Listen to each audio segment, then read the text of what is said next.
Hello, and welcome to the Actual Tech Media MegaCast. My name is Jess, and I am excited to be here with you all today. But before we jump into our content, I have some basic information to cover with you. Let's kick off our day here today by taking a quick tour of your audience console. And we're going to start with the questions window. Now, if you haven't already said hi, there is a whole audience of cool humans out there, so reach out and give a wave to the other members of the Actual Tech Media community. Also, keep in mind that if you have any tech issues today, a browser refresh is going to fix just about anything. But if those tech gremlins are clinging on, no problem. Just throw a comment in the question section and our crew will be there to help. We also want this to be an informative webinar for you. So throughout today's MegaCast, we hope you'll get engaged and ask all of your burning questions.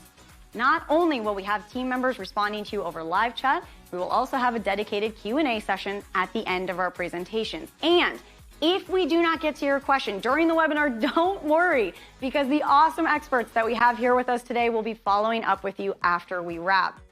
All right, next up on our tour, there are going to be lots of cool aha moments in the MegaCast today, and if you want to share those with your community, we've made it nice and easy for you. You can use the Twitter button right there in your audience console, and the hashtag for today's MegaCast will automatically get added to your post.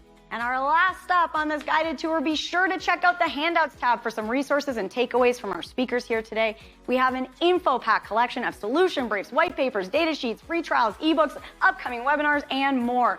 So many great resources, so be sure to go explore. And if that wasn't enough fun, we also have some exciting prizes we will be giving away throughout the MegaCast today. I'm going to tell you a little bit more about those later on, but a few quick reminders for you all. You do need to be in attendance here live at the webinar in order to qualify to win a prize, and we will follow up with all winners after we wrap the MegaCast today. Now, all winners must submit an IRS Form W-9 to Actual Tech Media, and all winners must meet the Actual Tech Media prize terms and conditions. Now, hey, if you're not sure what those are, no problem. You can find the full T's and C's in that Handouts tab. Again, just click into the Handouts section, scroll down to the bottom, and you'll find the full T's and C's waiting for you there. Now, the absolute most important thing to remember here today is that we love getting all your insightful questions during these live webinars. In fact, we love it so much that we have a special additional prize for all you inquisitive folks out there. In today's MegaCast, we will be giving away a prize for the best question asked in each of our sessions. Now, the expert speakers and teams will review all the questions asked after the webinar, which means that even if your question does not get read out in a live session, there is still a chance to win. If you are a lucky winner here today and would like to donate the value of your prize, we have several wonderful organizations that we partner with. So let us know when we follow up about winning, and we will get that rolling for you. Again, we are so happy to have you all here with us live at the MegaCast today, and we want to keep that good feeling going. So let's connect on social. Reach out and connect with Actual Tech Media on Twitter and LinkedIn. We have lots of great content, and we always want to hear from you. Now, if you're looking for more awesome content right away after we wrap, you want to jump right in, make sure that you subscribe to the Actual Tech Media channel on YouTube. Another fun way to win a prize and to grow this awesome community is to refer an industry friend or coworker to the Actual Tech Media webinar series. Now, you're going to find a link to do that right there in that Handouts tab, and you will also be automatically redirected after we wrap today. Now, both you and your coworker, your friend, could win a prize, and we actually hold those drawings every month. So be sure you refer somebody awesome before you head out today. It could quite literally be a win-win situation. Next, we have a cool opportunity for the decision makers out there to get connected with new and emerging tech and innovative vendors. Here's how it works. All you need to do is click on the link in your Handouts tab and fill out the application. Then the Actual Tech crew will match you with some vendors that we think you should be chatting with based on your needs. There will also be fun opportunities that you can choose to join in, like surveys or test running new solutions, extended demos, and so on. You'll get some chances to win extra prizes, you'll chat with great people, and you will learn about the hottest new trends in tech. So be sure to apply, or hey, send that link to a decision maker in your team. Now, I want to take a quick minute here to remind you about one of my favorite resources, and that is ransomware.org. You can find everything you need to know about ransomware, how to prepare, how to prevent and recover. The site is jam-packed with information, helpful tips, checklists, strategic approaches, case studies, everything you need in one place. So wherever you are in your ransomware preparedness journey, there is something for you at ransomware.org. So go check it out and start exploring. All right, I have one more exciting resource I have to tell you about today, and that is the Gorilla Guide Book Club. It's going to give you access to free enterprise IT books authored by top industry experts, so you can stay up to date on trending enterprise technology. And yes, these books are going to work on your Kindle, your mobile device, and they are completely free, super easy. You can download these awesome resources at gorilla.guide, and there's a link for you in the handouts tab as well. Okay, well, we've covered a lot of important things already, and I don't know about you all, but I am excited to dive in. So let's get rolling. Hello and welcome, folks. It is shaping up to be an epic MegaCast today as we explore the topic, the ransomware spectrum, securing people, technology, and data. Every organization, big or small, is facing an exponential need for securing their technology, their data, and their people. Ransomware attacks, data breaches, and increasingly more creative bad actors are making it so we can't simply hope that we won't suffer an attack. We need to be proactive, and we need to be ever evolving in our approach to security. However, do not fret. Today, we will be diving deep down the rabbit hole of all things ransomware, and you will leave equipped with the tools to take this challenge head on. I'm thrilled to have not one, not two, but actually 10 teams presenting today. We have top experts in the field of ransomware for HP Aruba Networking, Zscaler, KnowBe4, Keeper, Tanium, Lacework, Rubrik, SentinelOne, Hewlett-Packard Enterprises, and Menlo Security. Whew, exciting. All of that in addition to our talented keynote speaker, Melissa Palmer, who is going to get us started today. I know you are all ready and pumped. So you want to begin and get a boatload of information, and we're going to cover all of it today. So we're going to get rolling here with just a few last little bits of info and then get our speakers on out here with us. So very quickly, once again, my name is Mackenzie Puddesy, and I am a moderator here at Actual Tech Media, and my friends and fellow moderators, Jess Steinbach, Scott Becker, and Keith Ward are here with us on live chat today, and I have Jess in the wings to help interview some of our teams, including our talented keynote speaker. In more exciting news, prizes! And I do mean prizes. Look at this lineup today. Today on the MegaCast, you could win one of 5 Microsoft Surface laptops, and we'll be giving away a $300 Amazon gift card every 30 minutes during today's event. A reminder that you must be present and live with us at the MegaCast to win. And as mentioned in the housekeeping video this morning, you can find the full T's and C's linked in the handouts tab if you have any questions about that. Plus, each session has a $50 gift card for the best question asked. So make sure you are sending in your questions and you are active in the chat today. Send that energy out, send that excitement around to your fellow attendees with a big hi, hello, howdy, hola, aloha, bonjour, or whatever your greeting of choice is. Why don't you go ahead and say hello in the chat window now if you haven't. You may need to stretch out the chat window to view all of the handouts today as well, because we have a big stack, a big lineup in there. So make sure you get the full view. Nice. I see these comments coming in. Hello, everyone. And with that, we are ready to rock. I am so excited to introduce our keynote speaker today, Melissa Palmer, who will be enlightening us on this topic and setting the stage. Melissa, thank you for being here today, and the stage is all yours. Thanks so much, Actual Tech Media team. Welcome to the ransomware spectrum, securing people, technology, and data. We have an amazing event full of everything you need to know to thwart ransomware. But before we hear about how to do it, let's make sure that we're all on the same page about today's landscape. Unfortunately, there's not just one answer when it comes to the question, well, how do we stop ransomware? How do we prevent ourselves from even being impacted by it? There are a lot of things we need to focus on, and today we're going to focus on 3 key areas: people, technology, and data. Now, believe it or not, these things are actually very closely related, even if you wouldn't think about putting them together at first. Let's start with the people. People are so important because they are a threat vector, or way the bad guys can get in. Now, let me share with you my favorite example when we're talking about our people. If we say that I'm a bad guy for a moment, and no one would ever believe I'm one of the bad guys, right? For a moment, let's pretend I am, and I have a very specific company that I'm going to target. I want their data, I want in, I just know I want them to pay me a lot of money.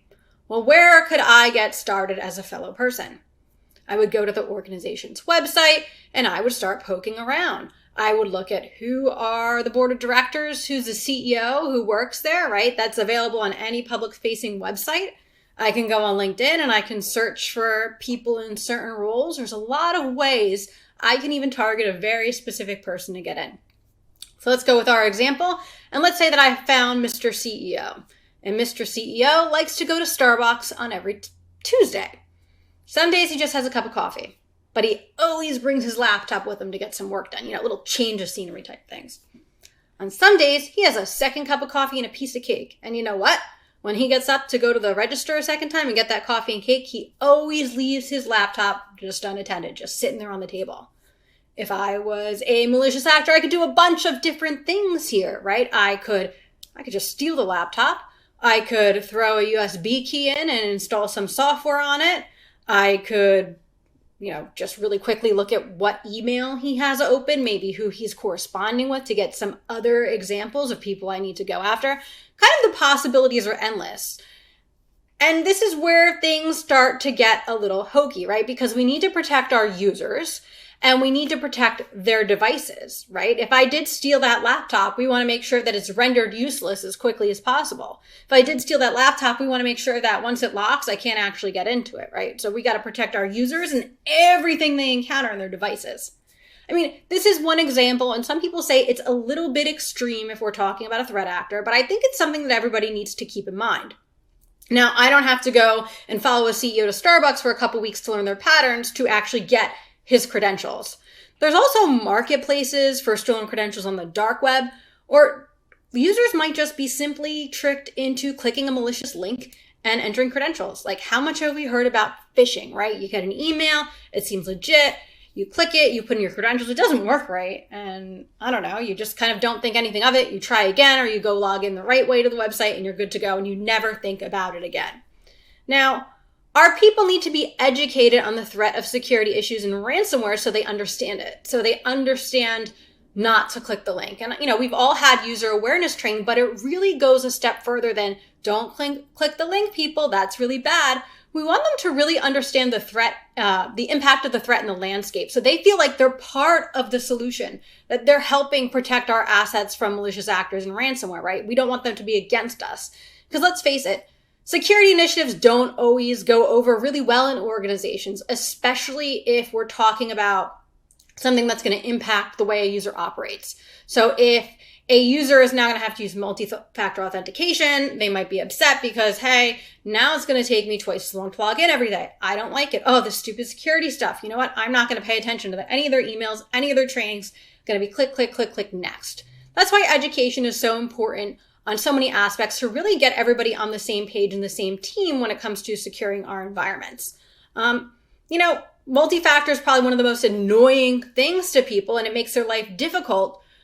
But we're going to start talking about technology now because multi-factor authentication is technology-based, right? There's a lot of technology we can put into place to protect our users and their assets, but there's a lot more to it than just that. There's also technology we can put into place to say, oh, look, now we can detect a malicious actor's gotten in. But all this technology comes with a price because the technology can also let the bad guys in. We've heard a lot over the last couple months of security physical devices being targeted by software vulnerabilities. So the technology and the software that we think we have to protect us can also be targeted by the threat actors as a way in, right? And everybody's adopting these devices, so that's kind of really an interesting thing. But any piece of technology can be vulnerable. And actually, vulnerabilities have kind of surpassed the phishing and the people attacks as ways to get in. So our technology, even the technology we use, needs to really be strictly monitored, right? We need, honestly, more technology to help us with that. Being able to respond promptly to a software vulnerability any place in our environment is just as important as training our users or stopping the bad guys once they're inside. Now, the elephant in the room when it comes to vulnerabilities is often patching. Look, we know we need to patch, but oftentimes it's easier said than done. If we're not using automated tools, it can be a people problem, right? It can be people are taking a long time, or people don't like doing it because we have to go to all these change advisory boards and it's just too difficult, so we're not going to do it, right? We can also use technology and put it in place to ensure we can rapidly patch our environment without impacting our users or our data, right? Because one of the reasons people don't want to test is they don't want to patch is they can't test it. So we can use technology to help us with that. And this brings us to the crown jewels, of course, our data. This is what the bad guys are after at the end of the day, right? We need to make sure the right people have the right access to the data they need. Let's go with our CEO. He might have a financial report in his email that somebody might get their hands on. That's not good. But it also wouldn't be good for him to actually have access to the whole financial system, right? Because he doesn't need that to do his job. This is something in security called the principle of least privilege. We want to make sure that people just have the rights to do what they need to do. So if they are compromised, we can kind of limit the blast radius of that compromised account. That's something really important to think about as well. We also need to kind of be able to detect when our data is either being stolen or tampered with technology, right? Because we want to know when something's happening. We want to know the bad guys are in. We want to know they're encrypting our servers. We want to know they're trying to take files. We need to know so that we can act and shut it down and start responding. So when the bad guys kind of get in and do their thing, our people are actually paramount to that, right? Because they're the ones who've created our ransomware recovery plans. They're the ones using the technology. They're the ones looking at alerts, right? So people and technology really, really become important to protecting our data and recovering it without paying the ransom. So while there are many facets to the ransomware spectrum, people, technology, and data are all interlinked, and they all must be treated and secured accordingly. There's no one-size-fits-all approach here because each organization has unique requirements. It depends on, your line of business, how many people in your organization. There's so many different things that we have to think about. And there's so many organizations that are unique, right? It really is not a one-size-fits-all approach. It means that sometimes it can get really daunting to get started, which is why we have such a jam-packed MegaCast for you today.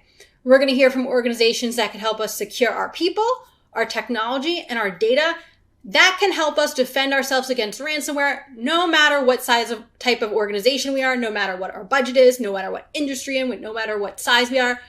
These are the people that are going to have solutions for us so we can protect ourselves against the ransomware threat. So let's get started. Back to you, Actual Tech Media team. Alrighty, yes, let's get started. Thank you so much, Melissa. It's always a joy to hear from you.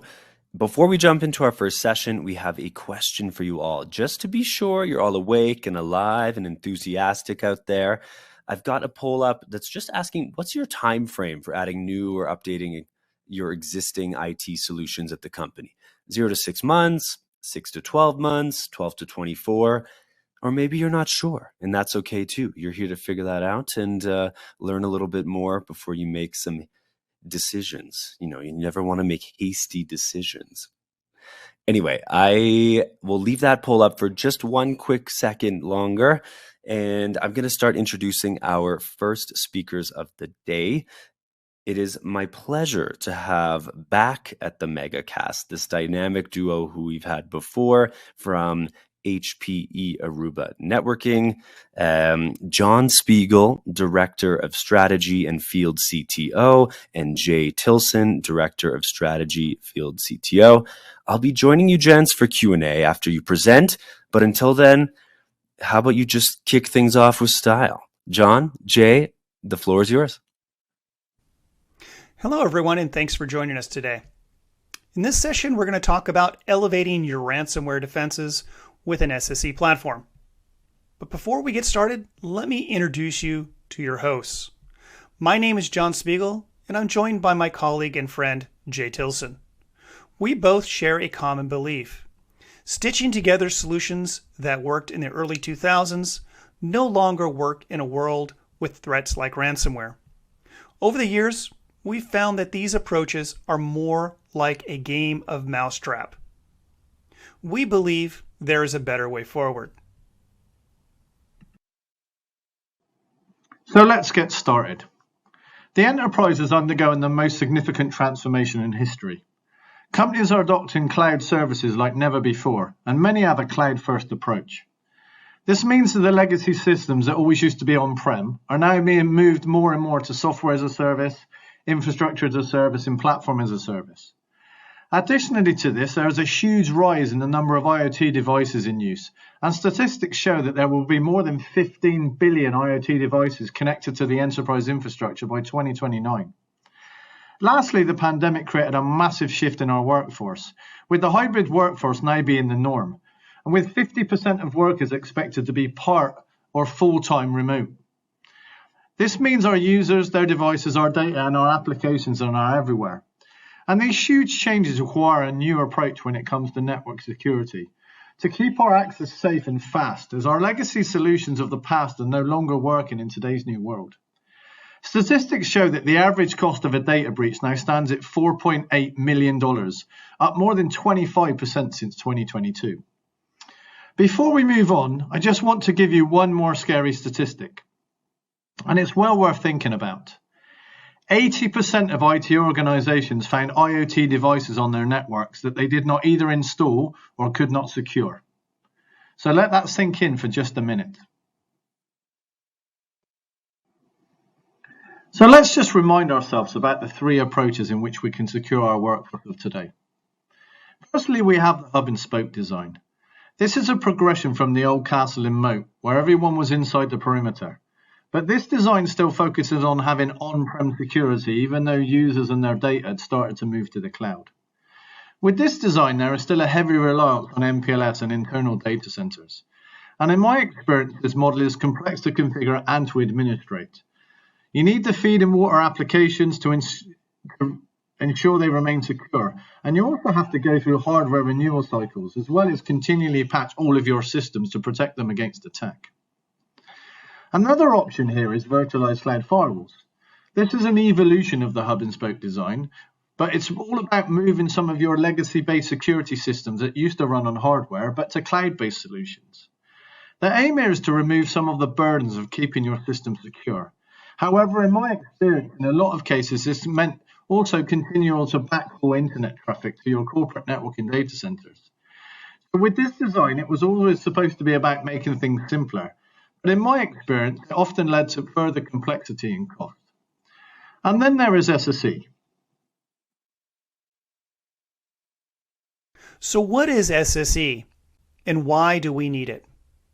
SSE was introduced by Gartner in 2019 as part of a larger framework called SASE. It addresses the issues Jay highlighted on the previous slide.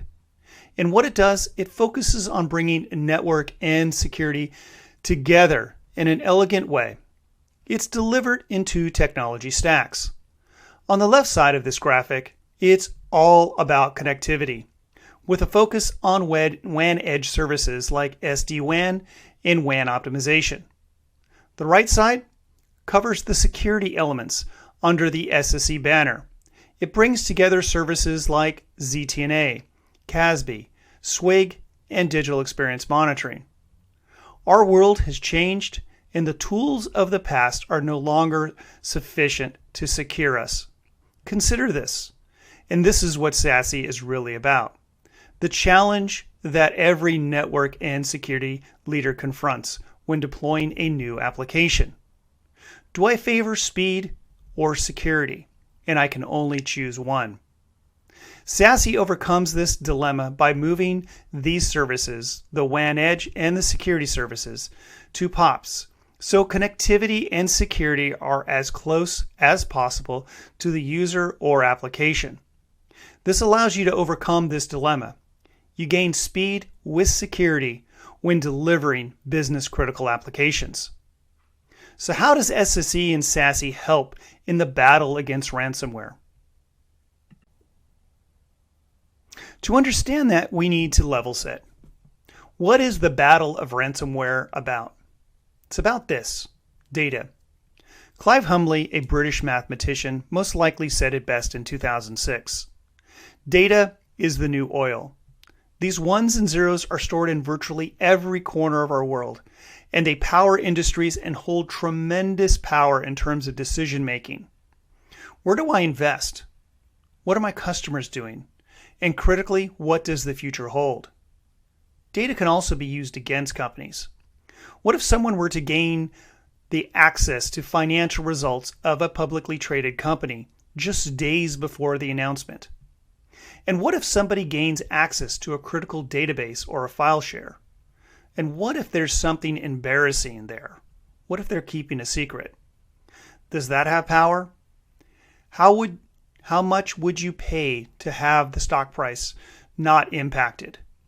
Or how much would you pay to not have your secret sauce put out on the public internet? Well, the table stakes known for protecting yourself in terms of a program like cybersecurity awareness, or maintaining a solid patching protocol, or keeping your antivirus updated. There's one area which has been a challenge. That is leveraging your network and security systems to provide an integrated defense. Why? Because of complexity and lack of integration. It's as if the network team speaks one language and the security team speaks another. What if we could simplify that approach? What if we could create a common language? Thanks for that, John. I think now's a good time that we dig a little bit deeper into our platform. It was really built from the ground up with simplicity in mind. Complexity does not make for good security design. So we have a single solution with a single UI, a single data lake, and a single reporting engine for all elements of SSE, built from the ground up with zero trust at its core. We are not a bunch of separately acquired or developed products brought together into a portfolio. That's just far too complex. This means that we can secure access from any type of user, third party, contractor, or enterprise employee, to all of your resources, including private applications, SaaS applications, or the internet, and all in a single place. Our architecture is also very different. We do not have our own data centers and our own hardware, but we are built on top of the cloud giants with all features of SSE being available in all of our POPs. And you don't need to go to one POP for ZTNA or for another for SWIG, because that really just isn't simple. The architectural differences also ensure that we can eliminate bandwidth problems.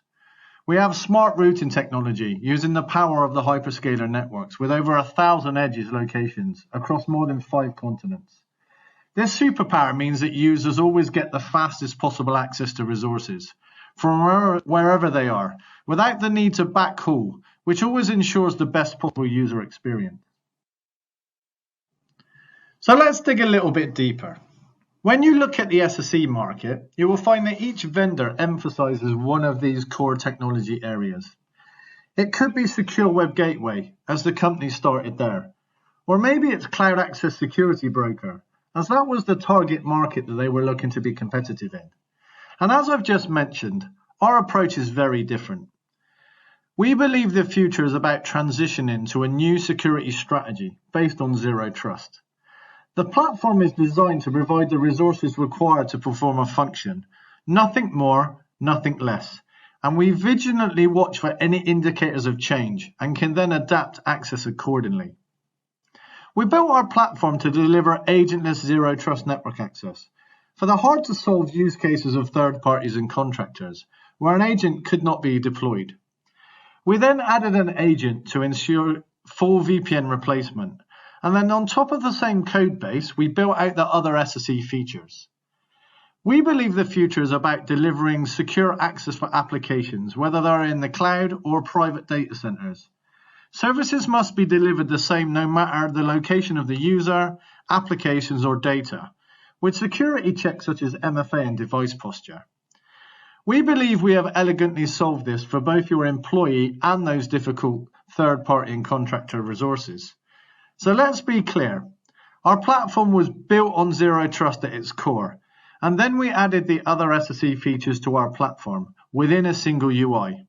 So we have Secure Web Gateway for securing your employees from internet-based threats, Cloud Access Security Broker for leveraging SaaS assets like Salesforce or Office 365.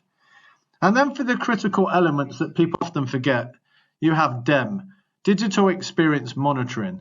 This is really all about giving visibility back to IT and security teams that we lost when our users left our network.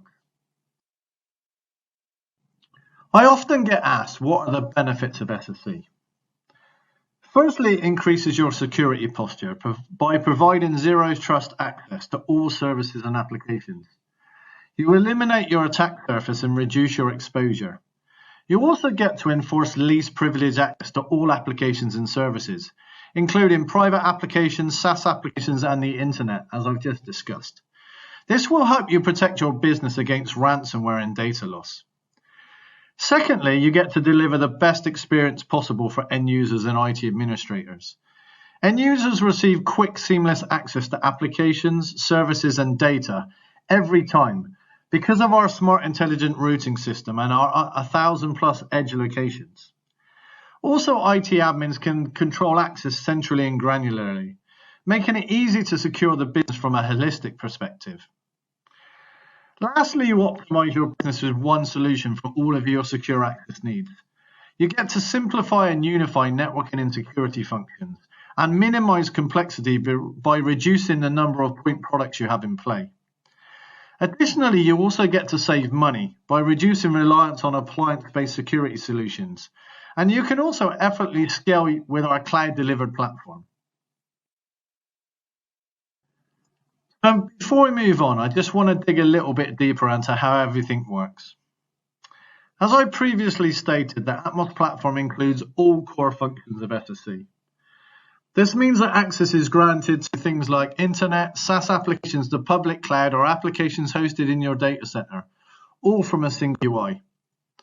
So first, the user requests access. Note, as I've mentioned, this could be with or without an agent, so we can cover those difficult to manage third-party and contractor use cases where an agent can't be installed. Next, the platform auto-mediates the request for access and its scale. So unlike legacy VPNs, there are no pass-through connections. Users do not get an IP address on your network and cannot go wherever they want, whenever they want. The system will then prompt for MFA and then automatically verify against your specified access policy. This is based on user, device, and application context to prevent any unauthorized access. Once everything balances, it then brokers smart and surgical connections that help to minimize the attack surface and also to prevent lateral movement. As I've previously mentioned, we have a single data lake for all of these services, which allows full visibility into all traffic. Please note that the platform also continually inspects the posture of a device and the user, and if anything changes, access is adapted or severed within 60 seconds.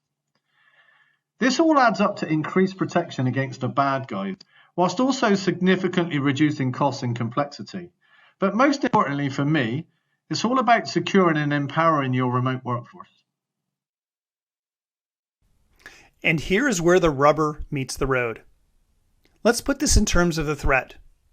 There's a belief that the odds are stacked against the defenders. That in order to protect your company, you must be right 100% of the time. A better way to think about this is to reverse that concept and consider the kill chain. First introduced as part of the response to the Lockheed incident in 2011, the kill chain breaks down the attack into a series of steps which must be completed in order for the attack to be successful. So how does SSE help prevent ransomware? There's 3 critical areas. First, SSE reduces your exposure. While VPNs punch holes through your firewall and expose inbound ports, SSE enables access only through outbound connections. The results are that your network IPs are never exposed. Outbound-only connections with SSE stop compromised users and devices from ever coming in contact with your network. Secondly, SSE reduces lateral movement. The concept of least privileged is baked into the core of the platform. More often than not, users only need access to a select number of applications, but traditional approaches like VPN give them access to the entire network. And then there's DLP, or data loss prevention. Our smart DLP policy allows admins to restrict or allow downloads, uploads, or access certain file types for all traffic within a single DLP policy. This creates a simple DLP opportunity without the compromise of complexity that you'll find in point products. At the end of the day, customers are key. Their journeys are much like yours. Examples could be like a Delta Dental, where they got a jumpstart on their ZTNA program by replacing 4 individual VPN solutions with one SSE platform. Or it could be like UKG, where they went full in on unified SASE with HPE, getting fast connectivity with a full security platform. Then there's VisionWorks, a national optical retailer. Their journey was about network transformation. How do we move applications from on-prem data centers to the cloud with little to no impact on their employees? How did these companies find success? Here are some of the pro tips they used in evaluating various SSE solutions. When you're looking at SSE providers, there are key items to consider, as all of them have strengths and weaknesses. The best recommendation I can provide is you review them through the lens of simplicity. If the solution looks and sounds complex, it will be. It will also be expensive and time-consuming to manage. Therefore, use these recommendations. First, look for a unified approach. Stitching together point products is a thing of the past. New software-defined solutions with integrations designed to provide visibility are the modern way forward. In order to stop a threat, you need to see it. A unified approach from day one gives you the advantage. Next, policy. If you've ever had to manage policy from several UI interfaces, you know there are mistakes to be made. We're all human.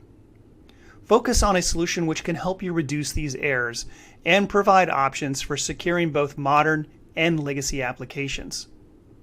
Deployment options are also a consideration. Look for flexibility. Demand options for both cloud and on-prem. If they are focused in one direction, make sure to ask for choice. Our businesses are not a one-size-fits-all affair. We need tools to align with the business, not businesses aligning with a tool.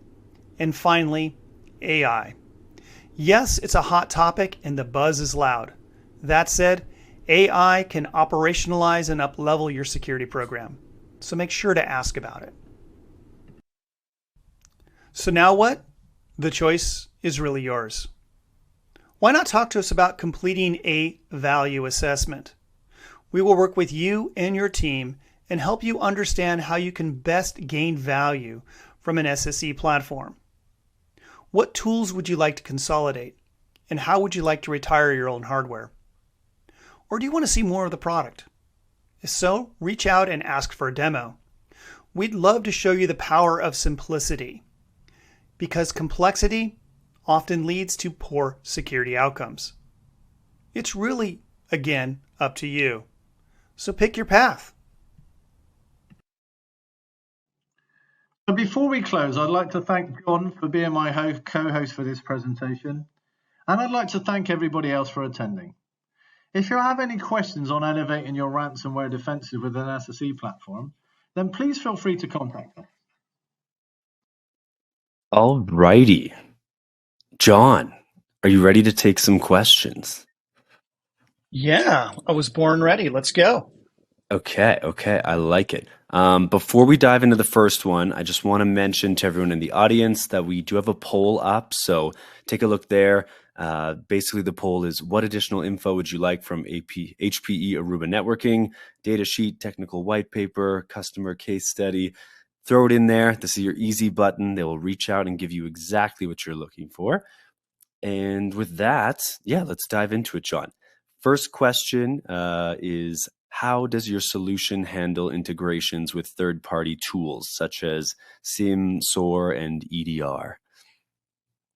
Yeah, so we are open on that one there. API integration with all of those tools, very easy to do, and we can stream the data, the telemetry that we collect off to the SIEM, SOAR tool of your choice.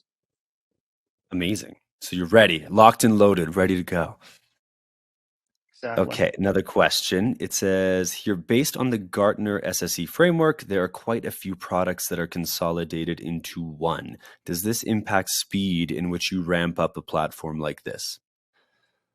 Ooh, this one's a great question because the SASE SSE framework really is about combining what were previously point products into a single platform. So it really depends, first of all, on what problem you're looking to solve. Is it securing your remote workforce from the internet? Is it VPN replacement? Is it securing SaaS applications? You really need to find, to really start with what problem you're looking to solve. Start there, and then start to look at the products that you have in your portfolio today. Understand where they are in their acquisition cycle. Is there still depreciation on them? Is there still maintenance on them? And then start to align your program based on that. What is the highest priority of problem I'm looking to solve? And then do I already have an existing solution that I can bring under the banner of an SSE or SASE framework? So it's a tough answer or a tough question to answer, but you've really got to look at it from the lens of the business. Nice. Thank you. A few more questions here. I think we actually have time to do a couple more, so this is fantastic. Next question I've got for you is from Peter. He says, I see that this integrates with the larger cybersecurity ecosystem with SIM, but does it provide insights within the platform itself? Absolutely. So one of the design features that we started with was to give visibility. And as a result, because the way the technology works, you're in line with that, with the service. So that allows us to have really high visibility into not only the application transaction, but if you're viewing out on the internet, we can do the SSL decryption at scale, and all of that telemetry is basically pushed into a single data lake. And because it's in a data lake, we can then provide visibility. That could be, something as straightforward as digital experience monitoring to understand how, the application is performing. And if there's a problem, where's the problem? Is it the network? Is it the application? Is it the client?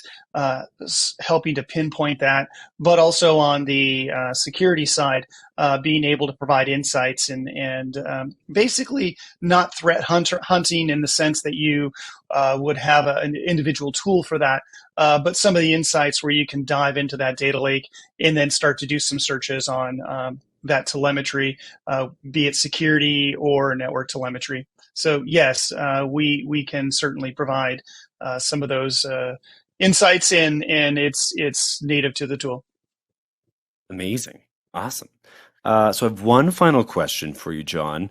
If people do want to get started out there with HPE Aruba networking, learn a bit more, take a next step, where do they go? What do they do? Yeah, great question. Certainly go to our website and search for HPE SSE or SASE. There's some demos as well, so you can demo the product, try it out for yourself, kick the tires on it. Another opportunity is reach out to your local sales person and ask them about a 29-minute challenge where we can bring you into a or even on site and have you demo the product and see how easy it is to deploy, how you can secure applications and leverage our agentless third-party tools as well. So nice. That's really cool. The 29-minute challenge. I love things like that because it really it's a testament to say, hey, we can do this. We're going to do this in 29 minutes. That's fantastic. Well, thank you so much for being here, John. It's great to have you back on the MegaCast, and I'm sure I'll see you again. With that, I'm going to let you go. Thanks for the time, and looking forward to another session down the road with you. My absolute pleasure. Take good care, John. Now, that said, this is probably a good time to remind you all, we do have a handout section that's attached to the box with your questions. There's an info sheet you can grab today, HPE Aruba Networking SSE. This is going to cover enabling seamless and secure access for every user, device, and application from anywhere with HPE Aruba Networking SSE.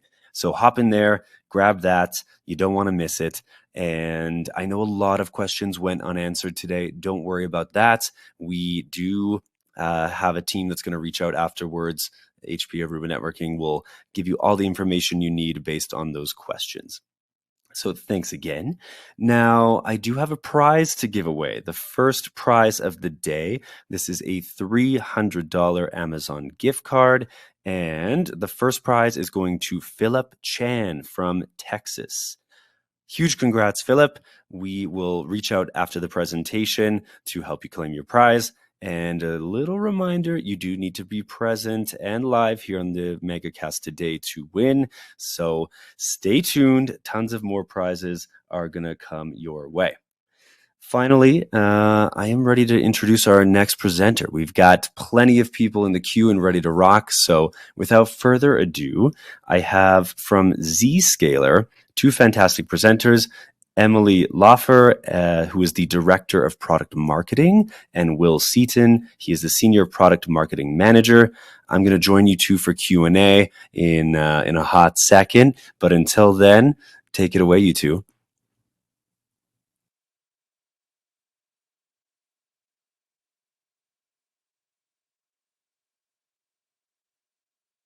Hello, thank you so much for having us.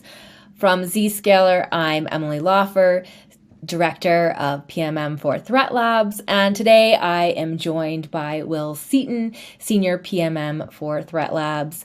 We are on the same team and excited to be here presenting on ransomware to you today. So let's get started. What is Threat Labs and why are we here to speak to you? Will, welcome to today's talk about ransomware. Thank you, Emily.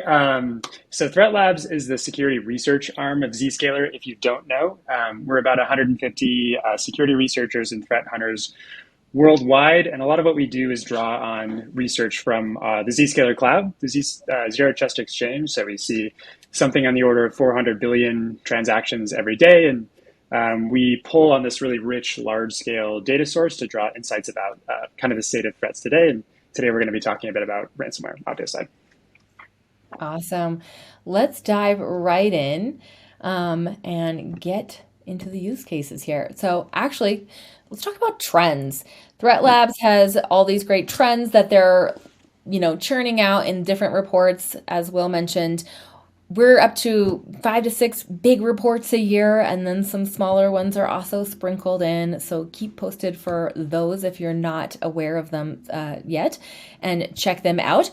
We will share a link at the very end of this so that you can find those reports. But let's talk about ransomware trends from last year, and some of these even look at the last 2 years so we can really get a sense of where things are headed. That first trend, 250% increase in growth in ransomware over the past 2 years. Will, talk to me about that a little bit. Yeah, I think what we're seeing is just, ransomware attacks continue to be effective, despite, the fact that they have such high profile headlines and so many companies are being breached, attackers keep playing by the same playbook, and we see that growth continue to rise year over year. Absolutely. And one of the things that's making them successful now are these double extortion attacks, double, triple, multiple extortion attacks. And in the double, we have data being stolen, and then we have it leaked on leak sites or threatened to leak on leak sites, increasing the pressure on victims to pay. When we go beyond that into triple, quadruple attacks, we also see DDoS attacks. We see them emailing stakeholders, customers, board members, increasing the pressure however they possibly can for the victim to make a hasty decision and just pay the ransom to get it over with. This came about in part because we got really good at backups, right, Will? Mm-hmm. That's exactly right. Go ahead. Add a little bit more flavor around that. Well, obviously, companies know that if there's a risk that their data is going to be locked up, then the logical next step is to back up your data. So, of course, if attackers then take the next step and pipe your data out to a second location, to a cloud data store, that's just going to give them increasing leverage. So even if you have a backup, there's still going to be that pressure to pay the ransom. Yeah, so the days of old when your files got encrypted and you could just recover from backup are done. You now need to worry about what data was stolen and is it going to be leaked and what are the repercussions of that. So we're seeing a huge increase in those extortion attacks, and we're going to continue to see that evolve as well. And last year we saw over 800 attacks by Lockbit. They were one of the most popular, if not the most popular ransomware group last year when we took the survey, and we're now updating that with this year's data. So stay tuned, not right now, but in the summer months for all of that new data of what the top ransomware gangs are that we're observing through our security cloud. And then we also saw a 15% increase of attacks against manufacturing, which was the most targeted industry, as well as 44 major ransomware families using double extortion attacks in 2023. So, Will, there's thousands of ransomware families, right? Or hundreds at least, and thousands of affiliates out there. But 44 major families using it. This is just the top of what we surveyed, digging in. And if we would dig deeper, I'm sure we'd see the majority of the affiliates and attackers are moving in this direction, right? I think so. Yep, absolutely. Yeah. But it is a lot of work, and there's some costs for ransomware families and gangs to do this. So those sites, the leak sites, can get shut down very, very quickly. They're under heavy scrutiny from law enforcement. So you just see those major ones undertaking that kind of work right now. And also with extortion attacks, we saw a 550% increase against those manufacturers, the top targeted industry. So evidently, the gangs are getting a nice payout from that. They continue to do the things that make them a heavy profit. So let's talk about the attack sequence for ransomware. They all sort of follow a similar attack sequence if we break it down. It's a good way for us to discuss and look at it and sort of say where were the points of entry and, what was the next evolution in the attack so that we can learn from each attack and learn how to defend from them, and then also harden our security programs against them so that we don't get hit. So let's break it down. Will, talk us through this attack sequence. So yeah, as Emily mentioned, attackers follow a pretty typical pattern in most cases. At the start, they're going to do reconnaissance or recon in your organization. They're going to find those external internet-facing assets. Those could be VPNs, they could be firewalls, they could be different applications or servers. Find out where there are weak entry points in your organization. It could also be people. They could be looking to target, an IT employee, right, who might be able to gain them some sort of unauthorized access to an application. Then they're going to look to make that initial compromise. They're going to look to deploy malware in your systems on a device, establish some sort of foothold in your environment. Then they're going to move laterally. They're going to work to discover the other assets and applications and really data-rich, resources in your organization to find out where they're going to work to steal data and then eventually deploy ransomware to lock down systems in your environment and extort the victim for ransom. I liked how you said reconnaissance. It was very French. It felt very European. Yes. Thanks for talking us through that. So why does this attack sequence still work? Let's dive into it. Current companies and do a little check mark if any of these sound familiar to you or if there's something that you're doing today. But a lot of current companies are doing limited SSL inspection. They're not actually looking at all the encrypted data. We'll just put out the encrypted attacks report, and we know that most data is now encrypted, right? Most traffic is now encrypted, and that those attacks are lurking within that encrypted data. So it's more important than ever that we are performing that full SSL inspection against everything in order to detect and find those hidden attacks. Next, they have out-of-band sandboxing. So 0-day threats, these unknown threats can easily bypass the protections. And still a lot of companies are even doing manual sandboxing, no sandboxing at all. But they're not necessarily having the automated sandboxing with those AI/ML technologies that are looking for the unknown threats and scaling with the organization as well as the volume of data to look at everything. Next, they had that pass-through architecture, firewalls, and allowing those unknown threats to just pass directly through. That's the worst case scenario, and that's how the architecture is currently set up. Moving on. Complex, inefficient segmentation policies. So we know a lot of companies have adopted zero trust principles. They're doing some segmentation. They know they should be doing segmentation, but they're not doing it comprehensively. It's not complete, and the policies are not sufficient enough to really protect them. Finally, moving on, we have standalone network threat analytics happening, network traffic analytics. So the inspection is against the legitimate traffic, allows threats to move laterally and steal that data. We're not seeing everything in those examples. Companies are still not saying, oh, I can see absolutely all my traffic happening, and I know when someone's hitting a system they shouldn't be, and I know when data is moving in or out and what that looks like and the policies associated with it, whether or not they're violating policies, they have those policies set up, and what kind of data is moving in and out in the volumes. And then finally, the ability to install ransomware and make those ransomware demands. Still, we have, standalone endpoint detection and data loss prevention software is going on. So there's no support for that comprehensive detection and response across the entire environment. And some companies don't even have these things still. They have weaker versions of them. They have limited versions of them. They have some of this, but not all of it. And what you need is them all to be comprehensively coming together in a layered approach to stop this ransomware sequence. Because as we're going to explore next, there's different kinds of attacks that can slip through the cracks in different ways. And these guys, their whole job, their whole, how they make their money is based on being able to find the holes and the gaps in our prevention and our defense mechanisms. Will, anything to add to that? No, I think that's great coverage. One other thing I'll add just on the color of encrypted attacks is that also more and more, threat actors are, using and abusing legitimate trusted services and cloud infrastructure to wage these attacks, either from, working to compromise an initial asset or actually stealing data on the back end. And on these trusted channels, that's can be a place where enterprises are paying less attention.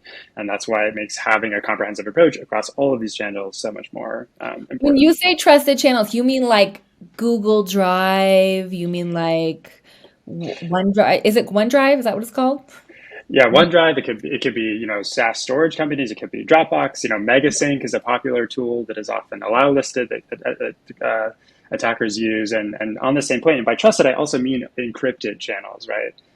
Using a TLS or SSL certificate. So if organizations aren't inspecting that traffic, both coming into those organization in terms of data leaving the organization, that can be a blind spot. Yeah. Well, we're going to talk about MegaSync again here in just a second with the Phoenix Locker attacks. So I'm going to hand this over to Will and let him tell us a little bit about this threat group, Phoenix Locker.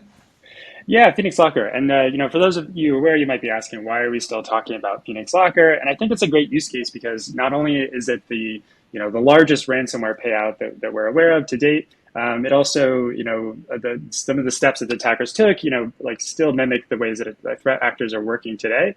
And I think it's a great way to understand how a single point of failure in an organization's defense can lead ultimately to a ransomware attack like this one. So I think next we can kind of just take a look through the attack chain and find out how this attack actually happened. So this Phoenix Locker ransomware attack against a large insurance company, it was a result of a single employee making a browser update on a legitimate website. It just so happens that website had been breached unbeknownst to that single user. So when they opted to update the browser and download new software, that's when the ransomware, or initial malware payload was and there's no way that deployed. User could have known. I mean, not even the website themselves knew. Nobody knew, right? So how's the user going to know? They're like, I'm at a legitimate site. Like, yes, click download, update the browser. Exactly. Like even the most informed user could have fallen victim to this exact same attack. It's really tricky to really defend against that. So, and I think the point here is that we see is that like with a single user device that they're able to gain backdoor access to that user's device, and then that allows them to obtain that privileged access and move laterally across the organization. Right? These attackers use totally legitimate IT tools, you can perform like an nmap function. And other tools to scan the network environment to find other assets. So the Phoenix Locker, the group, they eventually found Crown Jewel applications. They stole the data. They piped it out to Megasync, again, a popular, oftentimes trusted cloud storage provider. But we do know it's involved in a lot of attacks, and it is best practice if your company does not have a Megasync use case to be blocking that. Yeah, absolutely. I think that's definitely a best practice. I would definitely agree. And interestingly, in this case, once that data was stolen, the attackers actually abused VPN connectivity in the organization to be able to deploy ransomware not only to these core internal networks, but also to every single external remote device on the organization, which is a large factor in why they were able to extract such a high ransom, because they were totally locked out of those systems. And I think in a little bit, we'll talk a little bit why, connectivity like VPN connectivity can be, pose a particular risk in these ways. So if I remember correctly, Will, in this case with CNA, they paid this because they had no connectivity, right? And they were really facing like, is the business going to go under? Or are we going to be able to continue? And then a couple months later, there was a big hurricane, which ended up resulting in a much larger payout than this $40 million by the company. So for them, this was sort of a cost-benefit analysis, business as usual.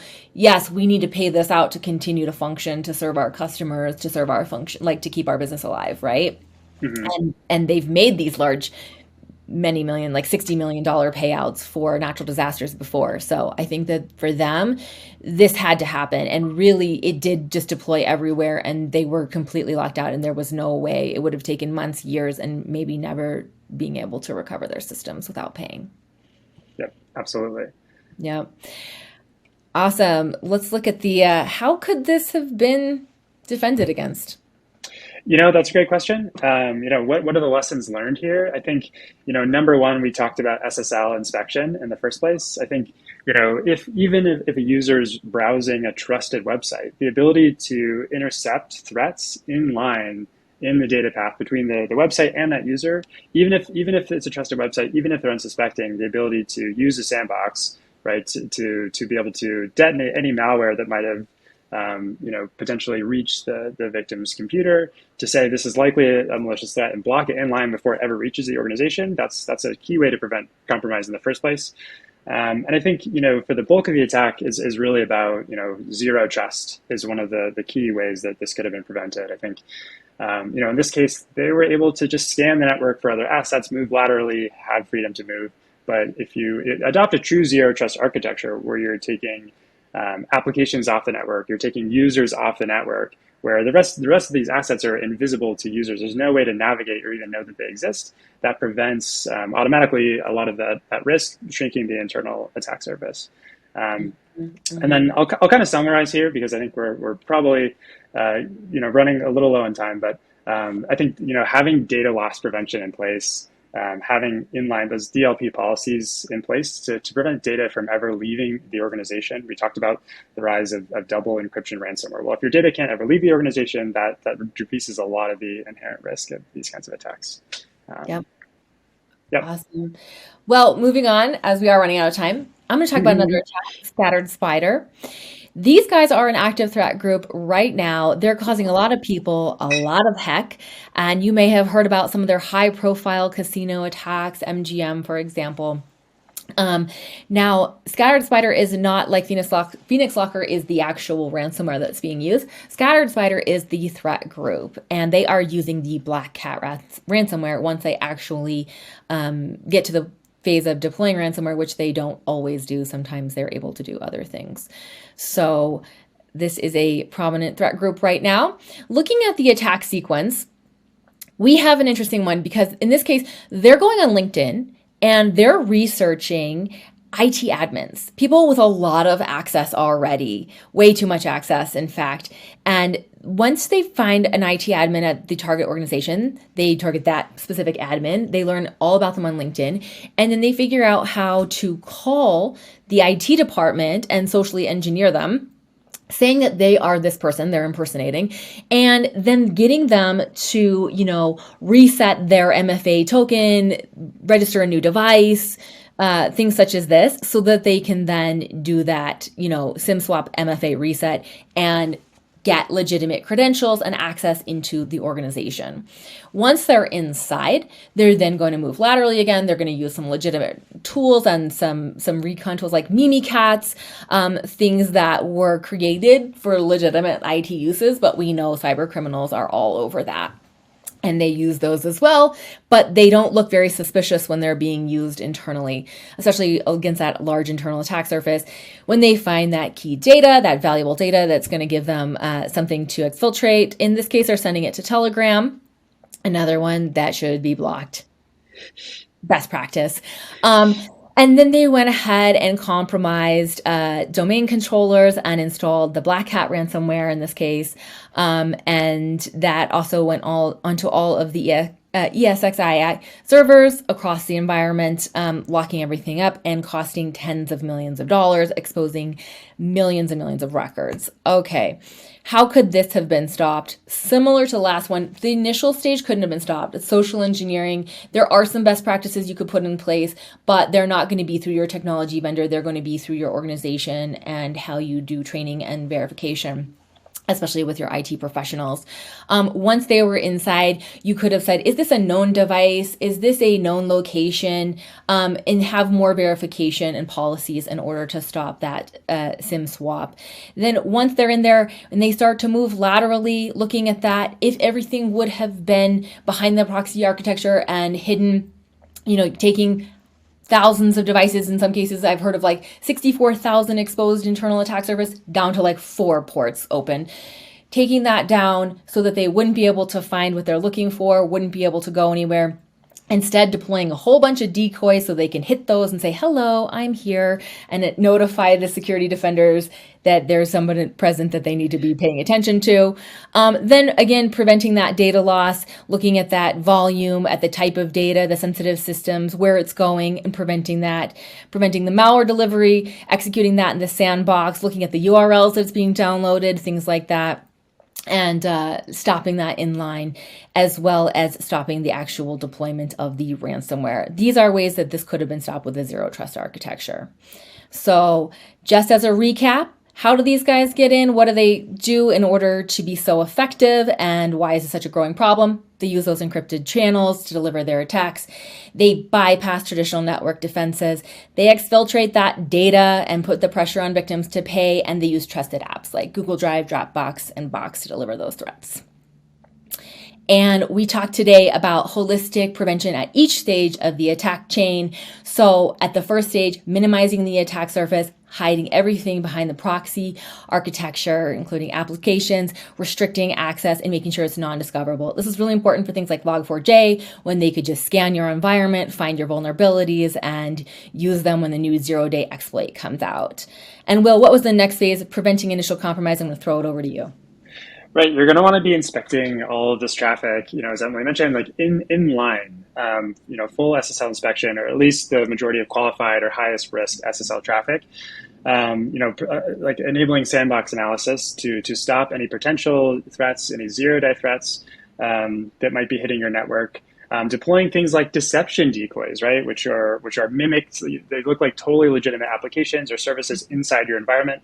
Ring fencing your most critical applications, so if those are ever triggered, you know that you've likely had a breach. And then I'll kick it back to you for preventing lateral movement. Where you're connecting users directly to applications and apps to apps, in a full segmentation, they cannot move laterally, they cannot find things. It's an inside-out connection, so it's fully dark to the user. And then having those really strong DLP policies, that full SSL is going to come in handy here again to see what's moving in, what's moving out, and have that strong posture control, as well as a sandbox that's going to detect any ransomware connections or software coming into your environment. All right. I'm going to throw this up here. You might want to grab a screenshot because we don't have time to go through this. This is 7 best practices for preventing ransomware. We talked about all the ones that are kind of in that pinky salmon today as from a technology standpoint. From a non-technology standpoint, you need to be keeping your software and training up to date, and you need to be having a response plan. That's item 1 and number 7. So that's really manual and on your company. And there's lots of resources on that. We have lots of resources on that if you want to search and check that out as well. But these are the things that a zero trust architecture like Zscaler can help you with.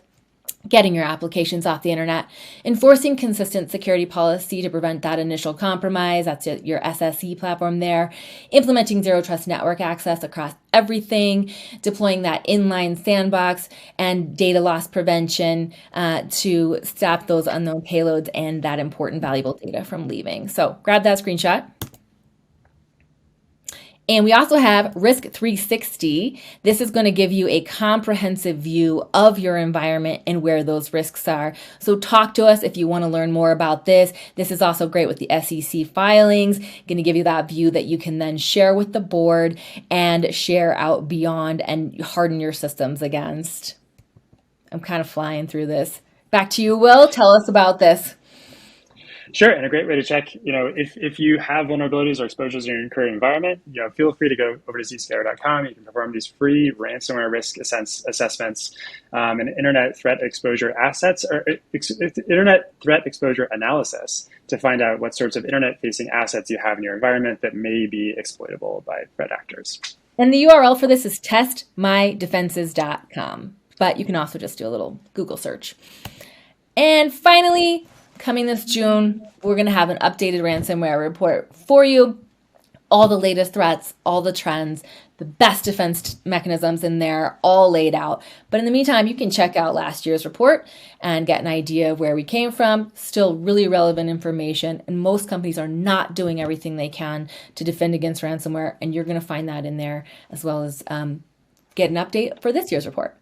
Do we have any questions? You absolutely do. Emily, Will, that was fantastic. Thank you, A, for the presentation, but B, for just so many resources like the 7-step guide, being able to test your ransomware, fortification, if that's the word, and being able to put out these reports. These are super valuable resources, so I hope everyone in the audience takes advantage. We do just have a couple minutes for questions, so let's dive right into it. I'm not sure who wants to answer which, but I'll let you decide. So first one here, it says, I'm already doing zero trust segmentation. Why would I need a zero trust architecture? Such a great question. Yeah, zero trust has been around since about 2010, right, with Kindervag. And we all know we should be doing segmentation, but a lot of companies are still doing what I call like segmentation light, right? They're not segmenting everything, and they're not using a true comprehensive zero trust architecture approach, which is actually putting all of those things dark so that people cannot move around on the kind of meridian lines between the segmentation. Threat actors are really tricky and ingenious, in fact, in how they discover those gaps in our security and how they move from system to system and compromise us with those lateral approaches. So doing segmentation is absolutely critical, and you need to be doing that to lock down, the different things and keep them inside. But making sure that everything in between is actually locked down and invisible is real segmentation. They're actually hooded, dark, they're in a single room, and they can't move laterally at all from that room to discover anything. Will, anything to add to that? Yeah, I think that's a great point. I think one thing to keep in mind is like in terms of network segmentation, like things like firewalls are bridges. Fundamentally, the attacker, if they gain access, they're still on the network, and it's often not the direct path they find to the application they're looking for. It's the indirect path. And so once they have persistence and gain a foothold, it gives them plenty of time to explore other avenues to get to their intended target. So Harkening back to like when I said there were 64,000 internal ports open, and then they narrowed that down with a zero trust architecture to just 4. That's a real scenario that happened. So that internal attack surface is huge, and you need more than just some segmentation. You need it to be dark. All right, next question. I think we might have to wrap up here just in the sake of Perfect. time. There are some more questions, but if you're in the audience and your question didn't get answered today, don't worry. Apologies, I got some pinging going on here. The Zscaler team will definitely reach out after the fact and send you any sort of information you're looking for. So, Emily, Will, thank you so much for being here. Thank you for adding to this conversation, and hopefully we'll have you on back again. Thank you for having us. Perfect. Thanks, Mackenzie. My absolute pleasure. Take care. Alrighty. Again, we've got a lot of questions. Thank you for being so active here. There is a $50 best question card going out for each and every session. So if you've been shy, if you've been timid, do start asking questions when you have one. And I have a poll up here just so you can check out any sort of additional information you're looking for from Zscaler about their solution. So go ahead and plunk in your answer now. I do also have another couple prizes to give away. So I've got a gift card from Amazon for $300, and that is going out to Keith Lenz from Colorado. Congratulations, Keith. And the first of 5 Microsoft Surface laptops is going out to Henry Avechuco. Avechuco, I have here, from Arizona. So congratulations. And again, you do need to be live, you need to be present, you need to be lucky to get the prize, and we will reach out after the fact so that you can claim those prizes. Finally, don't forget to hop into that handouts tab. Zscaler there, you can go to zscaler.com. There's a database of information, demos, and the reports. And I know there's a new report coming out pretty soon, probably in about 2-3 months. So if you want to subscribe, you can get that first and foremost from Zscaler. With that, I'm going to keep things moving along because we have a lot of presenters, a lot of information. Next up here, we have the Know Before team.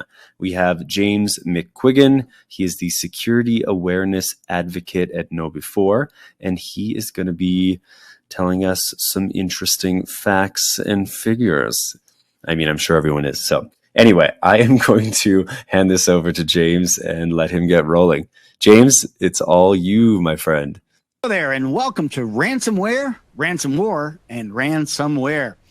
My name is James McQuiggan. I'm a security awareness advocate here at Know Before, and excited here to share with this information with you today regarding ransomware and Conti. I'm also the producer of our Security Masterminds podcast that we have at Know Before. I'm also a college professor, so I love to talk about cybersecurity all the time. Got a really strong passion for it. Here at Know Before, we are the world's largest integrated security awareness training and simulated phishing platform. Hopefully you've heard of us. If not, you definitely got to go check us out and all the awesome capabilities and tools that we have available to help your organization deal with the ongoing problem of social engineering. And I know for me, when I joined Know Before several years ago, for me, looking at the fact that we do this by enabling employees, for me, enabling people to make smarter security decisions every day. And that's with this presentation, plus everything that we do at Know Before, that for me is our key mission is to make sure we can help people make those smarter security decisions every day. And hopefully with what you're going to get out of the next time here, you'll be able to take some of that action items back to your organization to help deal with the issue of ransomware. So I'm going to go through ransomware right now, just kind of baseline where we are with ransomware, what's going on.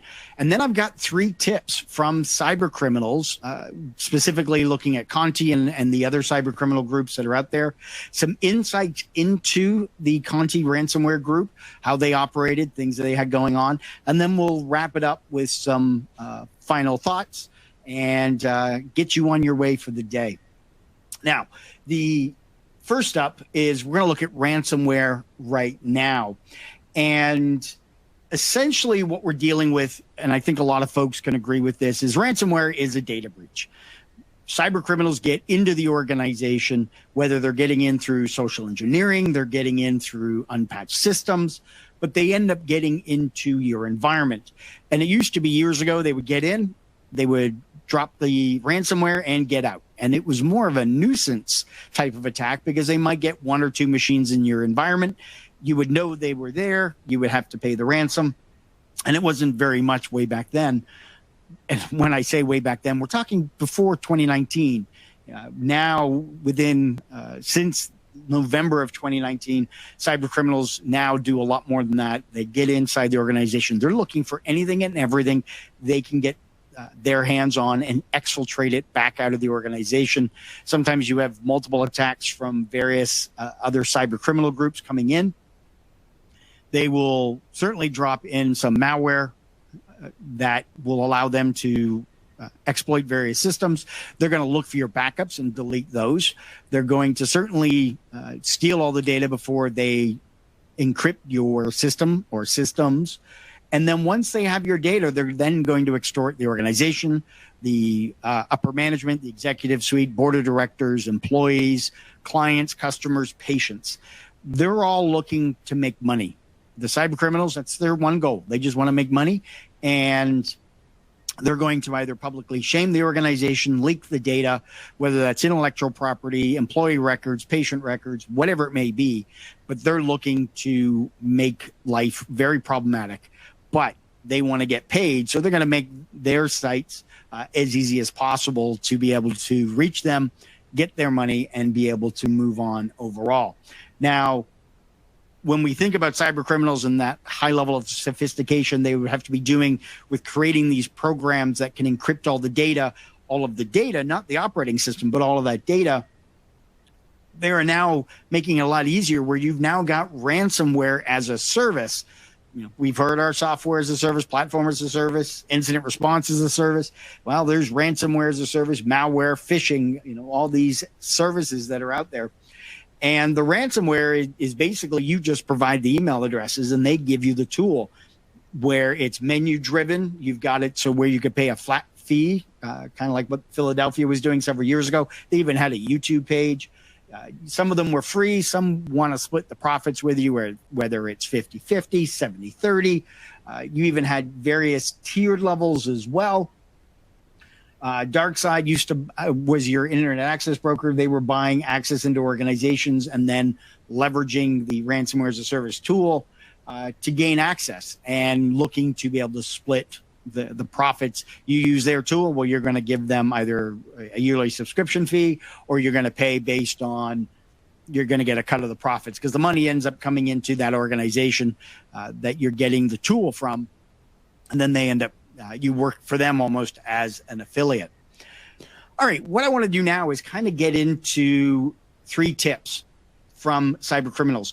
And these tips I found through Twitter, through various other online sites. Some of their own public shaming sites that are on the internet are also on the Onion Router network or Tor network.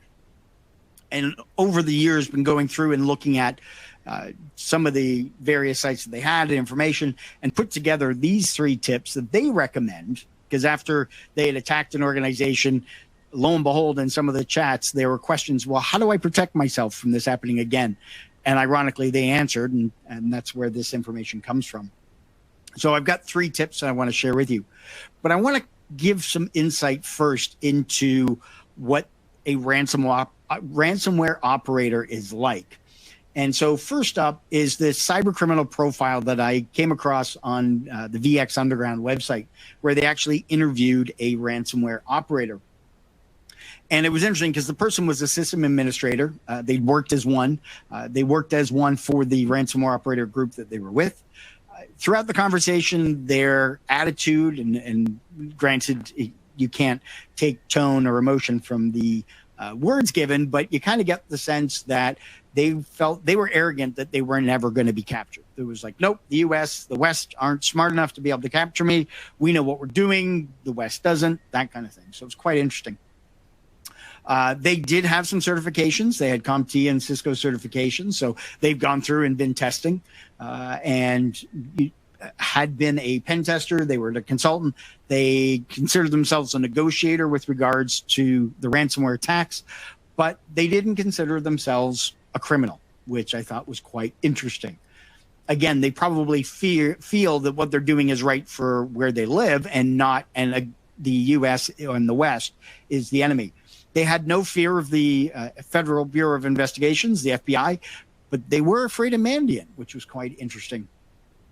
They were stating, and the discussion came up about how much money they make, and some of the ransomware operators, some of the leaders of those ransomware operator groups were making millions of dollars, doing quite well for themselves. Love to watch Netflix for the serial killer documentaries. Read into whatever you want from that. They used a shadow banker to be able to launder all their millions of dollars. And some of them were creating LLCs to launder the money, sometimes using OnlyFans. So if you know, you know.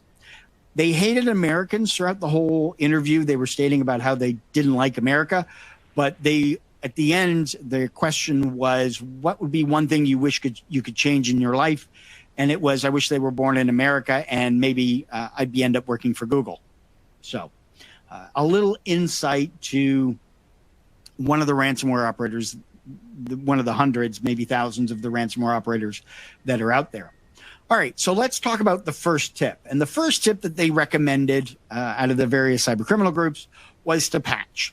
Now, we all know that, yes, we know we need to patch. However, a lot of the times they were able to get in through systems that were not patched. So as much as organizations say that we take security seriously, we need to make sure that they're taking it seriously enough, because we need to make sure those external systems are being patched as quickly as possible. Because even now, as soon as an exploit is, a vulnerability is made available, you've got the cyber criminal groups out there running their scans, looking for those vulnerable systems so they can run their exploits.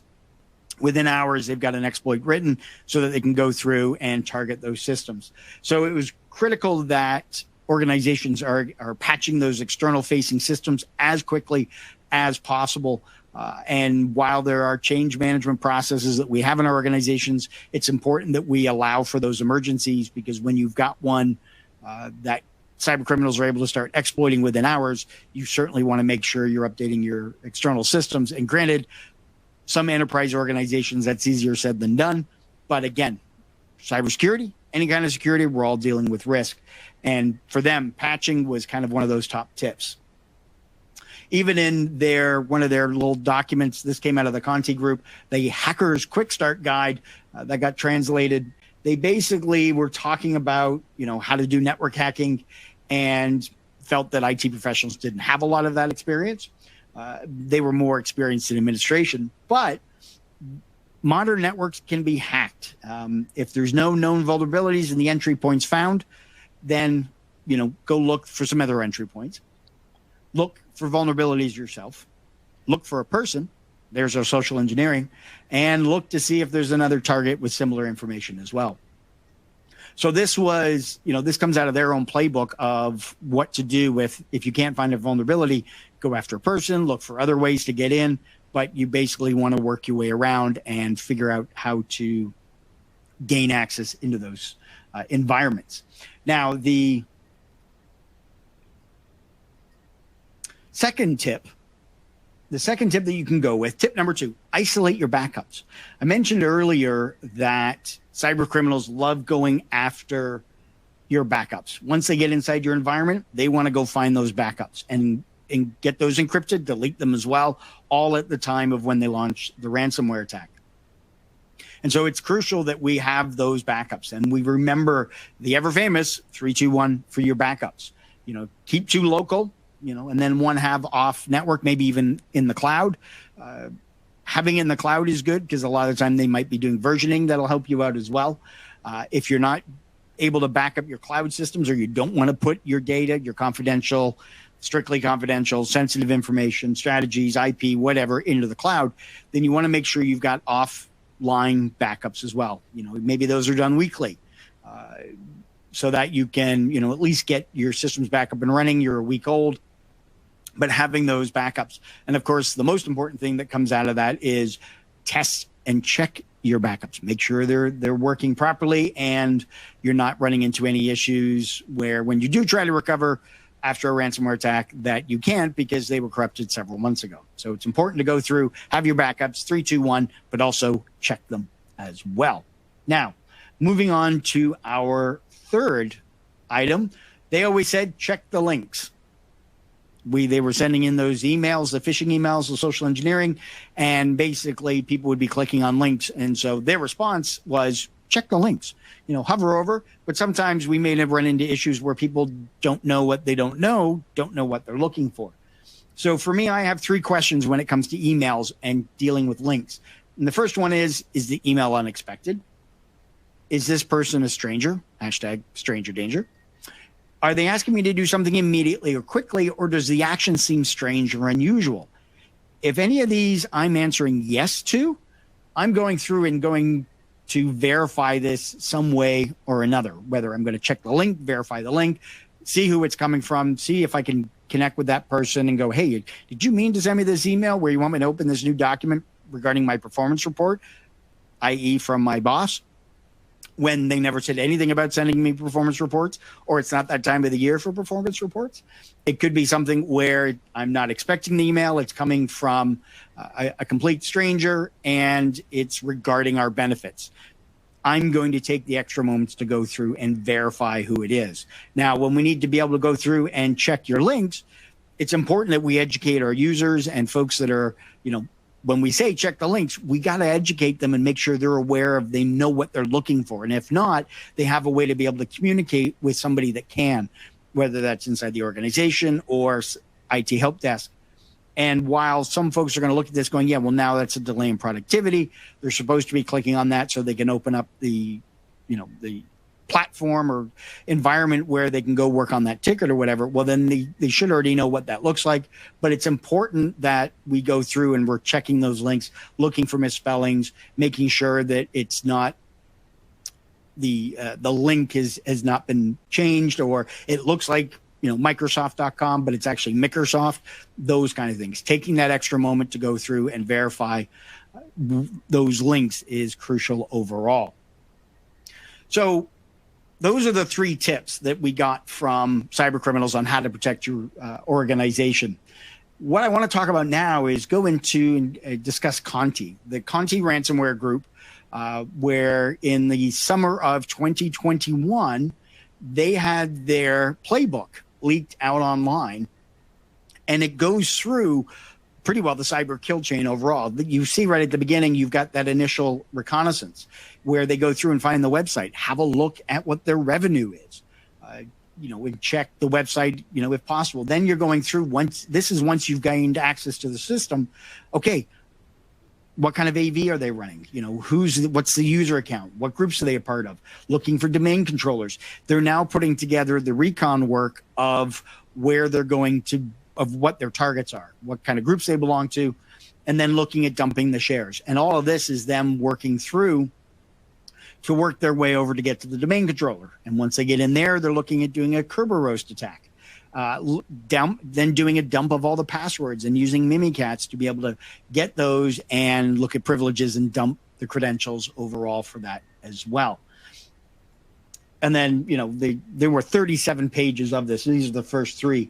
But basically looking to start collecting up as much data and information from the servers as possible. They're already in the network. They're probably going to be working to maintain persistence as well. But then we see all the literally play-by-play of what they're doing when they get inside those systems. So, whether you put together as part of your own playbook, you've got some sort of something in your incident response where you can look at commands that are being run unusually from somebody's system that, here's a whole variety that could run. And if all of them get entered, then you might have somebody in your network and you could alert your SOC team of that. Now, we've stepped back to February of last year, and we have the Russians invading Ukraine, and then we have the Conti group standing up and saying, hey, we stand with Russia. If anybody attacks Russia, we will attack back. And then the next day, they kind of took a step back from that and goes, we are defending Russia. We're not standing with Russia. I think they might have got some heat inside, but I think this angered some of the people that worked with Conti that were not Russian. And you had one where they went ahead and created a Twitter account and essentially went through and leaked 160,000 internal chats and a slew of their files from their own environment. Everything from source code to the chats to videos, training materials, and everything else that came through. So this was quite the big exposure against Conti overall. And from that, we were able to learn a lot about the organization overall. They kind of operated like a small and medium business. You had leadership with Starn and Target. You had Mango, who was basically out there recruiting new people to come and work either as coders, testers, pen testers, doing OSINT work, actually doing that level 1 attacks once they got inside the organization. This business was actually working with third-party contractors. The groups that were doing the spamming, the internet access brokers or identity access brokers, you had them working with TrickBot and Emotet. Again, this is their third-party supplier. And you had all these different departments, essentially, kind of like a small, medium business. And one of the other things that came out of this was the leak of all their training videos. These videos ended up coming from the Pen Testing Academy, and dealing with all kinds of training, everything from Cobalt Strike, PowerShell, red teaming, SQL Server, Active Directory attacks, how to use Metasploit. And these videos were actually dubbed into Russian. They were originally in English, and then they had the Russian overdub on it. But basically, I got the sense that this was almost like a call center where they were bringing people in, paying them not a lot of money just to get them to do the basic work, while your other folks in the organization, the group, were paid a lot more because they were the leaders going out and getting people and making the decisions for the group overall. Just to give you an idea really quick, here's some of the chat. Can someone open the door? Hit the door hard. Just be careful, it's painted. Don't get dirty. So apparently we're dealing with a physical location where the door gets stuck. Now, granted, yes, this is from 2020, but this is height of COVID, September of 2020. So you still had people coming into offices and working. Communications, hey, I like talking to your mom. She's a big romantic. So they knew each other. Now, whether he was being facetious here in that comment, but you get the idea that while they're having fun, there's a lot of mistakes going on. You know, we're out of Bitcoin, 4 new servers, 3 VPN subscriptions, 22 renewals are out, send some Bitcoin. So they're having to pay with Bitcoin for this and severely needing workflow management tools, tracking tools. They lost control over a lot of bots. They were past due on virtual servers. Another server's messed up. You messed me up, $100 fine. They would be fined if they made mistakes. Could you imagine in your work environment where you worked, if you made a mistake and being fined $100? Because basically the people that didn't make a mistake were the employee of the month and got that bonus. And so all that money went into a kitty and they were all able to get it. And of course you got happy for the weekend, Saturday be a day off, same as Sunday. Hooray! You know, so there you go. One of the quotes I found in the chat I thought was really interesting. Our work is generally not difficult, but monotonous, doing the same thing every day. So you get a little insight in the fact that they're doing the same thing every single day, sending out those phishing emails, trying to gain access. That's not working, trying something else. I would really be curious to see the number of failures they experience. We always have the quote, you know, even if we're right 99% of the time, cyber criminals can still get in. If we're 99% of the time we're right, they're working to get that 1%. And that's for them is constantly doing the same thing over and over and over again, trying to get in. Essentially, your Conti group made about 2.7 billion since 2017. 180 of that, one of their big years was in 2021. 60 to 100 employees, and they were only paid about $1,000 to $2,000 a month in Bitcoin. And so, you know, then the employees have got to be able to change that into, you know, real cash if they're going to be buying stuff, you know, there in wherever they're living. They collaborated with the Emotet group. Overall, they were maintaining an infrastructure for 24 hours a day, 7 days a week, doing a lot of OSINT work, trying to gain access into organization, that social engineering overall. So the ransomware family migration, you can look to see where the top, which have been in the top groups overall. Conti was up there, Revel. But in 2022, we saw a lot of new groups come onto the scene. Black Cat, Hive, Caracut. You kind of look at it and you see other ones kind of fell off. So you may have groups that might have broke apart and then resettled with other groups or created new groups of their own. just constantly spreading their expertise and information throughout. All right, so let's wrap this up here with some final thoughts. Essentially, humans are the biggest attack risk. We've seen that. Social engineering is huge. That's how the cyber criminals are getting in a majority of the time. And people are a critical layer within the fabric of your security program, your last line of defense, your human firewall. So it's important that you go through and do the training. You go through and assess their phishing expertise and knowledge, see what they're falling victim to, train them so they know what to spot on the links, on the phishing emails, and then go through and be phishing your users, even using the artificial intelligence driving agent that we have as well, Ada, and then review those results and constantly run that cycle. The more frequent you do it, the better off you will be.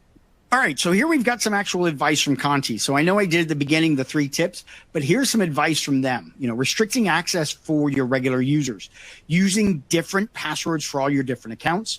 Check your admin's activity. This one was quite interesting in going through and making sure that your admin's activity, you're monitoring that overall, making sure you've got a complex storage system, you're not using a flat network, and of course, being able to protect LSAS dumps on all your computers as well, restricting that ability overall, because that's what a lot of cyber criminals are going after. Now, no matter what you end up doing, if you do get hit with ransomware, you want to make sure you're wiping those machines, nuke it from orbit. A lot of the times you don't know what kind of other artifacts have been left behind in the system. Organizations have been known to have been hit twice. Definitely check out our ransom tool that we have available on our website. Allows you to verify and see what kind of ransomware attacks scenarios could happen to you overall. You get results in just a few minutes. Of course, our ransomware hostage rescue manual, you got a free copy available for you on the website, knowbefore.com/ransomware. Download that. That's free. So there's another freebie. So with that, I want to thank you all for your attention here today. You're welcome to find me, email me here, or find me out on LinkedIn or Twitter. And just remember, keep calm and don't click. I love that. Keep calm and don't click. James, you're so quotable. I love that presentation. Really good.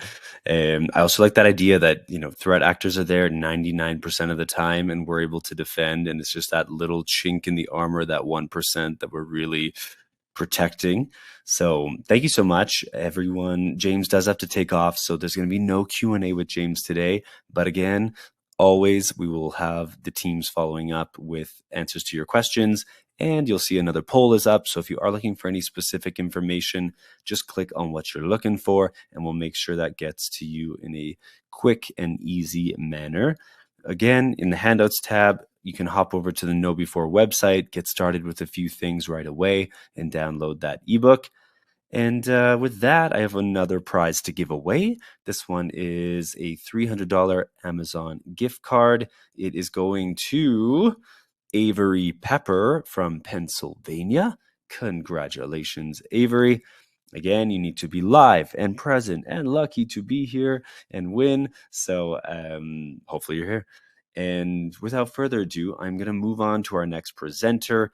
We have from Keeper Security, Travis Griffith, who is the solutions engineer at Keeper. And not only that, we have Jess Steinbach, my fellow moderator, hopping on. They have a bit of an interactive game worked into this presentation. So without further ado, let's make that magic happen. This is Travis coming in hot with Jess. And if you two are ready, let's take it away.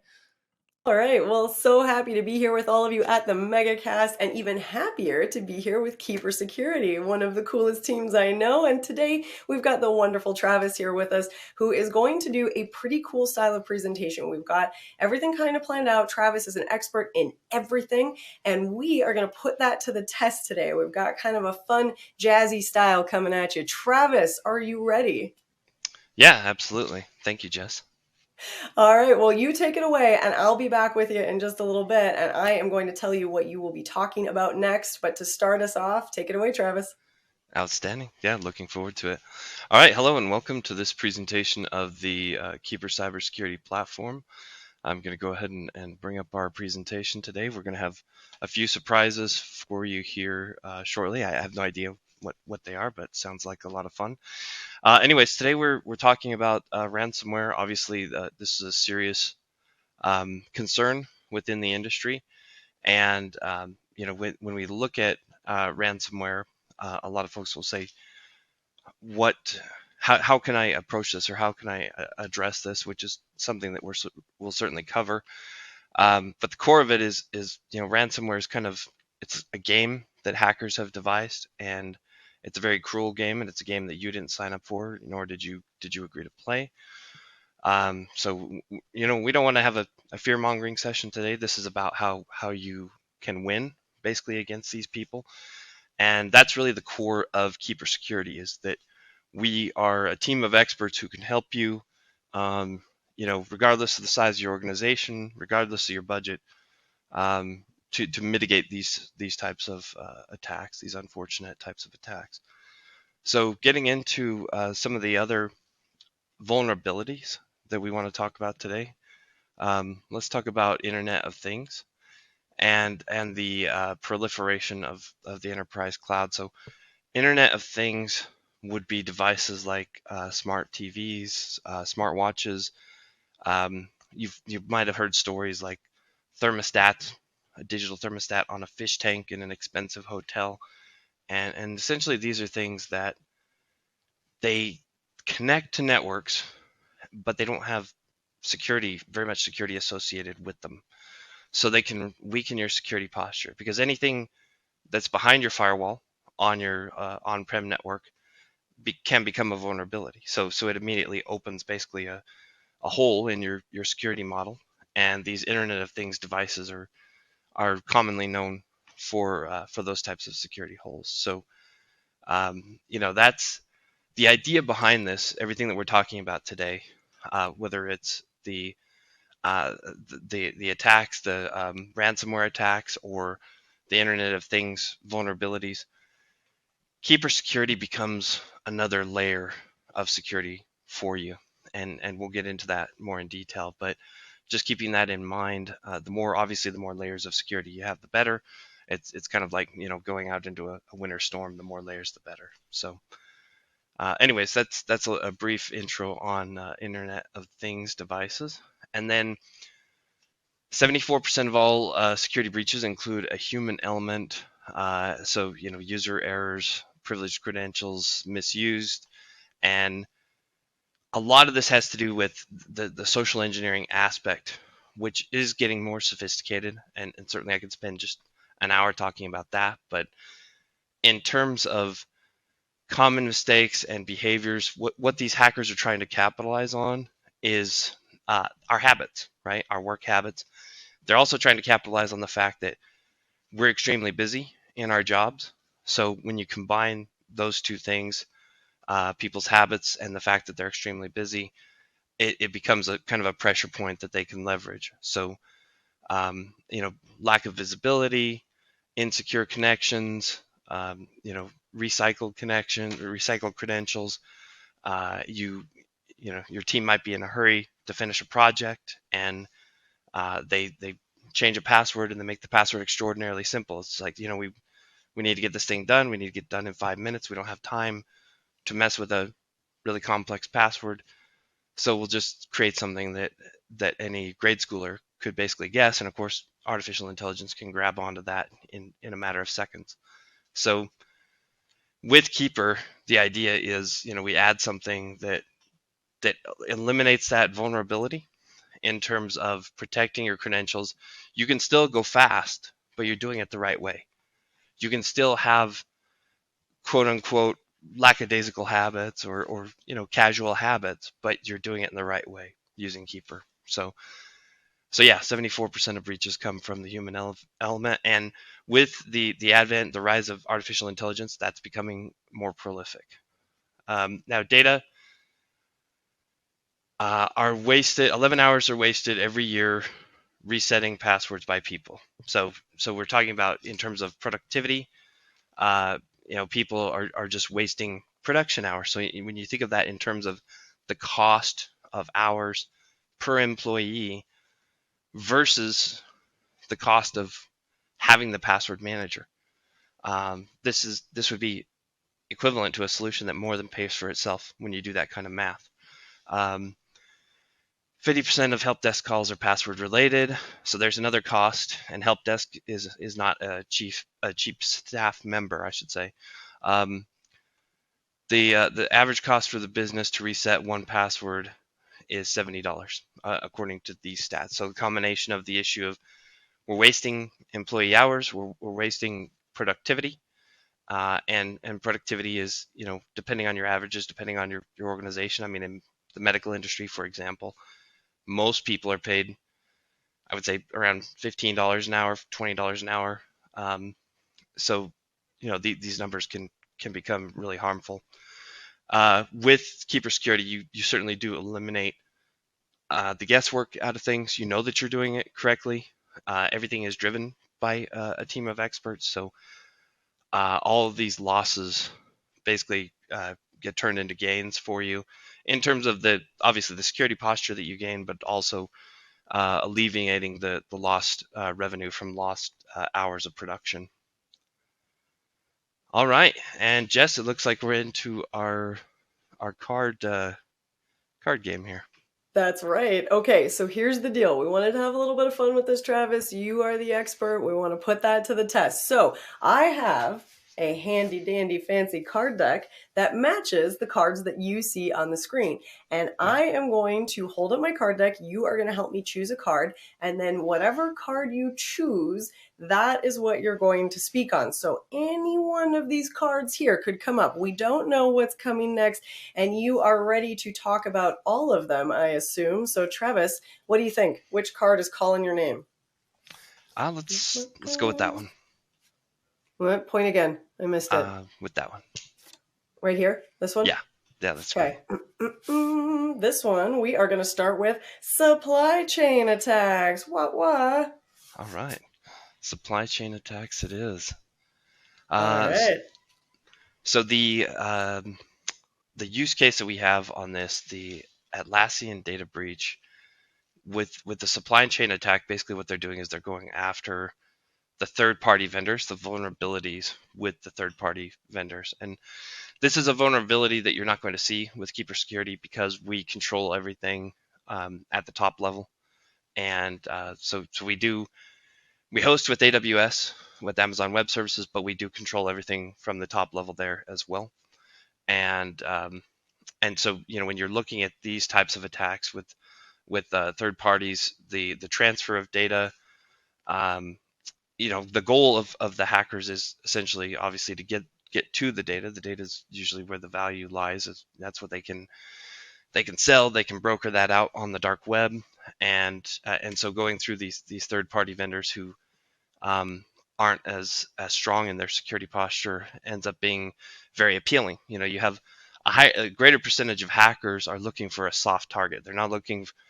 Keeper is a very, very, very hard target. So the only reason that a hacker would go after a solution like Keeper is because they want notoriety. They're trying to become famous because they're trying to crack something that's basically impossible to crack. So they go after soft targets, and as a result, they go after the third-party vendors because they know that the core company, their security posture is very strong, right? So they're able to get a hold of employee credentials, use those credentials to access the data, and to get employee records and office building floor plans. What are the dangers behind this? Just very quickly, employee records containing sensitive information about them, medical history, things like that, that they can use to exploit and make threats, leverage you in some way. That's typically their goal.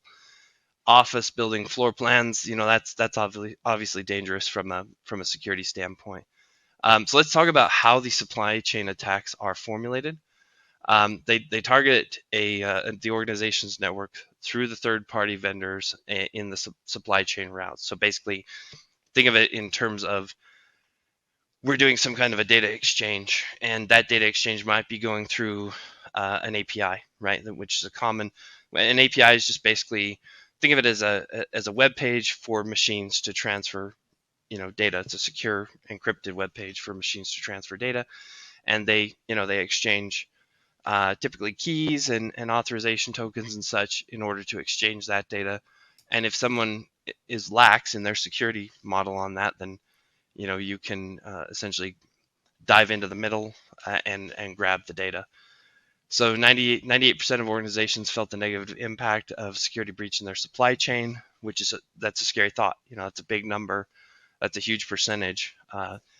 So, being less reliant on those third-party vendors, or at least checking the security posture of the third-party vendors, but most of the time keeping the security model under your control is going to be a better posture.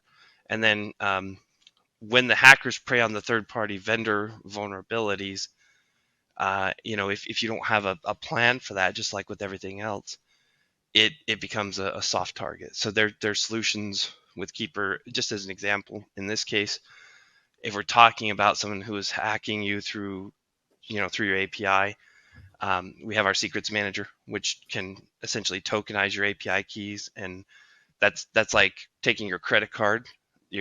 Somebody steals your credit card. Obviously, now they have your credit card number. That's a big problem.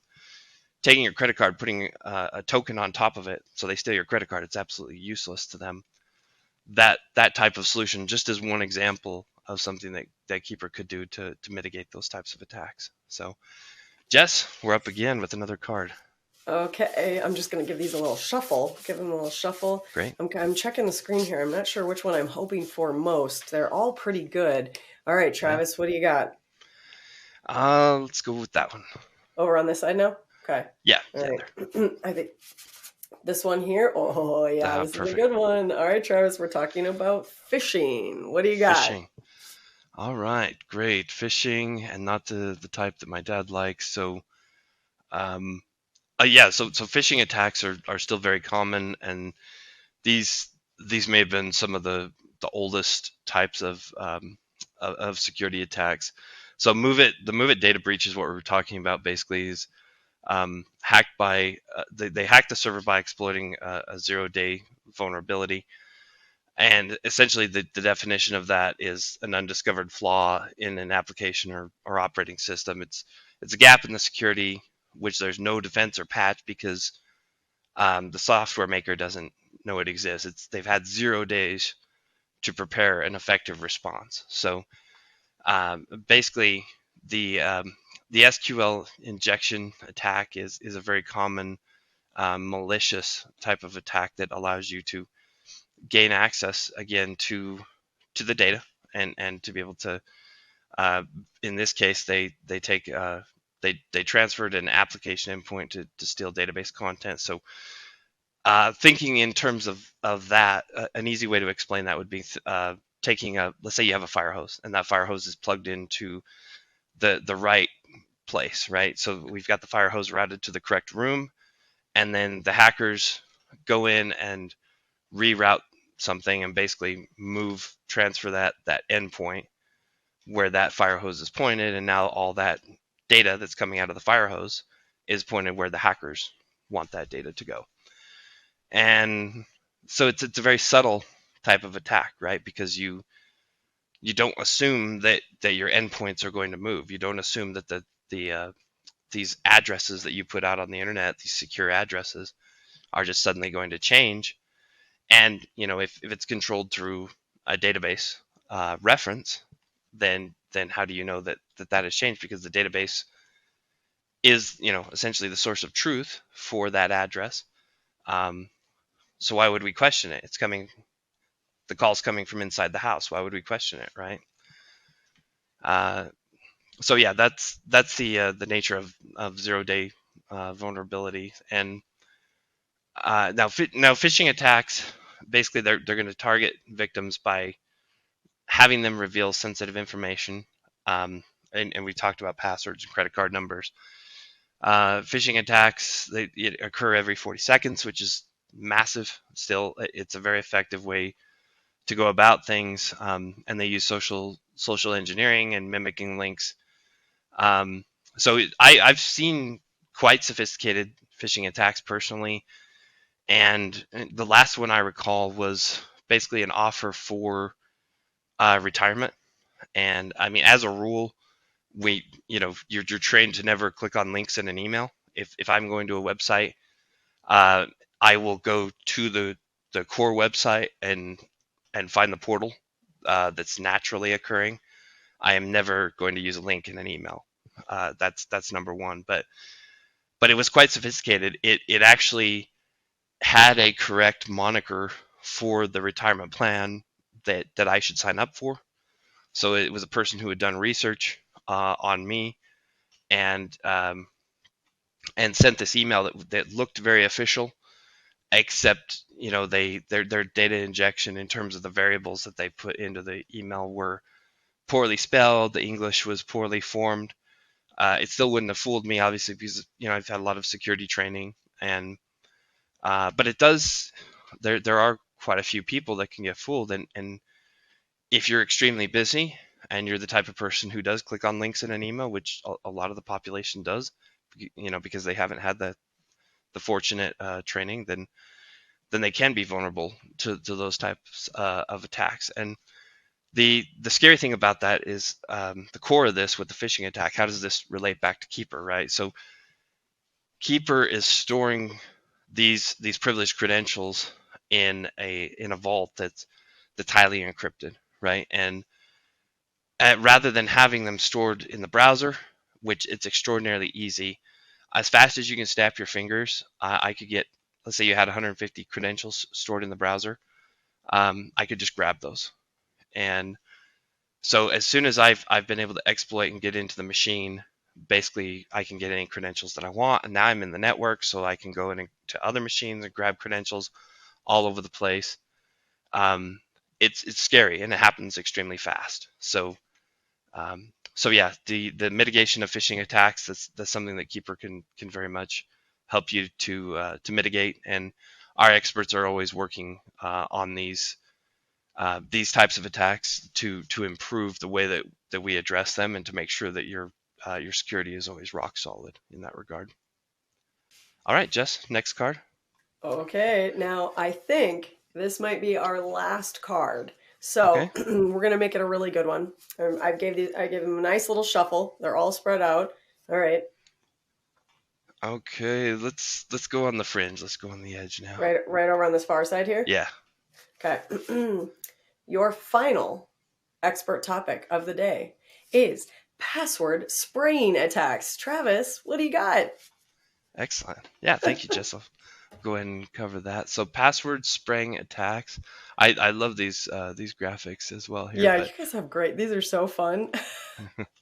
So password spraying attacks basically would be where someone has credentials that are reused, and so where you have a weak or reused credentials, a password spraying attack is going to allow cyber criminals to access, obviously if it's a reused credential, many different systems, and again, as part of that, the password spraying attack, nearly 2/3 of internet users reuse the same password, because what will happen is they'll get this kind of Academy Award type of mentality, and think, you know what, I just created the greatest, most brilliant password ever. And if I just created the most brilliant password ever, of course I want to use that everywhere. I'll use it for everything. Nobody's ever going to guess it. And so now, again, if I go back to that example of the average high level, maybe business user manager, any important person in your organization is going to have roughly 100, 150 passwords potentially. And now we have that Oscar award winning password on 150 systems, and the cyber criminal gets a hold of that. Now they have access to 150 systems, again, as fast as you can snap your fingers. So having the passwords be unique, it's something that you can't really discipline a human being to create unique passwords, to create long, unique, complex passwords. We don't think in those terms. We don't behave in those terms.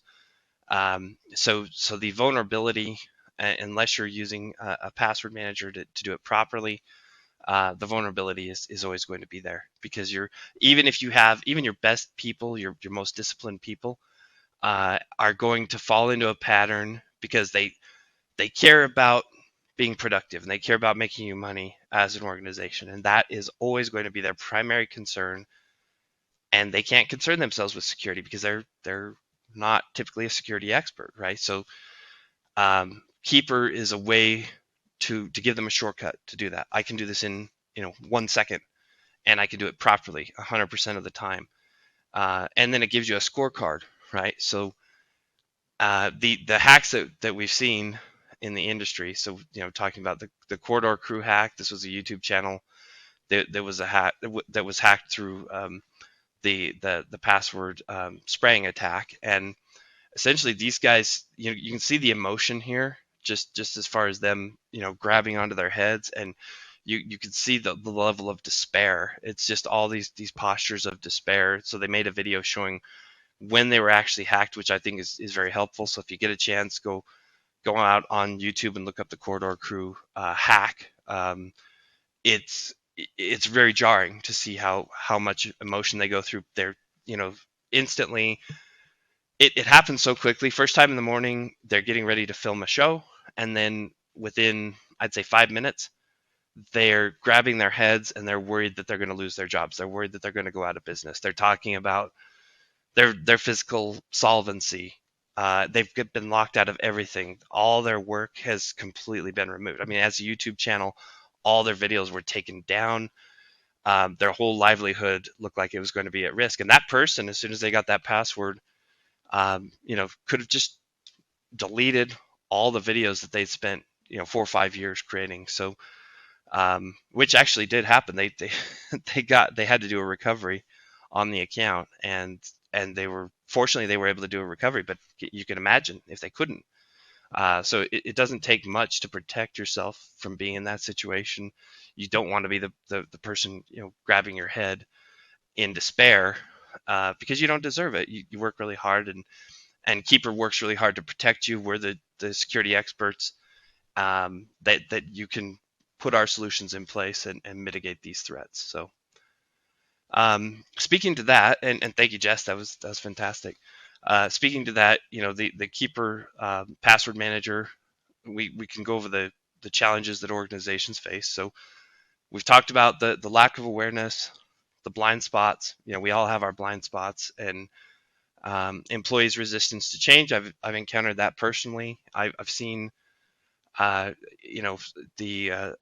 CEO has put out a solution for someone and said, please use this, and verbatim the employee said, that's an extra click, and they said it with a lot of despair. It's like that's an extra click I have to do, and but it's worth it. It's an extra click that's very much worth it to protect yourself, to protect your organization.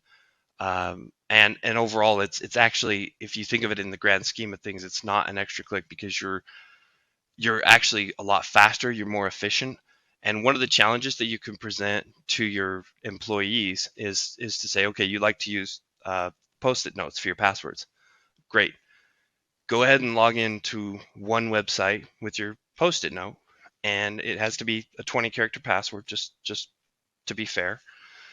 I will log into 3 websites with username, password, and 2-factor authentication with Keeper faster than you can log in with your Post-it note, which is easily done. I'm not saying that that's something that you should do, but just to emphasize how much easier it is to use Keeper, how much more efficient it is to use Keeper. We're talking about not only just you entering in passwords in 3 websites faster, but passwords and 2-factor authentication, so you're even more secure. And it's completely effortless for your employees, because the password manager is filling in all the fields for them. So they get to like it very quickly. So poor password hygiene practices, and then talking about how does the Keeper platform work? How does it protect your organization? All right, so how does it work? So we're already short on time, so I'm going to be really quick with this. Basically, Keeper has an encrypted vault. We have the browser extension companion to that. That's what your employees are really going to love in terms of the user experience. We do have, obviously the 2FA integration that's going to autofill those 2 factors. We did talk about that, and autofilling the passwords, including also passkeys in addition to passwords. Secure sharing, top-down sharing, diplomatic sharing within your organization. The admin console, that's going to give you visibility to know that you cleaned up your password hygiene, and to know that you've reduced your attack surface by 82%. So I don't want to get too deep into the weeds on that right now. Go ahead and schedule a demo for more information, and I'll turn it back to you, Jess. Yes, awesome. Travis, you got through so much information so quickly there, and I know there's lots more to learn about Keeper. So is booking the demo the best way to follow up if somebody wants to get a little bit more info? Yeah, by all means. We always let the client run the show, and so it's going to be very casual, and we just you throw out your questions as we go. It'll be smooth jazz. We'll show you what you want to see when you want to see it. I love it. Well, Travis, thank you so much for being at the mercy of the cards today. This was a lot of fun, and we're going to hand things over. We've got a poll question for everyone out there in the audience today, and what a great time. Thanks, Travis, for being here with us. All right, so there is your poll question. There is the big question of the day. What additional information would you like to get about the Keeper Security solution? So Travis just gave us a wonderful, off-the-cuff, casual, jazzy style presentation as we went through all of that. And there's so much more to learn, right? There's so much more to dig in. So click on that wish list up on the screen right now and let Keeper Security know what additional information you would like to get. While you're doing that, one more homework assignment for all of you is to click over to the handouts tab. If you haven't already done that, make sure you've got the handout from Keeper Security on the privileged access management. This is that next gen zero trust and zero knowledge privilege access management or PAM solution. So very much worth reading, very much worth digging in a little bit further. Again, those data sheets are quick and easy reads. So make sure you've got that downloaded. Hold on to that for after we wrap up our MegaCast today. I know it's a big, long day. There is a lot of stuff coming your way. So this is a great way to make sure you can follow up and get a little bit more information when you need it. All right. So you guys have the poll question going, you have that wish list, you have the handouts on the go. Let's do a prize giveaway. We are going to do a gift card, and that is a $300 Amazon gift card, and then we will do a Surface laptop. Now, these are going to go to people who are here live and present at the MegaCast. So you do need to be here live and present at the MegaCast. And our gift card is going to Derek Lining from California. Derek Lining from California, and our Surface laptop is going to James Marlowe, also of California. Lucky day to be in California. You get some sunshine, and now you got some prizes coming your way. So Derek Lining gets a gift card, and James Marlowe from California getting a Surface laptop. We will follow up with both of you after we wrap, so stay tuned for that, my friends. But for now, we are going to keep things cruising right along in the MegaCast because we have another rock star crew in the wings, and I know that you are all so excited to hear from the Tanium crew. So up next on the MegaCast, we will be hearing from Tim Heischel, Director, Technical Solutions Engineering at Tanium. Tim, thank you so much for being here with us. Can't wait to hear what you have in store. So I'm going to hand things right on over to you. Take it away. Yeah, of course. I appreciate you having me. So we're just going to get right in here. So my name's Tim Heichel. I'm a technical director here at Tanium. I've been with Tanium for about 3 years. Prior to that, I spent 10 years in the financial services space where I was actually a customer of Tanium's, and the product changed my work-home life balance so much that I had to come join the team and spread the message. Go ahead and LinkedIn me if you want to LinkedIn. There's little QR code right here. This is the only time I'd ever tell you to put a QR code into your phone. But getting into the presentation here, go ahead and raise your hand if you're not here. Right? It's kind of a silly old teacher joke, right? But really what this comes down to is we need to know the known to recognize the unknown. If you think about the industry as a whole in ransomware and the technologies that we have, we're really in a position where data modernization and visibility is really important for us to see the full picture of everything, right? And when we talk about patching as an example, or tool coverage, right? We go to specific folks within our organizations and we ask, hey, are you patching? Do we have full coverage of all of the security tools that we have in place?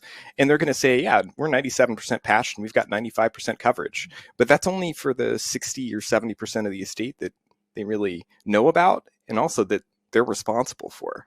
So there's, a larger picture here. We really need full visibility across the entire estate.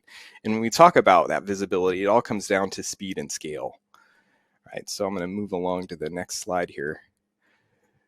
Know, manage, and secure, right? So we cannot know and we cannot manage or secure what we don't know about, And what's important about that is to understand that if I don't know a device exists, there's no way that I can put the appropriate countermeasures in place to protect that device. You can't secure what you don't know about. The ability to have power is really within the data that you have. And when we're measuring risk, it's all relevant based upon the data that we have, right? Risk is typically measured in two different dimensions, the likelihood and the severity. And we categorize that into 3s and 4s and mediums and highs and lows. And it's all subjective to the data that we have, the reliability of that data. So depending upon the data sources that we're using to inform our decisions, we either going to have bad intel, which means we have no truth and we're kind of guessing, or we're going to have good intel. And that good intel is going to result in good decisions.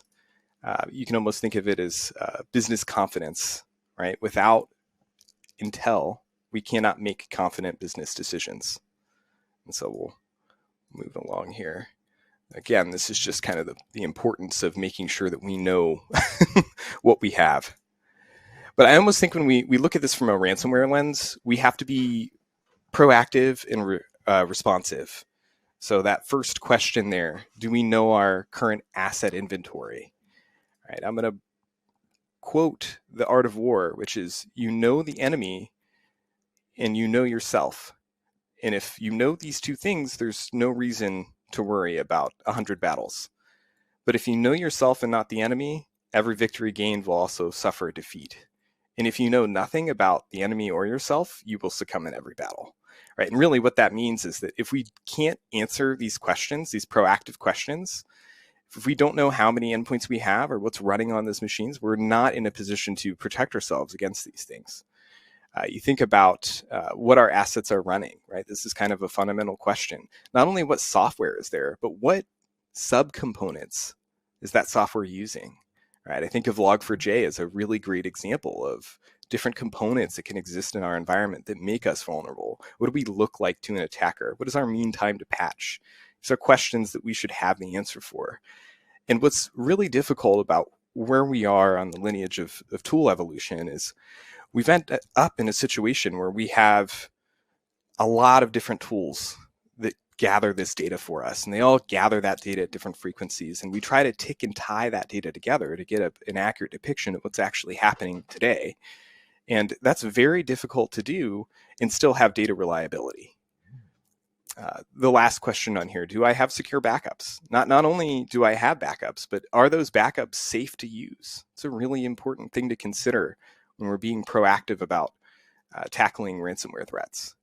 And from a being responsive perspective, right, when we talk about real-time data, when you're in a war room, which could cost 50 grand an hour in some cases, every minute counts, right? The longer it takes for me to get information, the slower I am to respond to that threat, and the longer it's going to take for me to get back to standard runtime. And it's just going to continue to increase my MTTR. So having real-time data gives me the ability to quickly identify everything that I know about the situation I'm in, and data is power. Now that I know these things, I can take the appropriate actions to address them. You know, that second question there on be responsive. Our security and operations teams in sync.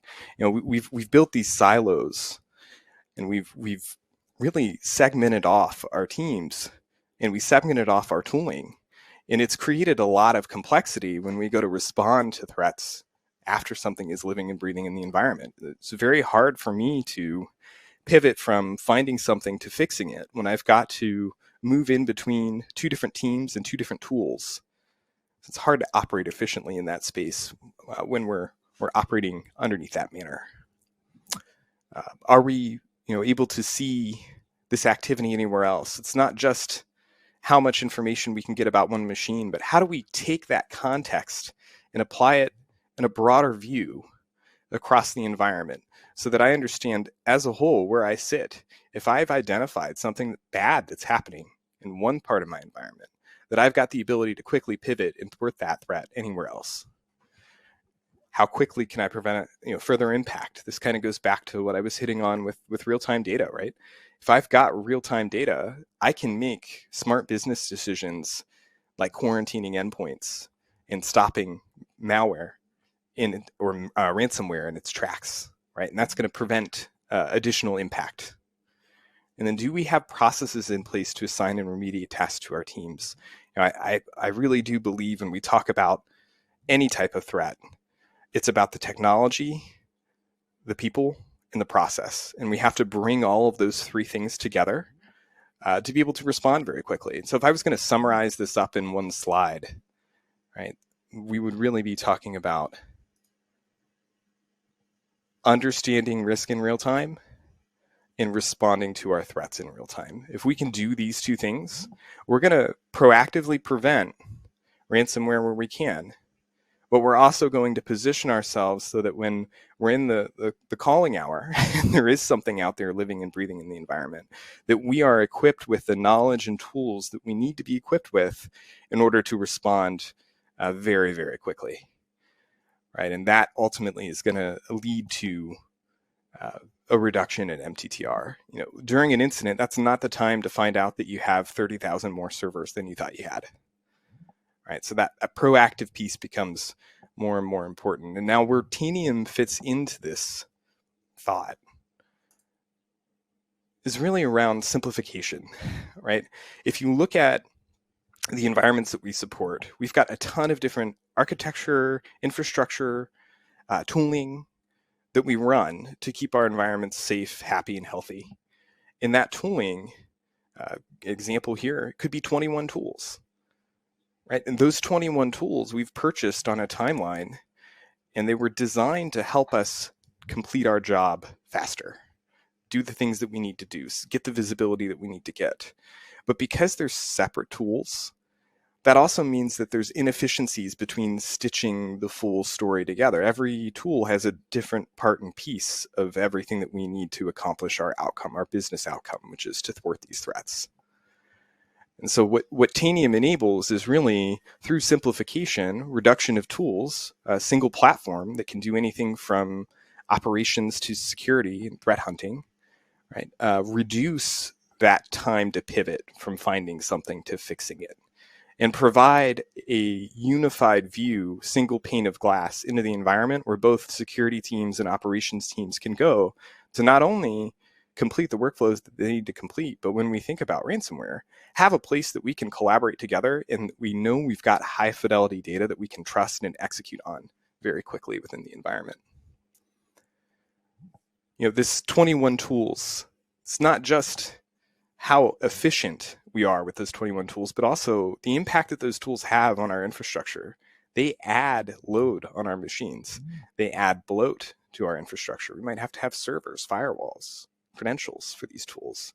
We've got different consoles we need to access, different skills that we need to train. And that my favorite there, that's stitching the data together. That's where everything comes together with this, right? At the end of the day, if we can't effectively get context as to what's happening, it's going to be very hard to respond to any threat that we have. And so keeping in mind that be proactive and be responsive mindset, I want to talk a little bit about the proactive piece and how Tanium fits into that. Tanium offers what we call a Tanium risk assessment. It's a no-cost risk assessment. It takes about 5 days to complete.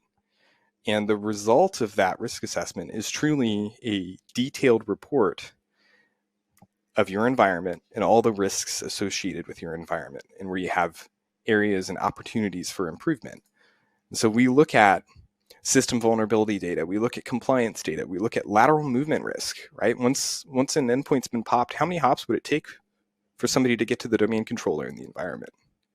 Sensitive data, if you do have machines that have been breached or popped, what data were on those machines? People save things to the desktop all the time. It's kind of crazy. SSL health, right? Looking at the types of protocols that you're using out there, using deprecated protocols. All these bits and pieces we take and look at across the environment, and we stitch together a view. And the output of this 5-day assessment is a comprehensive risk report that also is a path to risk reduction, right? So no cost risk assessment that at the end of the day gives you that proactive view of what do you have, what's it doing, How long is it taking you to patch? What do you look like to an attacker? And how do you make it better?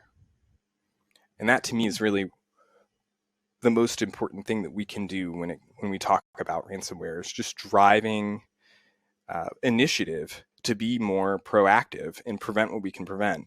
Now, the other piece here, right, that responsive piece we'll talk about now, and that's really when we're in the war room and we're responding to threats, it's really important that we're able to get context very quickly and we're able to take action very quickly. Right, I'll give you an example. I actually had a situation where there was some ransomware that got onto a particular network that I was involved in, and it's about 100,000 machines in this environment, and we were able to, with Tanium, stop that ransomware from traversing across the environment within 10 minutes by pushing out a real-time action to 100,000 machines that essentially inoculated those machines from the attack vector that was being used. That's a really powerful story, right? If that would have crawled across all those machines, the amount of time it takes for you to go get a backup and restore, the amount of time that it takes for you to truly understand everything that happened and gather up the evidence is a little overwhelming. Tanium wasn't only just able to thwart that threat, but we were able to go back and our threat hunting capabilities. It's essentially like having a black box on every endpoint in your environment. You think about when a plane goes down, you've got this black box that we can go to. The flight recorder has all the content of what happened that led to that event. Tanium does that for every machine in your environment. And we can use that to gather up the evidence that we need, take snapshots, forensics data, dump memory, and then reconstruct the attack and understand exactly how that happened so that next time around, we're more proactive about that type of attack and that we can thwart those things before they even get through the door. So pretty powerful stuff there. I am going to pivot and show you in the console another thing that we've added here recently to Tanium that I think is really beneficial when we talk about response. So let me do that.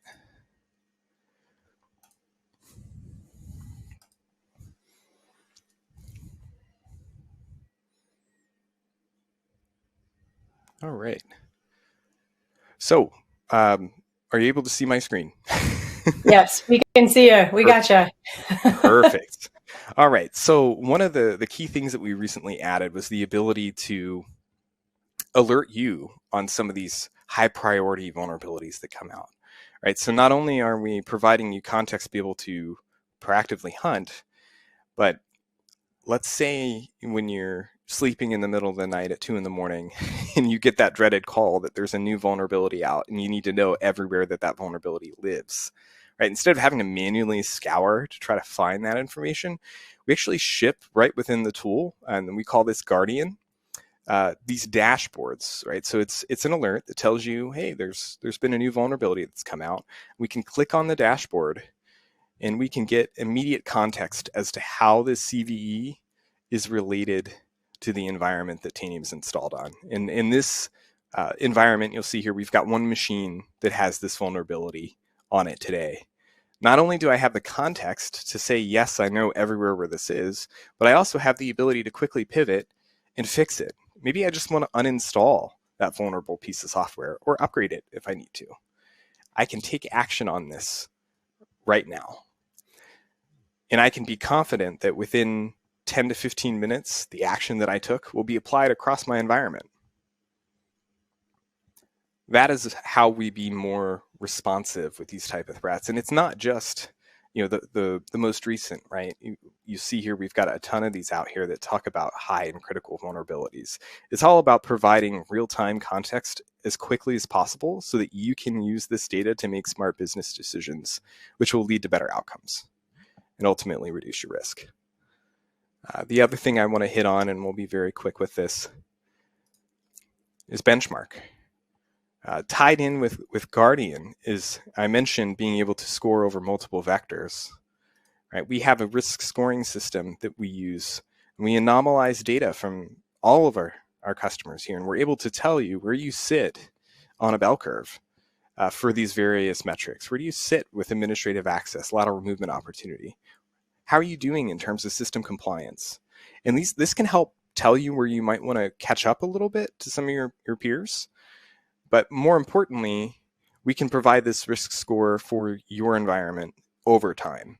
All right. So when you're measuring at an executive level and you need to prove that, hey, we're making progress at reducing risk and increasing our posture to these types of threats, you have hard metrics that we can reference here to help drive that. And it's not just the vectors that we talked about before. We can actually drill down in these and use these to help drive context when we're prioritizing what we're going to go after as well.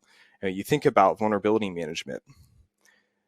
I can look at which vulnerabilities are most impactful to me, which is a culmination of how critical the asset is, which is dynamic, as well as how many endpoints that I have, what's my attack surface, and the CVSS score, right? And I can culminate these things to the surface, and then I can use this to go out and do things like patch. Maybe I need to take care of this. If I was going to fix one thing in my environment today, right, I can go in to Tanium and I can identify what patches are related to that CV and quickly patch those things to fix it. So it's very, what we're trying to do is get out of the habit of just scanning for vulnerabilities or just scanning for security concerns and give you the power to remediate those things. The last mile is how I refer to it, right? Which is really the most impactful mile. You know, we could run all the reports that we want to run about vulnerability management, but if we're not doing that last mile to actually fix it, it was for nothing when we look at it from a risk perspective related to ransomware or malware.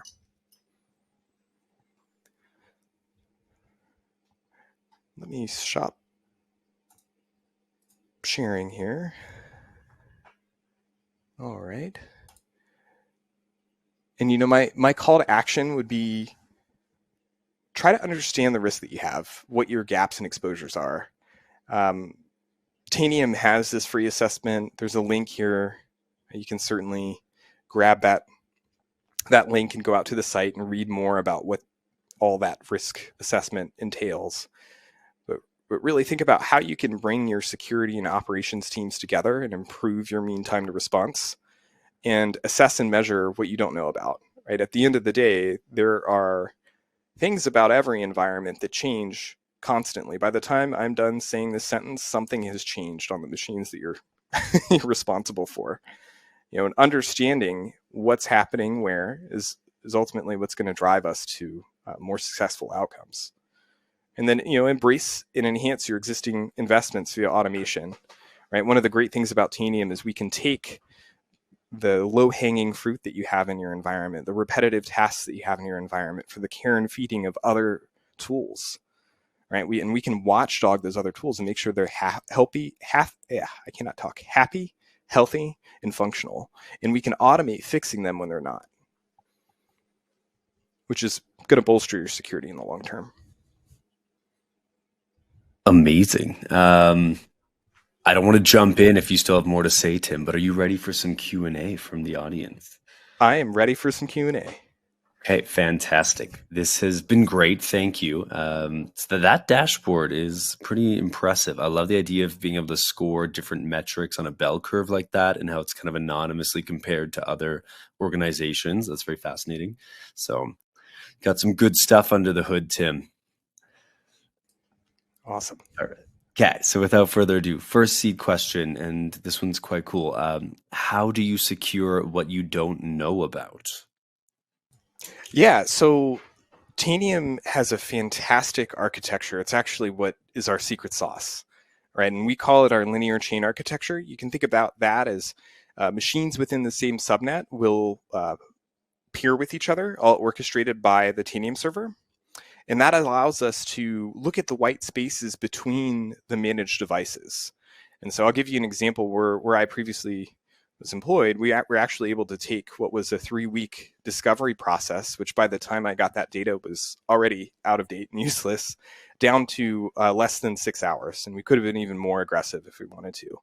But the idea is how quickly can we find those assets that are not managed, right? And then Tanium also has the ability to laterally deploy our client. We are a agent-based solution, but if you've got one machine in your environment that already has Tanium installed on it, we can laterally deploy to unmanaged endpoints beside it once we've identified them.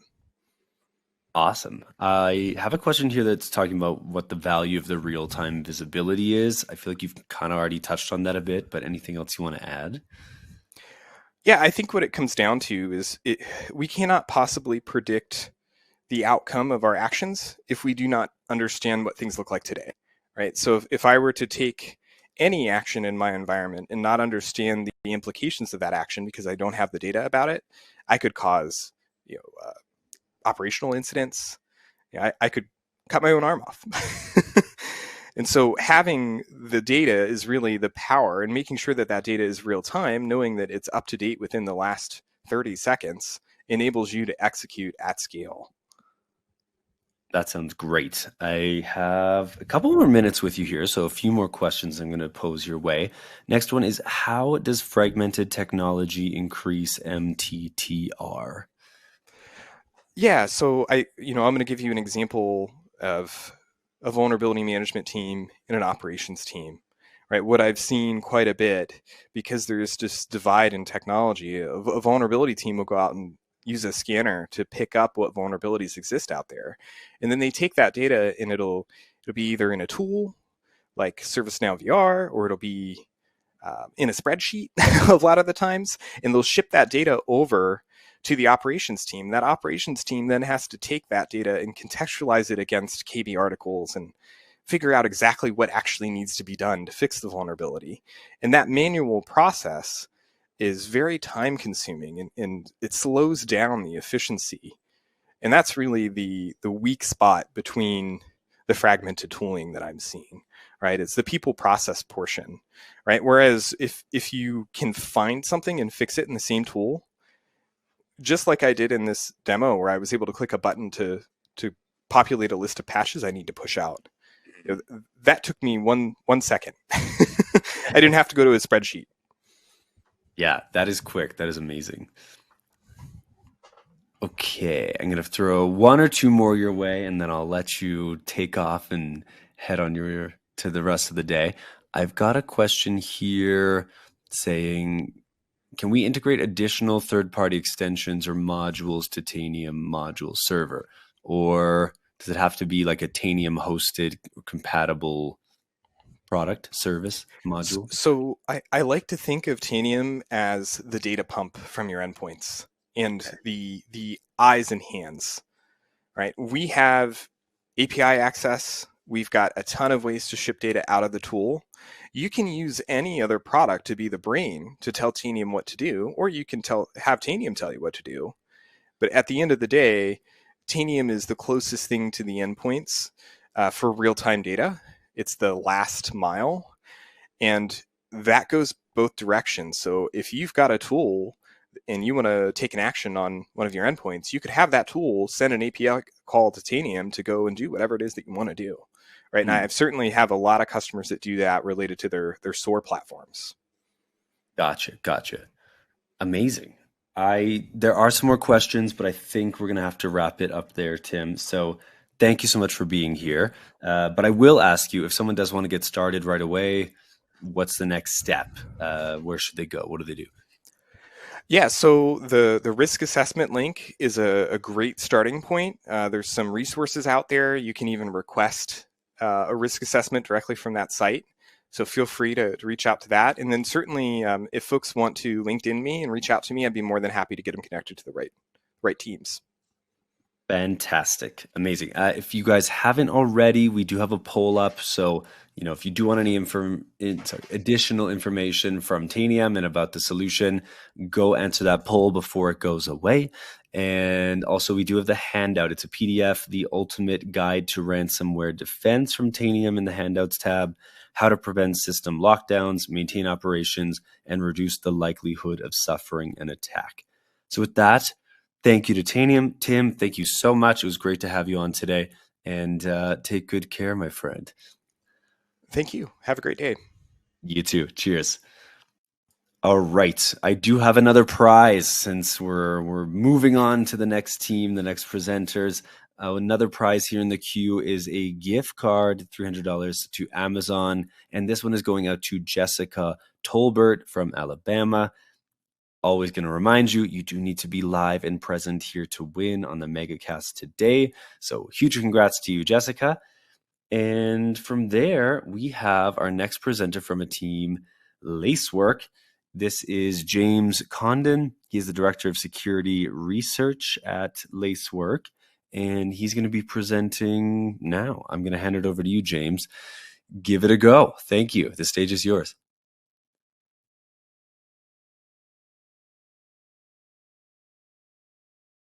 Hello, everyone, and welcome to this presentation, Cloudy with a Chance of Threats. I'm James Condon, and I'm going to be talking to you today about the active threat landscape in the public cloud. Okay, so let's see what's going out in the wild. These aren't attack simulations, but things that are based in what we are actually observing. So when I like to describe threats, especially when we're talking in the context of the cloud, typically I like to talk a little bit about the threat actors associated. So we'll talk a little bit about nation state and criminal actors. Then, since this is a very large landscape, I like to break it down into a few different areas. I like to talk about the cloud control plane for your cloud service provider, talk about the workloads themselves, touch on Kubernetes since so many folks are using that. We'll talk a little bit about SaaS applications, how supply chain ties those together.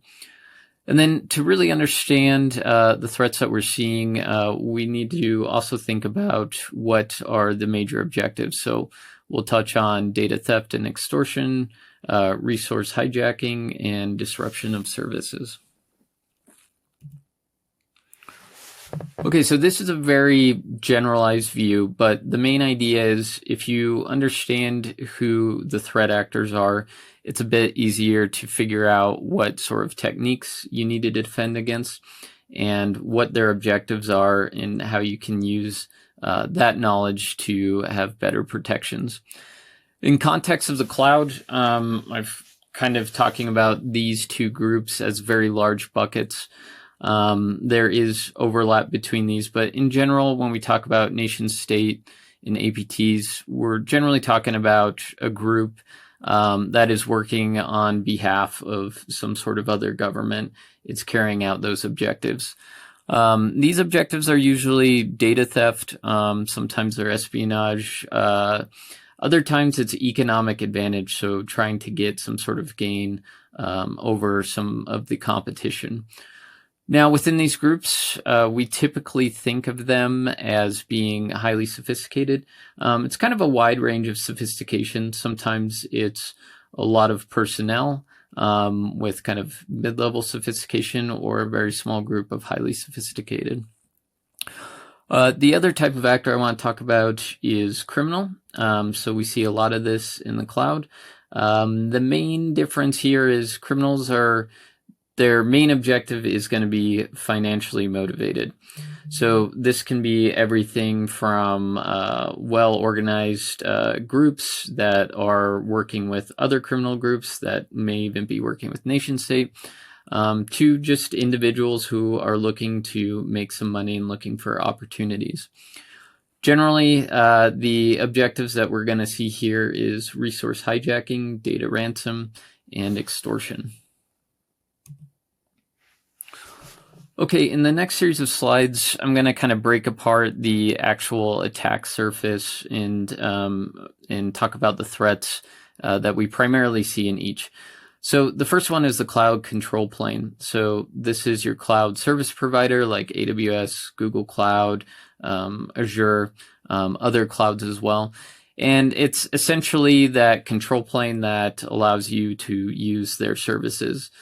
Now, the primary threat that we're seeing a lot of is identity compromises. So if this is AWS, we're talking about compromised users, we're talking about compromised roles. Over the past 4 years, we've seen what feels like an exponential increase in this, despite several mitigations being put in place to reduce the chance of this. But as an anecdote in 2023, we've observed hundreds of these. We've even had a few instances where on the same day, the same actor breaches multiple victims. Often we're asked, how are these identities compromised? This has been going on for a while. There's a lot of different ways that this can come about, and some are getting mitigated well, and then there's some that are still a little bit unknown. But in general, there's compromises from vulnerabilities that lead to access of credentials, whether it's an application storing it or an application that can call a service to get it. Sometimes it's accidents like uploading them to repositories. Even though there's a number of protections for these in places like GitHub, there's other public places that people might accidentally upload these. Phishing is another one. Access brokers, you can think of those as underground forums where access to different environments is sold. And like I mentioned, sometimes we just don't know exactly how these were taken over. The reason I highlight this as kind of a top threat is it underpins a lot of attacks that are going to happen in the cloud. And detecting identity compromise sounds easy in practice, or sounds easy in theory, but it's often difficult in practice. This is because there's a lot of log sources or there's a lot of data within your logs. If you have a lot of different accounts, it can be difficult to kind of track down. But either way, this should be a focal point for your detection and response teams. Misconfigurations are still prevalent, but it looks a lot better than it did, I would say, 3 or 4 years ago, when the primary threats that we were seeing were folks accessing open S3 buckets or databases that were connected and unsecured. So I'll give you a quick example of something that we blogged about. This is called Androx Ghost. It's some Python malware. The way it operates is it will do mass scanning of the internet looking for Laravel environment files. This is a PHP web framework. Now, if it finds them, it'll parse these environment files, and it's looking for all kinds of different secrets, whether it's AWS, SendGrid, or Twilio. If it gets the AWS keys, typically what we'll see is some SMTP spam abuse. We'll see backdoor users being created, and then possibly hands-on keyboard interaction with the console. This malware can also spread laterally by brute forcing SSH. The interesting anecdote with this one is when we discovered it in 2022, the volume of scanning was extremely high. We saw about 40% of the environments we monitor being scanned by this threat. So what we're seeing here is these attacks kind of ramping up and how prolific they are. Okay, the next piece of the attack surface I'd like to talk about is the workloads. So this is your compute, it's your Linux hosts, it's your Windows hosts. In general, how these get compromised follows this workflow here. Usually it starts with mass scanning for exposed vulnerabilities. One thing I'll highlight here is we did a blog on out-of-band application security tools. So these are primarily used for pen testers being able to enumerate different vulnerabilities. But now we see attackers find these to be very popular to use for scanning on the internet. Project Discovery is one of the most popular ones. So what we'll observe is there'll be everything from security researchers when a new CVE comes out, getting an idea of how much the internet's affected. And then we'll also see threat actors essentially building up target lists to go after. So once scanning's complete, targets are found. Next step is exploitation. And generally, there's a number of other pieces of malware that will be installed. So typically, there'll be some sort of script that will prepare the system for installation. We'll see modules for lateral movement, cryptojacking, denial of service. A lot of times, we'll see these attempt to move laterally to other workloads. And then more concerning is evidence of actors trying to get from the workload into the cloud control plane. So here we have a few other threats that we've covered in a few different blogs. These are just kind of examples of what we're seeing where the workload is the primary initial infection vector. Kinsing is a prolific threat that we see quickly adopting remote code CVEs, primarily engaged in cryptojacking. Down this list a little bit is dark IoT. This is a botnet used for DDoS attacks, also adopting CVEs very quickly. But you'll see that in general, even though the objectives are a little bit different, there's a lot of different threats taking advantage of new vulnerabilities that are published and creating botnets to carry out their objectives. The next piece of the service I'm going to talk about of the attack surface is Kubernetes threats. So a lot of people are using Kubernetes to orchestrate their containers. This has a good overlap with workloads. But specifically when we talk about Kubernetes threats, we're talking about kind of two major scenarios. One is the control plane to Kubernetes. So the API server, basically anything where you can control the orchestration service itself.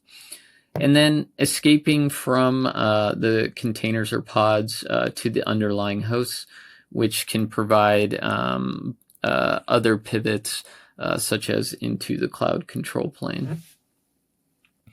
Listed here are kind of the top initial access that we'll see when it relates to Kubernetes. Now, this is just kind of a quick example tying together what we talked about in the workload piece.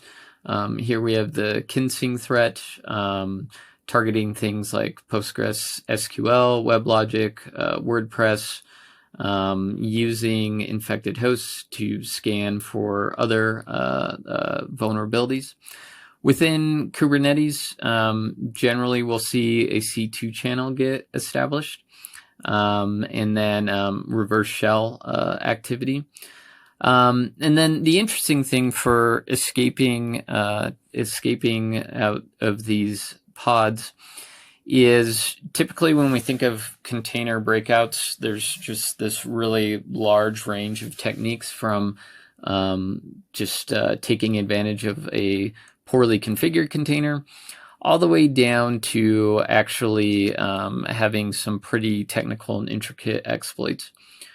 Typically, these actors, what we see is they want to find something where they can deploy new pods or containers, deploy them in a misconfigured state such that it's trivial for them to break out of the container and get to the host.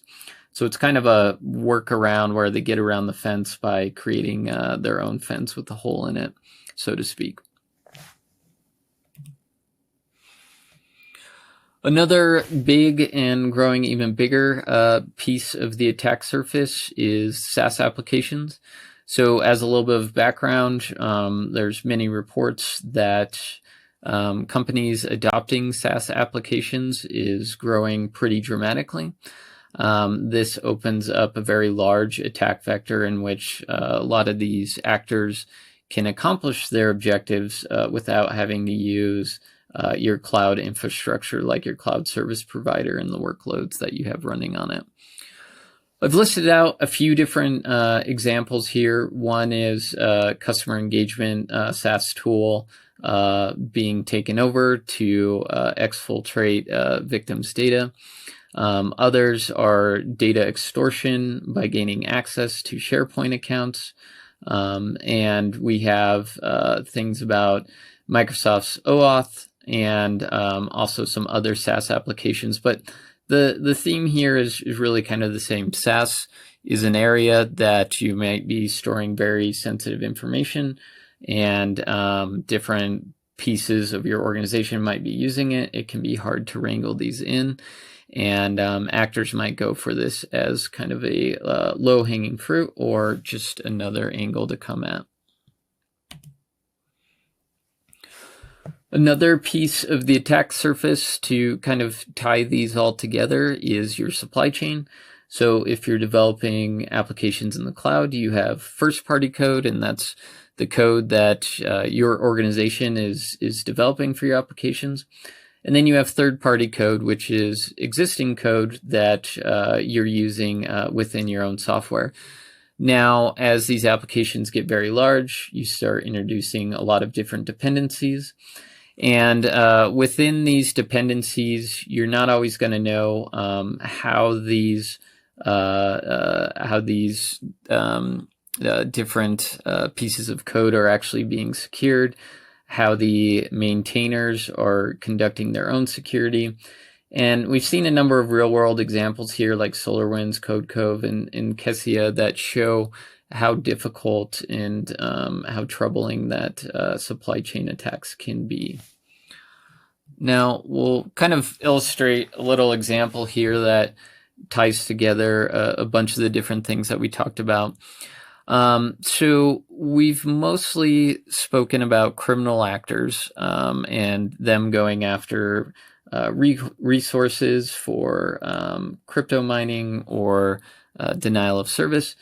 A lot of times what we'll see in the APT cases is you'll see some sort of managed service provider or SaaS provider get compromised, and they're used as a conduit to get into the victims that are the customers of that organization. So Jump Cloud was an example of that. It's a cloud-based IT management service. Essentially, this was taken over via supply chain attack attributed to some North Korean APT actors. But the important thing to note here is that the attacker used Jump Cloud to pivot to other companies as it made its attack. So the main thing here is we highlighted a lot of different pieces of the attack surface, and they can kind of be used in various phases of the attack and in different ways, making it more and more complex to defend against. Okay, so we'll kind of end this session with some mitigations. Some of them you'll have heard before, but hopefully there might be a couple new things in here that you can take back to defending your own cloud. In our ideal world, you have an endless budget for a world-class security engineering team, and they can build all the solutions that you need that are tailor-fit to your organization and your applications. But this is very difficult. This is a very long and costly journey. So for everyone else out there, here are a few different areas that we recommend focusing on. So ingress control, this is controlling what is accessing your environment from the internet.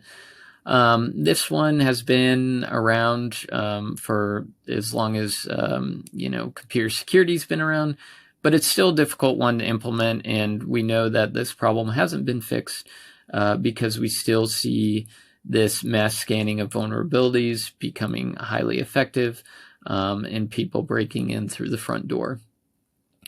Now, a control that you may not know much about, but I highly recommend, as it essentially mitigates most of these malware-based attacks, is an egress control. So the idea being here is your servers can only talk to whitelisted external servers. The reason to do this is when you have a new 0-day come out, think of Log4j. A lot of these 0 days that are remotely executed post-exploitation are going to require a callback. And then that callback is going to start downloading malware in second stages, and then you get command and control. What this ultimately boils down to is if you limit where your servers can talk outbound to, then you can, even if you get exploited by the next 0 day, you effectively mitigate all the post-exploitation activities.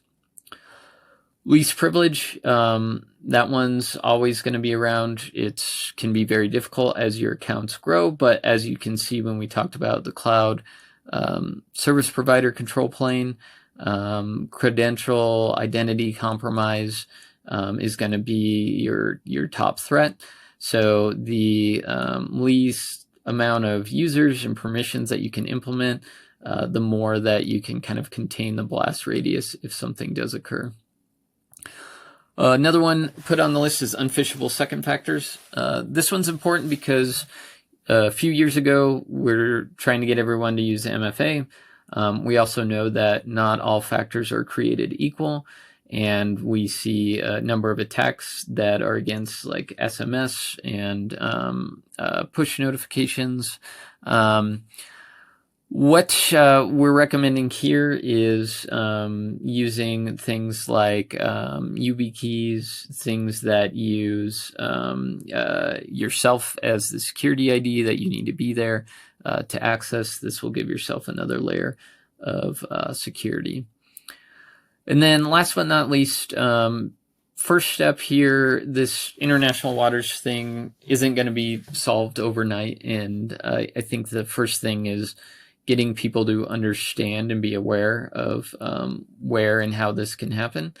We have a tendency to focus on what are the things that get a CVE ID and less so on what are the actions that have been taken by our cloud provider that we need to do something with.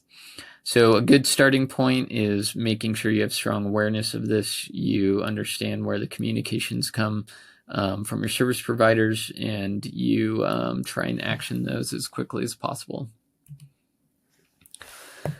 Last but not least, start thinking about your SaaS applications and how you can go a step further in securing those. There's SaaS security posture management solutions. A lot of SaaS providers are providing documentation on proper configuration.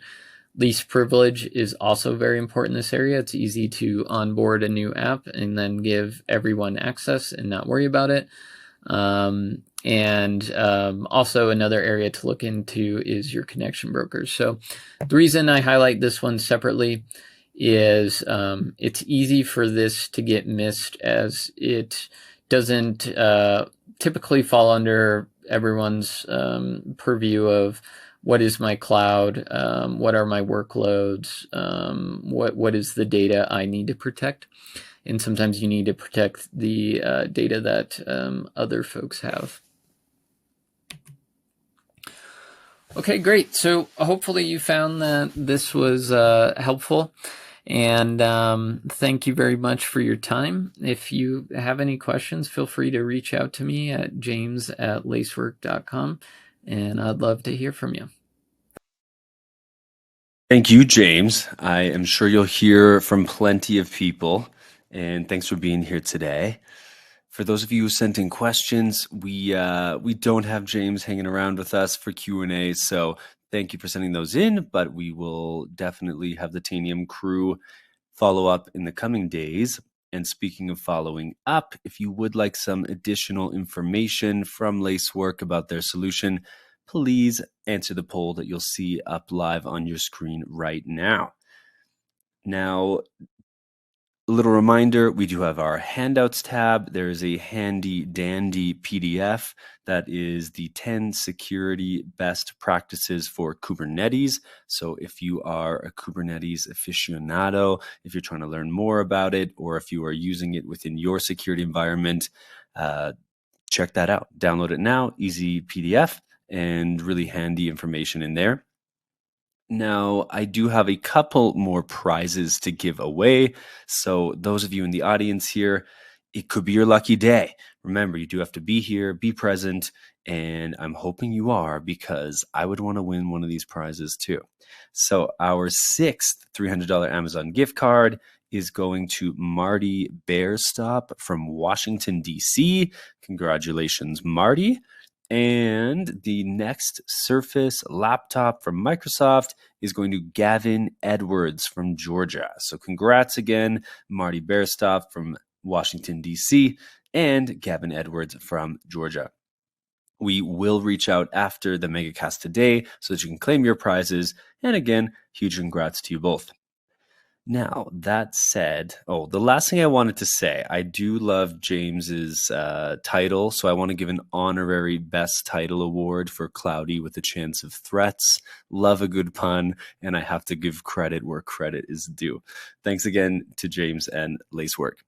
Now, next up in our crew of all-stars, and I'm sure some of you are going to recognize this familiar face in our MegaCast today, we have Veer Choksi. Veer is the Senior Product Marketing Manager at Rubrik. And as always, our friends at Rubrik are packing some awesome information and some amazing tech. So Veer, why don't you go ahead and present a little bit on the Rubrik solution, and then I'm going to join you afterwards for some Q&A. Take it away, Veer. Hello, everyone, and welcome to today's webinar. My name is Veer Choksi. I'm with Rubrik, and I've been here for about 2 years. Now, my goal here is to explain how you can use your own data to improve your cyber defense, and also to introduce data threat analytics, which is a set of capabilities that can help you detect threats better so that you can recover from cyber incidents quickly and confidently. And this presentation is geared towards both the IT and the security audience. Now, we all know that the cyber threat landscape has become challenging over the past few years. There's many reasons for this. The attack surface has grown a lot. Users are more distributed, and we have much more complex hybrid environments than in the past. It's also easy to become a cyber criminal, especially with ransomware as a service providers. So the barrier for entry for becoming a cyber criminal is a lot lower than it used to be. And also cybercrime remains financially rewarding. Now, before getting into my main content, I want to set the stage with some research from Rubrik Zero Labs, which is our threat research unit. We commission market research, we use third-party information, and also telemetry from Rubrik customers. 99% of IT and security leaders were made aware of at least one attack in 2022. Now, it isn't always ransomware necessarily. It could be data deletion, whether by a malicious actor or an insider or even accidental. And it could be politically motivated rather than financially motivated. But the bottom line is that cyber incidents are denial of data attacks. And when your data is down, your business is down. And on average, leaders dealt with attacks 52 times in 2022. So that's roughly once per week. Now, 93% of organizations reported malicious actors attempting to impact their data backups. Backups are often your last line of defense, and if your backups are not available and clean, the victim is much more likely to decide to pay a ransom to the cyber criminals. Now, about 73% of those efforts were at least partially successful. And so backups are something that both IT and security teams have an interest in. Now, out of over 27 million analyzed snapshots, about 21,000 of those contained anomalous activity. That's about 0.07% of the total. About 1,200 encountered an encryption event, and that's 0.004% of total. Now, notably, 100% of encryption events were previously identified as anomalous, and 100% of encryption events were tied to a lack of multi-factor authentication. Now, the number of impacted files could range from thousands to the millions, and nearly 3/4 of observed encryption events affected virtualization infrastructure. Now, traditionally, cybersecurity has focused on infrastructure security around prevention and detection in your production systems. But despite significant investments in infrastructure security and prevention tools, the risk of breaches can only be reduced. They can't be completely eliminated. Attackers are still penetrating these defenses. And so just as important as reducing the likelihood of a successful attack is reducing the impact of an attack. How quickly can business as usual be restored if an attack were to happen? And how can you, as a potential victim, make informed decisions to enable a successful recovery? Now, in spite of the security tools that are in place, there are still blind spots that can make recovery painful and drawn out. So malware might be lurking in your infrastructure. Endpoint detection and response tools can detect threats on devices, but they typically won't alert you to threats that are present on servers because they usually aren't deployed there.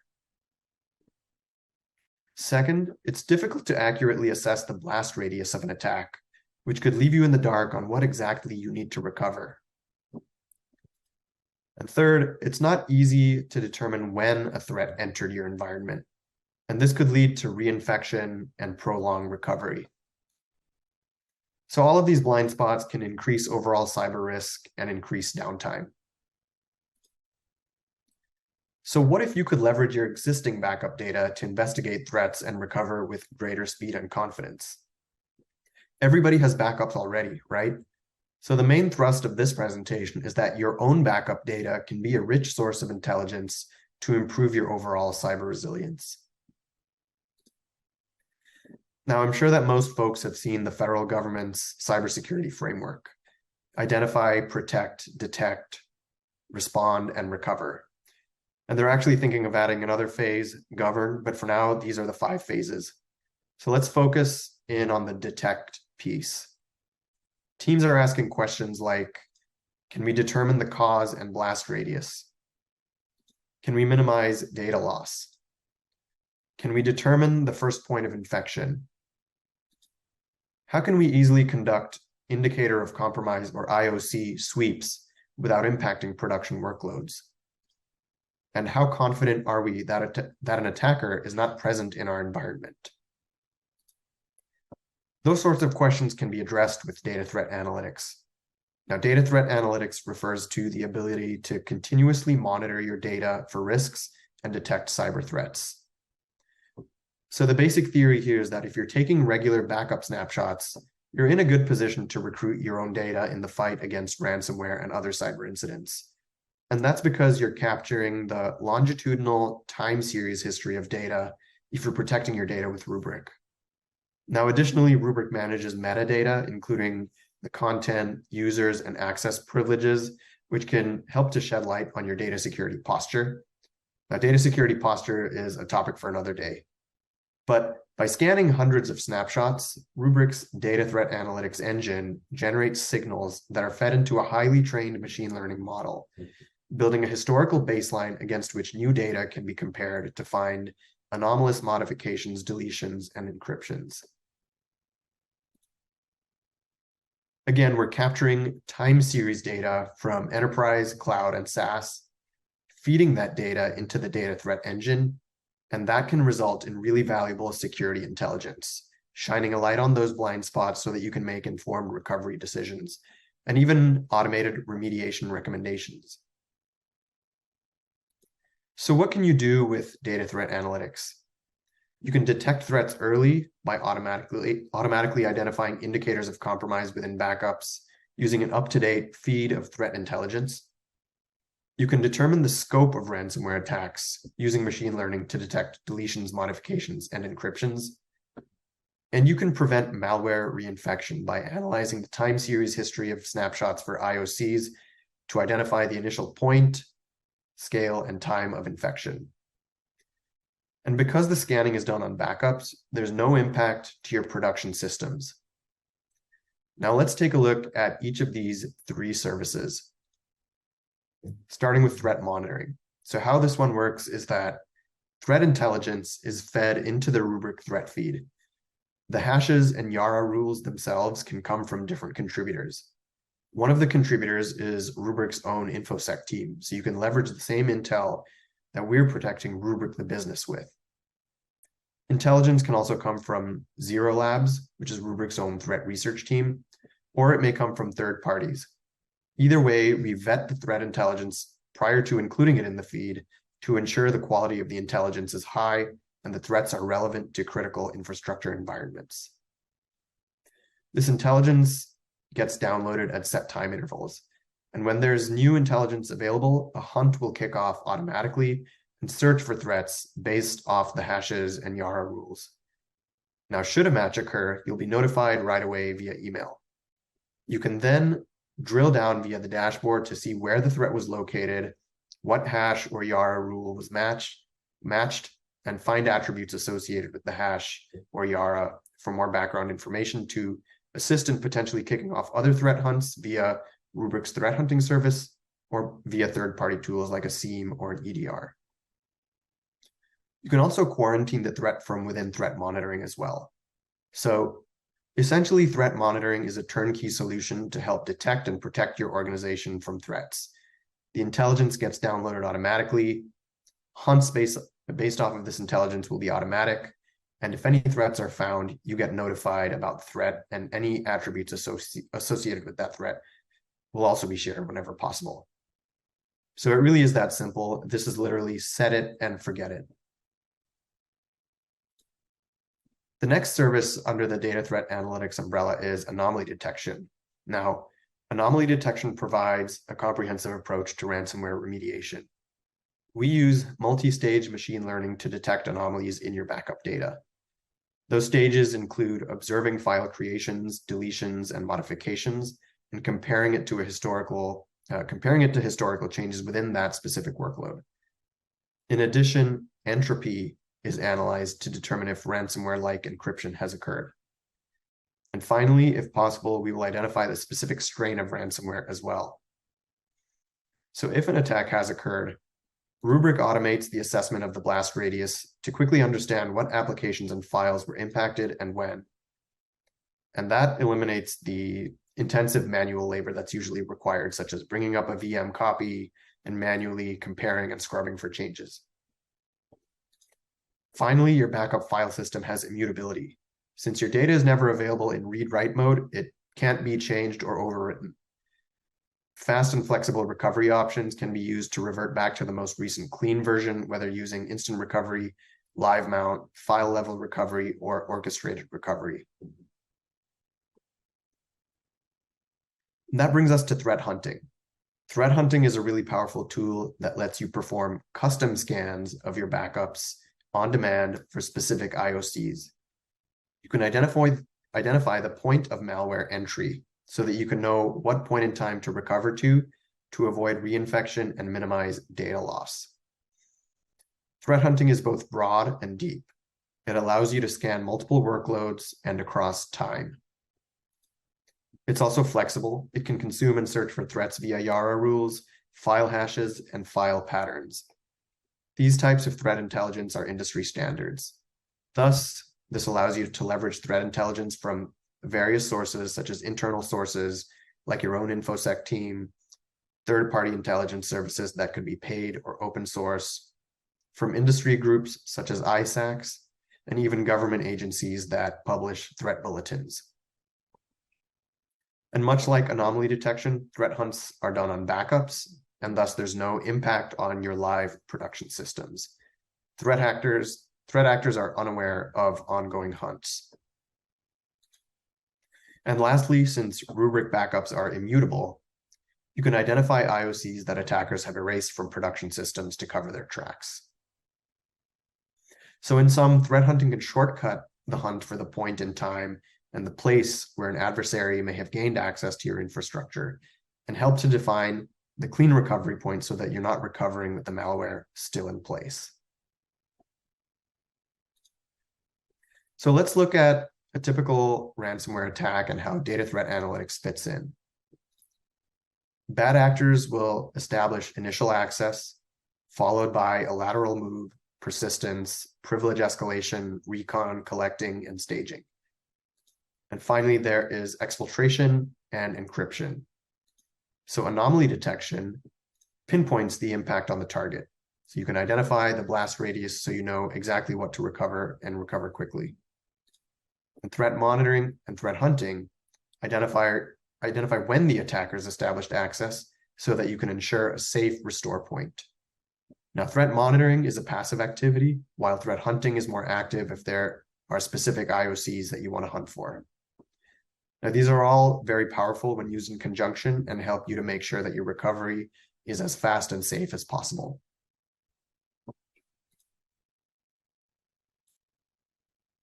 So again, to recap, data threat analytics combines three really powerful threat detection engines.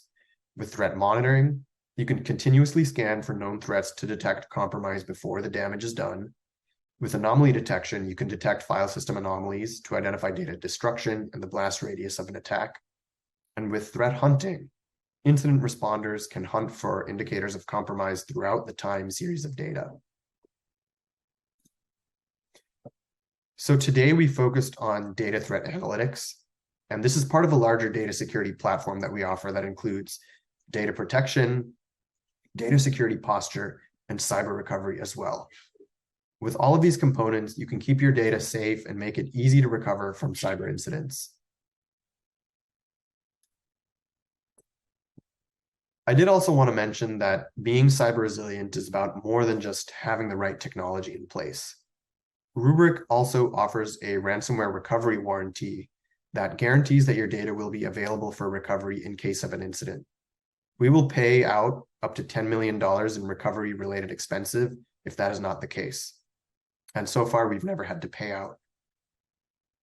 Included with Rubrik support at no extra cost is our ransomware response team, which is a team of experts that's there to guide you during the high-stress moments after a cyber incident. And they've performed many successful recoveries.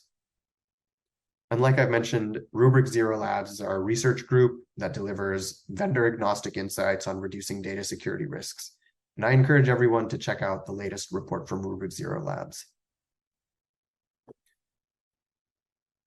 So the question we should all ask ourselves is, can we afford to wait during downtime? And how much is that going to cost in both financial and non-financial terms, such as the reputational damage that a cyber incident can cause? And so a quick example, Lang's Building Supplies is a Rubrik customer that was able to fend off a ransomware attack with hardly any interruption to business as usual. They ended up with, without having to pay any ransom, had zero data loss because they had Rubrik's data security solution in place. Now that's cyber resilience. So thank you all for tuning into this webinar. I hope you found it helpful. And in closing, really briefly, the most important asset for an organization is your data. And you can have really great cybersecurity controls at the application, network, endpoint, etc. levels. But if an attacker does manage to get in and deny you access to your data, are you going to be able to recover within an acceptable time frame? Do you know exactly what was impacted? Can you be confident that your environment is free from known threats? Do you know what exact point in time you need to recover to minimize data loss and avoid reinfection? In today's day and age, you need to have good answers to all of those questions. And that's where data threat analytics applied to your existing backup data can really help. So thank you all again for your interest. And if you'd like to learn more, please get in touch. All right. I'm sure you will be hearing from some people here in the audience. Veer, are you ready to tackle some questions with me? Yes, I am. Amazing. I'm just going to mention quickly, we do have a poll up again. So if you're looking for some information from Rubrik about the Rubrik solution, pop your answers in. This is your easy button. They're going to hand you exactly what you're looking for: personal demos, case studies, white papers, and so on. And with that, Veer, I got a little jealous listening to you because the term threat hunting is super cool, and I want to add it to my resume somehow. And I saw a question come in about threat hunting. So the question here is, what happens after you find a threat with threat hunting or threat monitoring? Good question. So yeah, I alluded to this a little bit, but it's good to double click on it. So when an IOC is found, when an indicator of compromise is found, the first thing that should be done is to contain the threat. And there's a built-in workflow to both threat hunting and threat monitoring where you can quarantine the infected data within your backups, meaning you limit access to those backup snapshots that contain the malware. And then those snapshots can be kept available for further investigation and forensic analysis. And then the next thing you'll want to do is restore your system back to the most recent clean copy. So, for example, if you're backing up a particular server every 24 hours and your threat hunt found that the first IOC match happened on Tuesday, for example, you'll want to restore your Monday snapshot back to production. And again, there are built-in workflows for testing and executing that recovery. All right, nice. And I imagine that's, fairly simple. Just hop back to Monday and we're good to go. Mm-hmm. Amazing. Okay, next question, since we've got a lot here. Question here is Rubrik software also capable of detecting security incidents and conducting forensic analysis on the backup data? Yeah, so all the analysis happens on your time series history of backup data. Like I mentioned in the presentation, you can detect data anomalies and indicators of compromise. So those data anomalies can be unusual file additions, deletions, or encryptions. It can be in your file system. It can even be at the hypervisor level in your virtual machines, which has been a common type of attack lately. And your backups can absolutely be used for forensic analysis. There's also the ability to test your recovery workflows in an isolated recovery environment. And we think of threat hunting as a type of forensic analysis activity that lets you better pinpoint when the malware entered your system so that you can more confidently identify that safe recovery point. So IT teams that work on backups can provide immediate value from a security standpoint and help ensure that downtime is minimized. Right, excellent. I'm going to combine a couple questions here. One question is, how many recoveries has Rubrik done? And the other one is there an interesting customer case study you could share that that must be one with challenging risks? So, yeah. So how many, and can you give us a really awesome case study? Yeah, so I don't have a specific number in terms of recoveries, but we do have a ransomware response team that is designed to help customers perform those recoveries, and we've done hundreds of successful recoveries.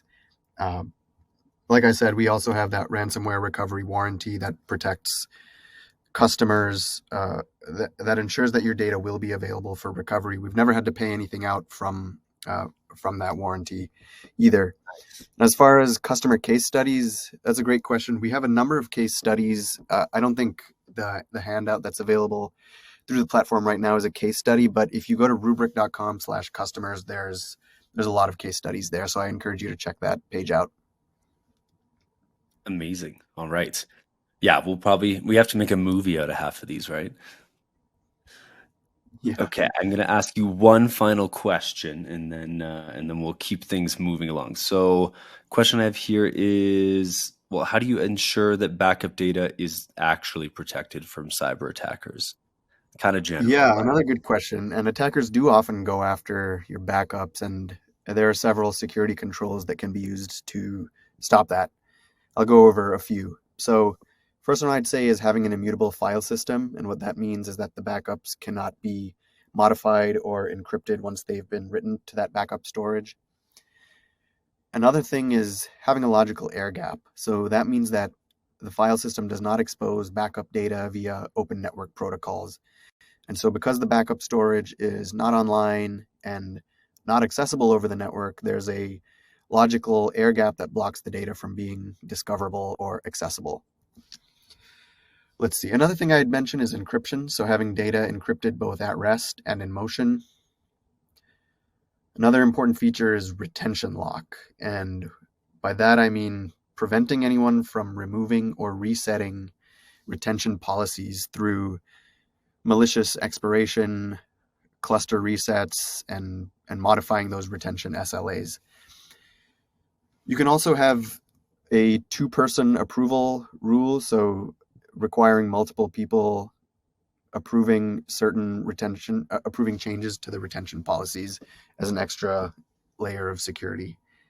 And lastly, I'll say having access controls at every level is important. So having granular roles and role-based access controls, and also multi-factor authentication and time-based one-time passwords that are natively enforced through the platform? Good question. Yeah, no, that's great. And some great response as well. Well, Veer, this is my true final question. If someone wants to get started with Rubrik today, where should they go? What's the first step? I'd say visit us at rubrik.com and get in touch. We're always happy to have conversations. All right, amazing. Well, with that, I'm going to let you go. Thank you for taking your time to be here today and present for us. My pleasure. All righty. See you, Veer. Okay, so moving on. Veer did mention that the case studies are not what we have in the handouts, but we definitely do have a handout there. It's a data sheet on the Rubrik Security Cloud. So if you're curious, hop in there. It basically covers securing your data wherever it lives across enterprise, cloud, and SaaS. So really good read there. And again, honestly, take everything from these handouts today. Ton of valuable information that you may not necessarily find somewhere else so easily. And with that, I am going to give away another quick prize here. I've got Rodney Stauffer from Pennsylvania. Rodney Stauffer, you are winning a $300 Amazon gift card.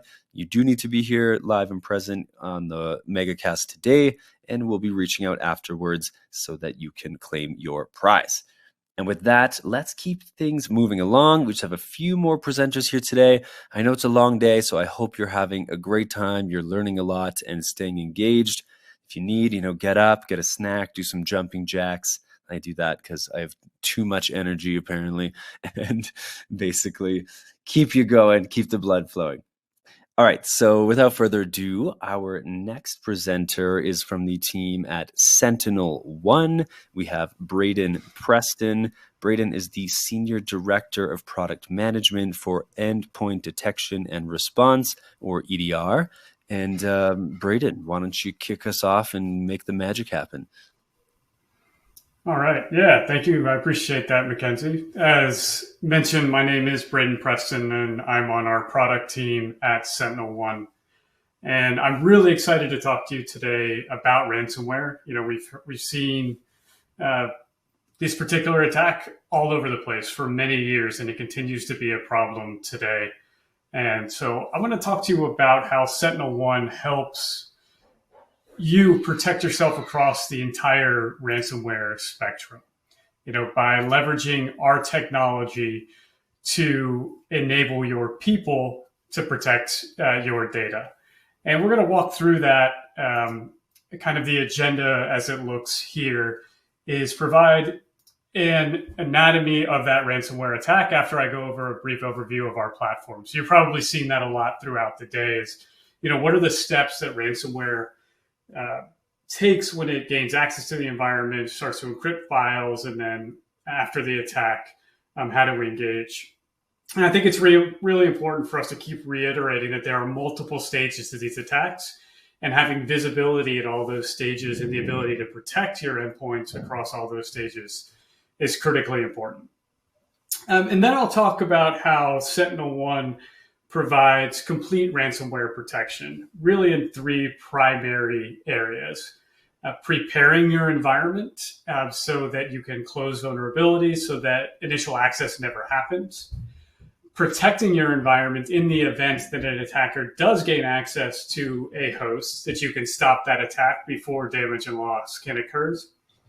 But in those unlikely events where the damage does occur, files are encrypted, you have the mechanisms in place that you can effectively recover from those attacks. And I don't expect you to just take my word for it in slides here. We're going to go ahead and go through a demonstration using Lockbit, a very common ransomware that you've probably heard about, to show you how SentinelOne stops attacks and allows you to recover in a real live attack. And so before I get into all that, I want to talk about how our unified platform enables all this. For those of you who are familiar with SentinelOne, you are probably intimately familiar with our Singularity platform. But I'll give an overview of it here as well. So our Singularity platform is a cohesive one agent, one platform approach to ensuring that your entire environment is protected. And that includes endpoints, that includes cloud devices, that includes users, application, and data. And it's all protected from a single console and a single agent. And we fully integrated our AI to ensure that you have automated approaches to doing this as well, whether it's automated protection on the endpoint or help in triaging incidents through our Purple AI technology. I'll start talking a little bit about the endpoint, and really with the kind of preset that we know that endpoint protection and endpoint attacks are always evolving. And our goal is to stay ahead of those attackers with AI-powered prevention and detection and response. And we, again, deliver that all a part of this single platform, allowing for endpoints to be protected at the host before damage and loss can occur, gathering the right telemetry on the host to allow you to perform detection and response operations from that Singularity platform. We also deliver in that same platform identity-based security. If you're up to date on your publications, especially the Verizon data breach report, you'll know that credential-based attacks and credential theft are still at the top of how attackers begin to move laterally and do what they need to do inside of the environment. And our platform delivers identity-based security as well. And then as organizations continue to evolve and move from more traditional infrastructure, desktops, laptops, traditional server infrastructure, and move to more cloud native workloads, the Singularity platform provides protection for those workloads as well. And then finally, on this slide, what I'll talk about is all this data residing in one place in our Singularity data lake that allows you to not only bring in your endpoint information, your identity information, your native cloud security information that we're collecting, that deep telemetry we're collecting off the host, but also bring in third-party data, integrate with your AWS CloudTrail logs, your Okta logs, into a unified platform to begin to perform correlation rules and insights across all of that data in very much an extended detection and response fashion. And all these things, all these pieces are really required to provide complete ransomware protection. And we deliver it uniquely within a single agent integrated into a single platform so that your analysts have one place to look, one agent to deploy for that complete ransomware protection that we keep mentioning. So then moving on to the next slide where we'll talk about the anatomy of an attack. And I'll breeze through this relatively quickly so that we can kind of get into the areas where SentinelOne helps to protect against these types of attack. But when an attacker gains access to an endpoint, and they can do this in a variety of ways. They can do this through a phishing attempt, a drive-by download, or prompting users to click a link and download the malicious payload. But in some way, an attacker, either through automated means or being right on the keyboard, will gain access to an endpoint. They will typically conduct some initial reconnaissance, recon as it's called, to try to see what assets are available to them, what ways, what applications, and what data are residing on the system that they're on, and look for easy ways to steal credentials, whether that's dumping LSAS memory or looking, installing a keystroke logger and taking credentials that way, but being able to steal credentials from that host. Then exploiting those credentials to move laterally onto critical assets. Finally, communicating with their C2, command and control, and maybe downloading that ransomware payload, what they really want to have on their hosts. And we'll see that in the demo of how not only will the attacker leverage those credentials, get the ransomware payload on the host, but also leverage admin level credentials to update group policy to distribute that ransomware everywhere. Once that ransomware is distributed, they're going to encrypt the data and then finally, start to ask you for the ransom, and then continue to spread that ransomware throughout as new users log on. that ransomware spreads and all of a sudden the attack is proliferated throughout your entire environment. So it's important to understand this full anatomy of an attack because all these stages have specific signatures or behaviors or profiles that you can look for to protect against, whether that's through what we'll walk through now, a preparation stage, more of the protection during normal operations, and then, as I mentioned before, in the event that something does happen, being able to recover from that attack. But we'll start with some important parts around preparing for the attack. Preparing your environment to ensure that it is fully protected. And you need to do that by discovering what blind spots you have.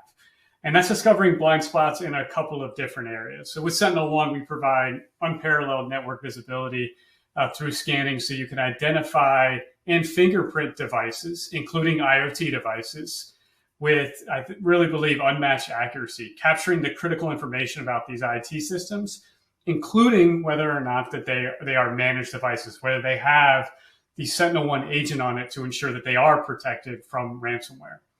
And you can customize these scan policies. You can control the depth of the scan so you can run them during normal operations with next to no impact, or you can do really deeper scans during appropriate maintenance windows. So you have that customization so you can granularly control how you scan for these environments and discover blind spots, discover unmanaged assets, and have this continuous posture and vulnerability assessment as well.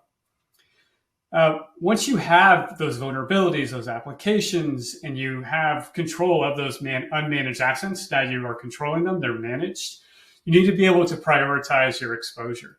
So leveraging intelligent-driven prioritization of those vulnerabilities and misconfigurations, understanding what a potential attack path might be, so you can prioritize those critical assets and then close any of those vulnerabilities. And we provide tools that allow you to prioritize those, which ultimately ends up in minimized risks.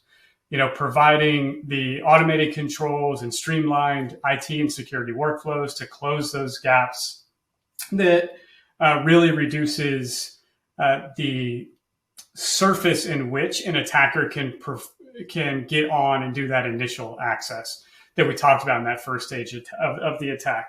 So you want to ensure your environment is set up to be protected. Your SentinelOne agent is deployed everywhere. That endpoint security, that identity agent is deployed everywhere and ready to protect you from those attacks. And then we move on to the protection stage. And this is where the meat, the real heart of the SentinelOne journey comes in. You know, true ransomware protection. Being able to combine static AI, so this machine learning, these AI models that are running on the endpoint to prevent both known and unknown variants of ransomware.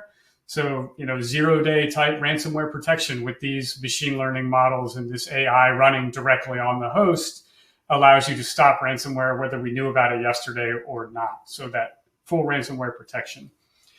Also looking at behaviors that attackers will take when they're in the environment. Looking for early stages of recon, being able to stop techniques that are trying to steal credentials. I mentioned dumping LSAS earlier, trying to access your domain controller. All of these things we have the ability to identify and prevent the attacker from doing. So in effect, it neutralizes the attack before it can even get started. We're also protecting your identities and your credentials in the environment. So identity attacks can happen on the domain controller, whether that's local using Active Directory or Azure AD or other cloud-based AD systems. So we can detect identity attacks across those enterprise target environments.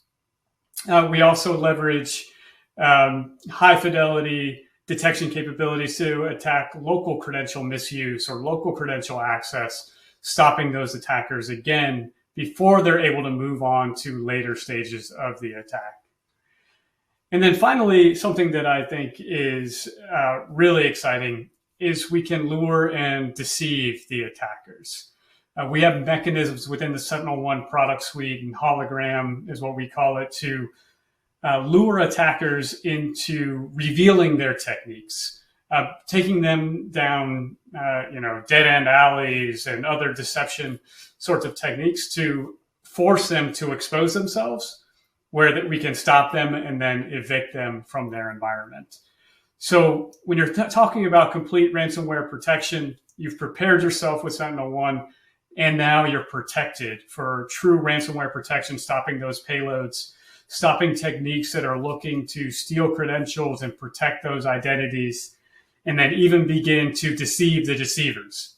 Stop attackers by luring them, allowing them to, or forcing them to expose themselves, and then evicting them from their environment, from your environment. And then the final stage that I want to talk about here is recovery. So I'm not going to paint the rosiest picture all the time. There are cases where you may need to recover an asset or a set of assets.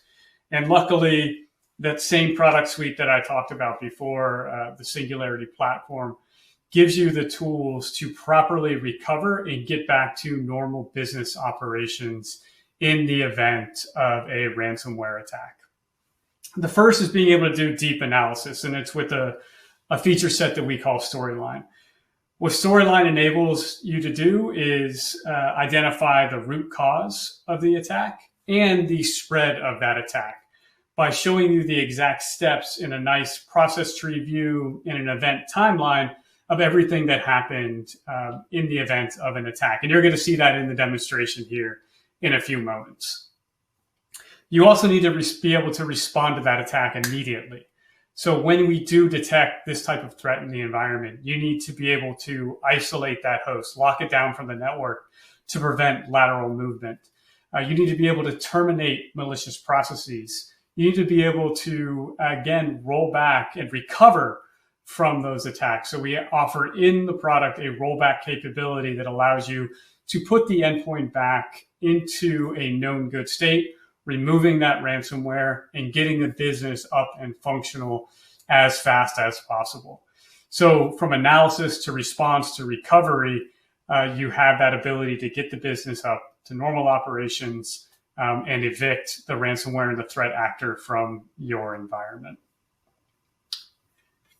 And so to kind of summarize all of that up into going back to that anatomy of an attack sort of picture, at every stage of the attack that we talked about before, from initial access all the way through what is termed as action on objectives, or the impact if you're referring to the MITRE framework, but stopping that attack at every piece. If the attacker is trying to do some initial recon and understanding where credentials are, Singularity Identity and Singularity Identity Posture Management prevents that from happening. Again, if the attacker is trying to steal those credentials, we prevent that using Singularity Identity and Singularity Endpoint combined in that single agent to stop those attacks. Singularity Identity and SentinelOne also stops the exploitation of those credentials. If you're using living off the land techniques to move laterally, or your ransomware, we have the ability to stop that using our endpoint capability. And then we're collecting that telemetry as well. And then finally, the Singularity platforms with Singularity Endpoint allows you to roll back those attacks. So complete ransomware protection through being prepared and preparing your environment, protecting that environment, and then recovering from a potential attack, all delivered through that one platform.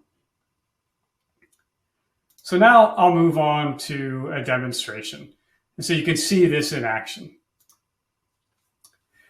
So from this demonstration, you'll see that I have 4 endpoints here, and we're going to execute Lockbit, a very common name in the ransomware position. I will comment that we have our agent's policy set to alert only mode.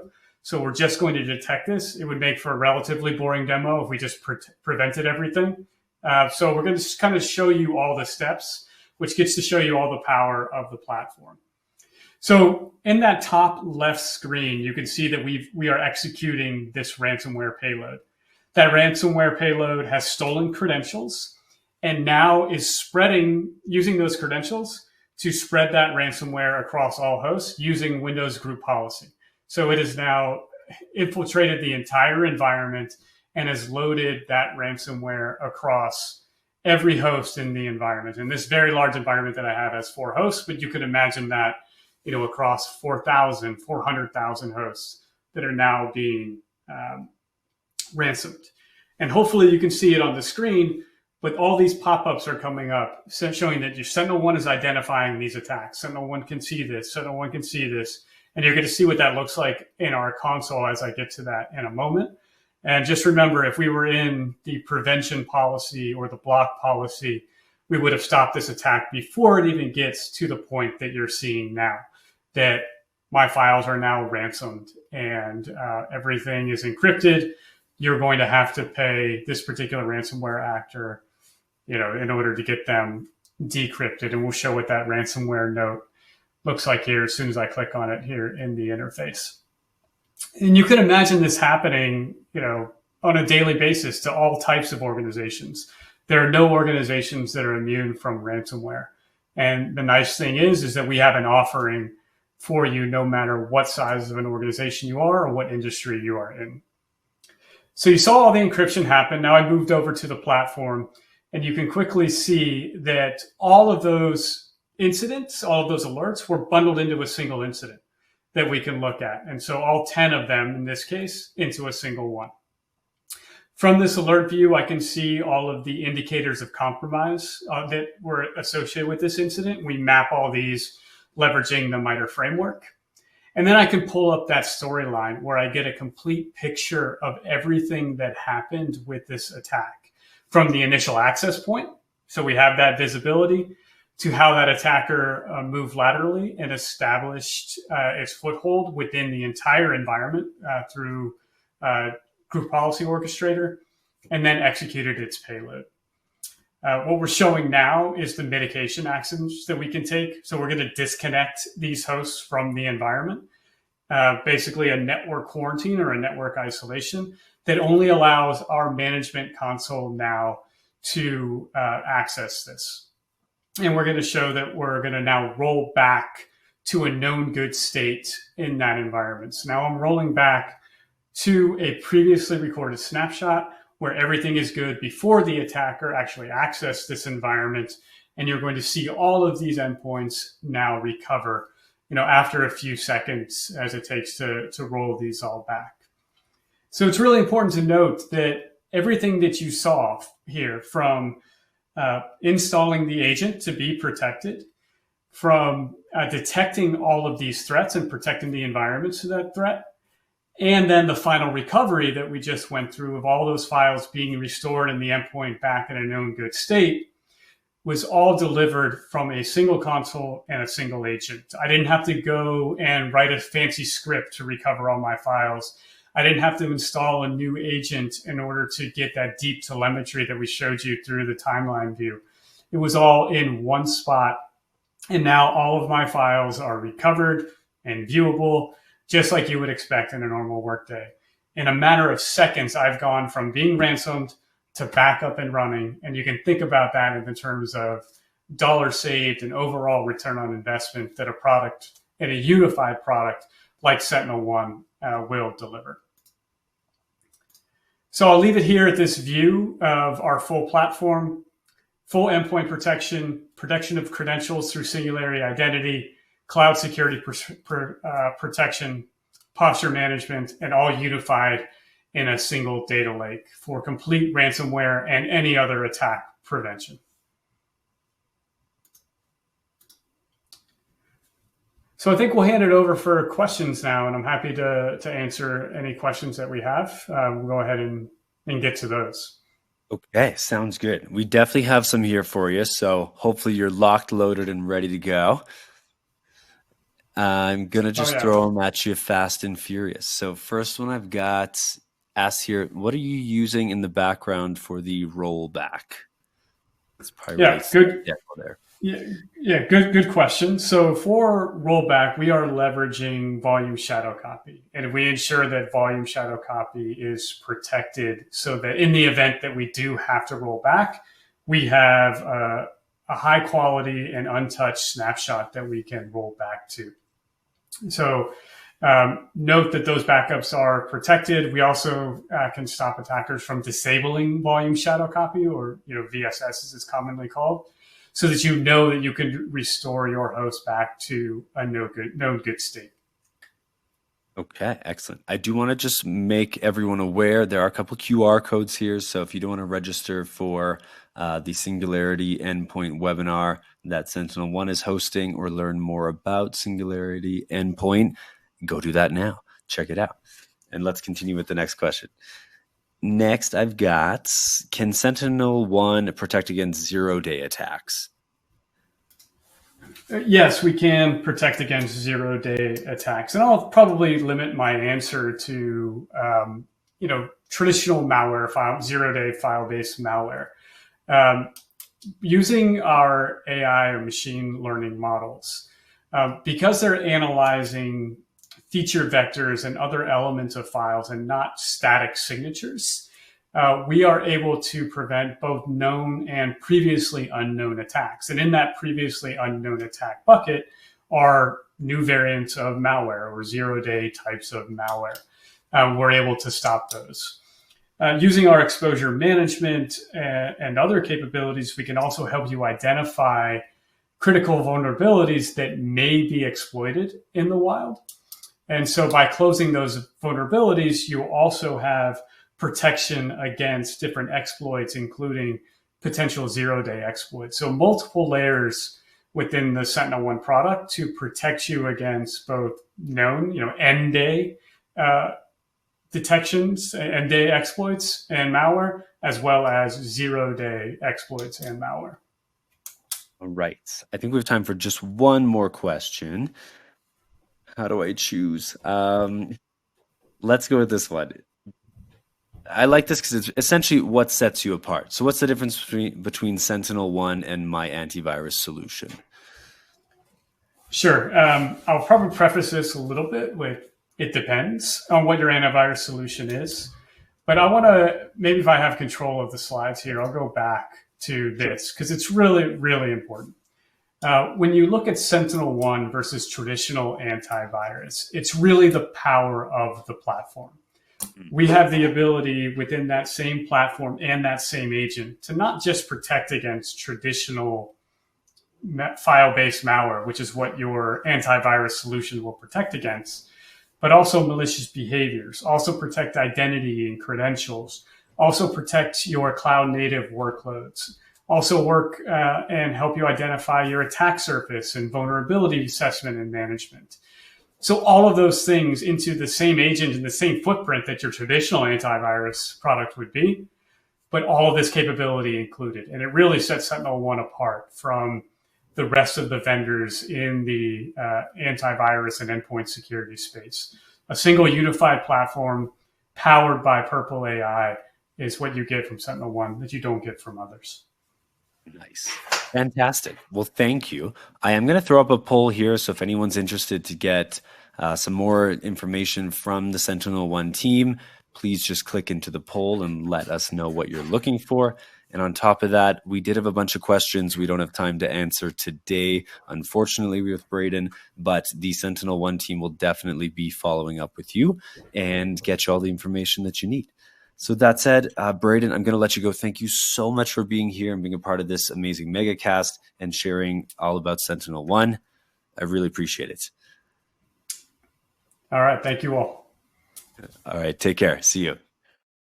All right. Last thing to note, we do have a handout. This is the Singularity Endpoint. So autonomous, next-gen EPP and EDR. You can get that PDF right in the handouts tab, and that gives you that info on SentinelOne solution.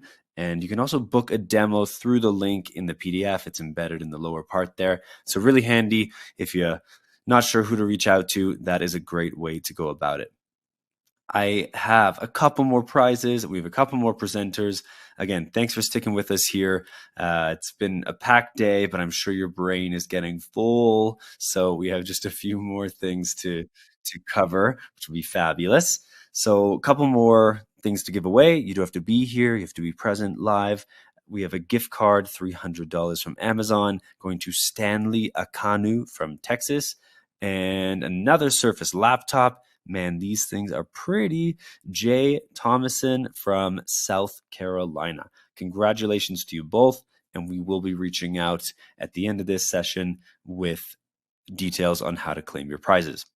And without further ado, I'm going to push us right along. Got two more presenters, and then we are going to wrap this beautiful day up together. So let's welcome from HPE, Alan Whipple. He is the NA Compute, Server Security and Management. I want to call him a hero. I don't know. I feel like that's something good to throw into your title. Alan, without further ado, I'll join you for Q&A after this, but the floor is yours. Thank you for the time today. Very excited to be here. My name is Alan Whipple with Hewlett-Packard Enterprise. Very excited to talk about the ransomware landscape and what we're doing at Hewlett-Packard Enterprise to help you, our wonderful customers, navigate the increasingly complex landscape. So let's jump in and let's have some fun today. If you know me, I love to start with a story, and you can see the big number on the back of this cyber attacker's laptop, $100 million. So I want to talk about a recent situation dealing with ransomware and a cyber attack that calls attention to some of their tactics and what we can possibly do as the good guys to prevent you from being the next victim. Well, there's a popular casino chain in Las Vegas who suffered a massive cyber attack just a few months back. And to say the least, it was very expensive. But I want to highlight exactly how this happened. So in the world that we live in, cyber attackers' goal is to be successful one time. They work hard, they're relentless. But if they can be successful that one time, the payday can be massive. So in this specific situation, they targeted this brand of casinos, right?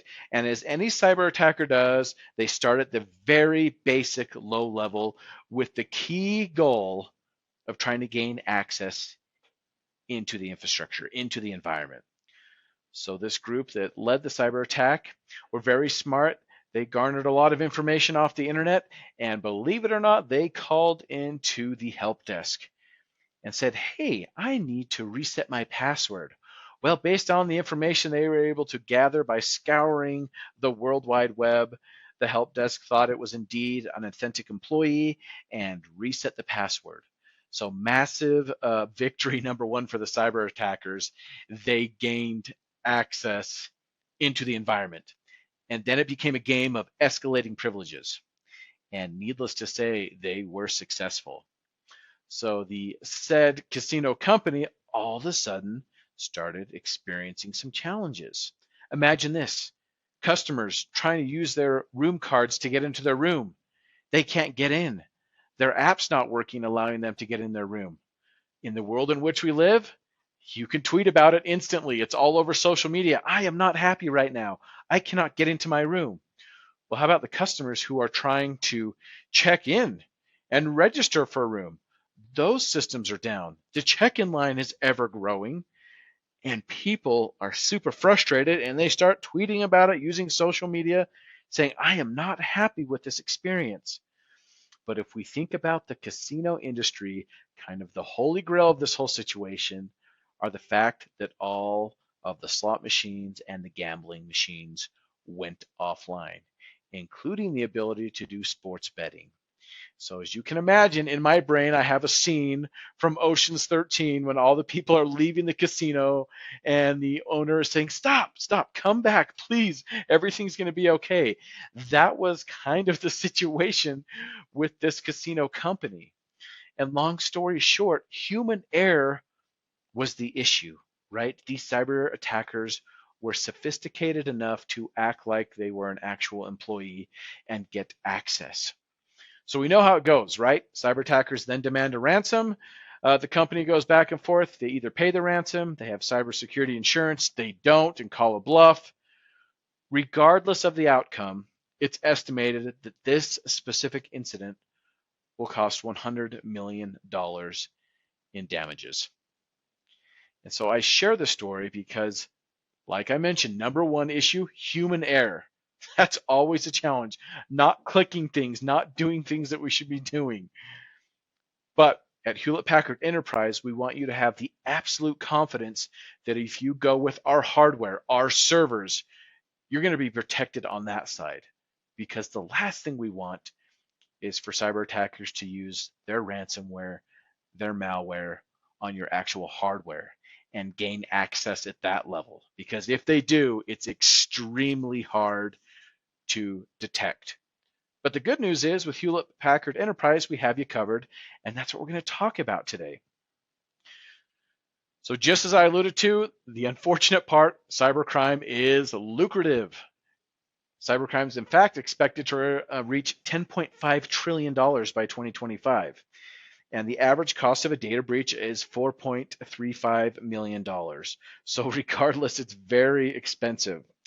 The other one that really calls my attention here is the fact that cybercrime is growing 15% year over year. And that's just for the next 5 years. If I was a betting man, beyond that 5 years, it's going to continue to accelerate. Because like I said, it just takes that one time to have a massive payday for cyber attackers, and it makes it worth it, all that effort that they put into it. Okay. As we look at, I don't know if you want to call this the Hall of Fame or the Hall of Shame, a lot of relentless attacks from companies that we know, right? Matter of fact, I train on security all the time. You can go any given week to Google, you can research latest cyber attacks, and you'll get a very recent list of those who are trying to figure out how to recover their data and how to recover their lost revenue from being one of those victims. So the ultimate goal is to do everything we can within our power to not be that next victim, to not be on the Hall of Shame, if you will. As we talk to you, our customers, there are some other statistics that are very alarming. Most important to me is the fact that there will be 3.5 million open cybersecurity roles by 2025. The talent gap is massive. So if you're here today, you're listening, you're a cybersecurity expert, well done. You chose an excellent career. If you're here and you're listening, and you're saying, I need to make sure I'm getting the most out of my hardware, you've come to the right place. And that 3.5 million open cyber role situation is going to get worse. Why? Because the explosion of AI. We're super excited about AI, but that means a lot of people are going to what? Pivot their focus to becoming AI experts, which will compound this challenge of open cyber roles. If you do have a great cybersecurity expert that's locking things down for your company, awesome. Make sure that you take care of them. One other thing that's encouraging to me is the fact that companies are now realizing we need to dedicate a big chunk of our budget to security, right? Having good policies in place on the insurance side, making sure you have the best hardware that is protecting you. So hopefully you don't have one of those human error issues, okay? On top of that, we feel the pain that you're feeling, right? We say, okay, I'm hearing this buzzword, zero trust. I have to adopt a zero trust mentality. What is that? We're going to talk about that for a little bit today. Cloud, how do I stay secure in the cloud? Oh, what about all my remote workers? This whole digital transformation thing is giving me a headache just when it's considered security, right? And then you even compound it further. You go throughout the globe, all the different local governments, they're issuing, orders to make sure that products are either built in their country, that they're aligning to certain NIST standards or cybersecurity initiatives. And it gets to the point where you say, where do I start? I don't know what to do. Well, with Hewlett Packard Enterprise, we've got you covered on the infrastructure side. And that's what I want to walk you through. If you didn't know, we have a dedicated team committed to compliance and regulation. So no matter what industry you're in, if you're saying, hey, if I go with HPE, do they have me covered in my industry? Absolutely. And if we don't already have that compliance met, work with our team and we'll get you taken care of. That's nice to know. So zero trust. let's dig in a little bit. What is the term zero trust? You need to have a zero trust architecture. Well, I'm going to walk you through it, and it's really pretty simple. It's actually in the name. But to best understand zero trust, I like to look at a vintage medieval castle. What was the purpose of these castles when they were built back in the medieval times? The purpose was to prevent bad guys from getting in. And so what did they do? They went overkill. They built a castle with extremely tall exterior walls. They put guard towers on all four corners. They even dug a big moat, threw crocodiles, alligators in there, and finished it off with a drawbridge, all for the purpose of preventing bad guys and attackers from getting in. Well, if we look at that in an IT landscape, that's like the mid to late 90s, where we would say, oh man, I have got such strong network security, no one's getting through my firewall. Well, that's a starting point in today's day and age with cybersecurity, but it's so much more. So when we say zero trust, let's go back to this castle analogy here. How often are we actually verifying and validating those people who are in the castle? The people, the equipment, anything that resides in the castle, how often are we validating and verifying it is or they are who they say they are? That's zero trust. So when we look at it in a IT infrastructure lens, it means we never trust, or excuse me, never trust, continuously validate and verify every person, every application, every piece of data, every piece of infrastructure. That is zero trust. Of course, having a great network and firewall setup is a great starting point, but it's so much more. So that probably begs the question in your mind, how do I get there? I understand it now, Alan. You explained it very well, zero trust. My challenge is, how do I adopt that? And that's where HP is going to help you out. And I'm going to focus in on the hardware level of security because it goes all the way up through the stack. Realistically, we start with the supply chain. Do you have trust in your vendor and the supply chain in which they get their components, their hardware? But then it obviously goes up into the applications, the operating system, the containers, the data that's in flight. But today, I'm going to put you at ease with the offerings that we have on the supply chain and hardware level.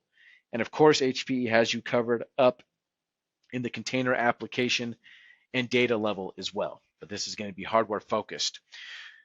So for those of you who have dealt with our HPE servers, we really changed the game about 7 years ago when we launched our Gen 10 servers. And what we really did to change the game and put the market on notice is we introduced a technology called Silicon Root of Trust. And really what that means is we at HPE completely design our own server management chips.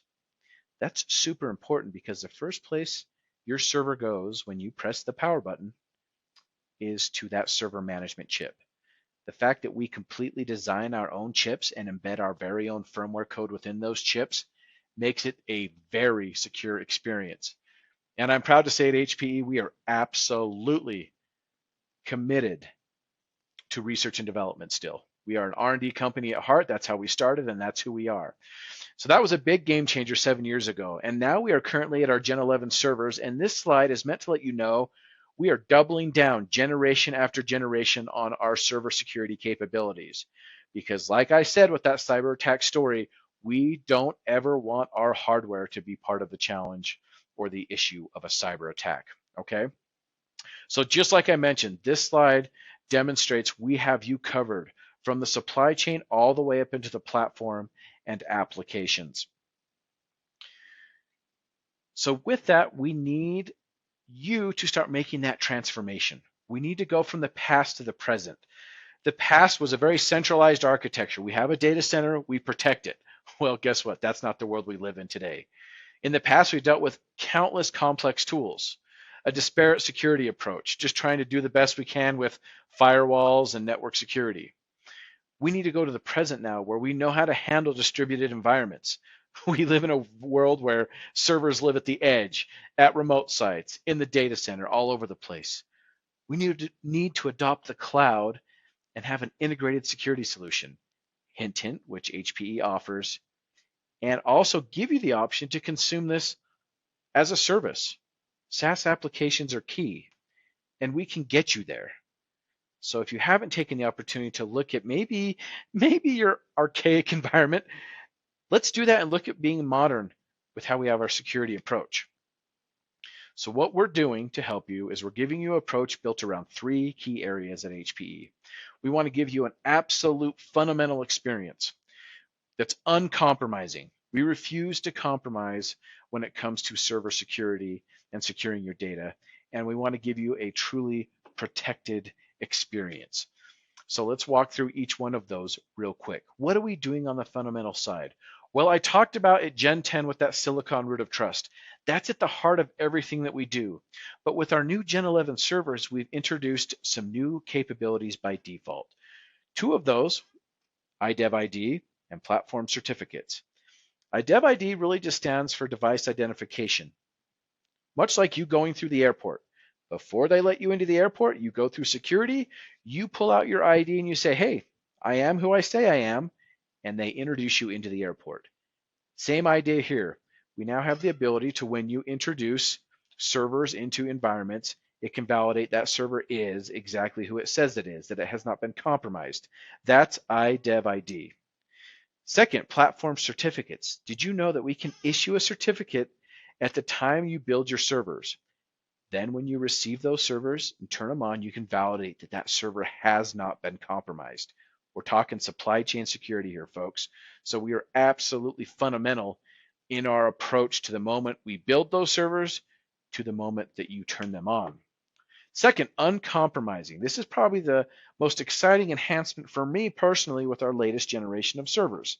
And that is the fact that we can now validate the components you put in our servers. So you build out a server, you put in a smart array controller, a server networking card. Who's to say cyber attackers don't get their hands on those devices and compromise the firmware code? Well, now we can validate that firmware to make sure it has not been altered, as well as the rest of the firmware on the server.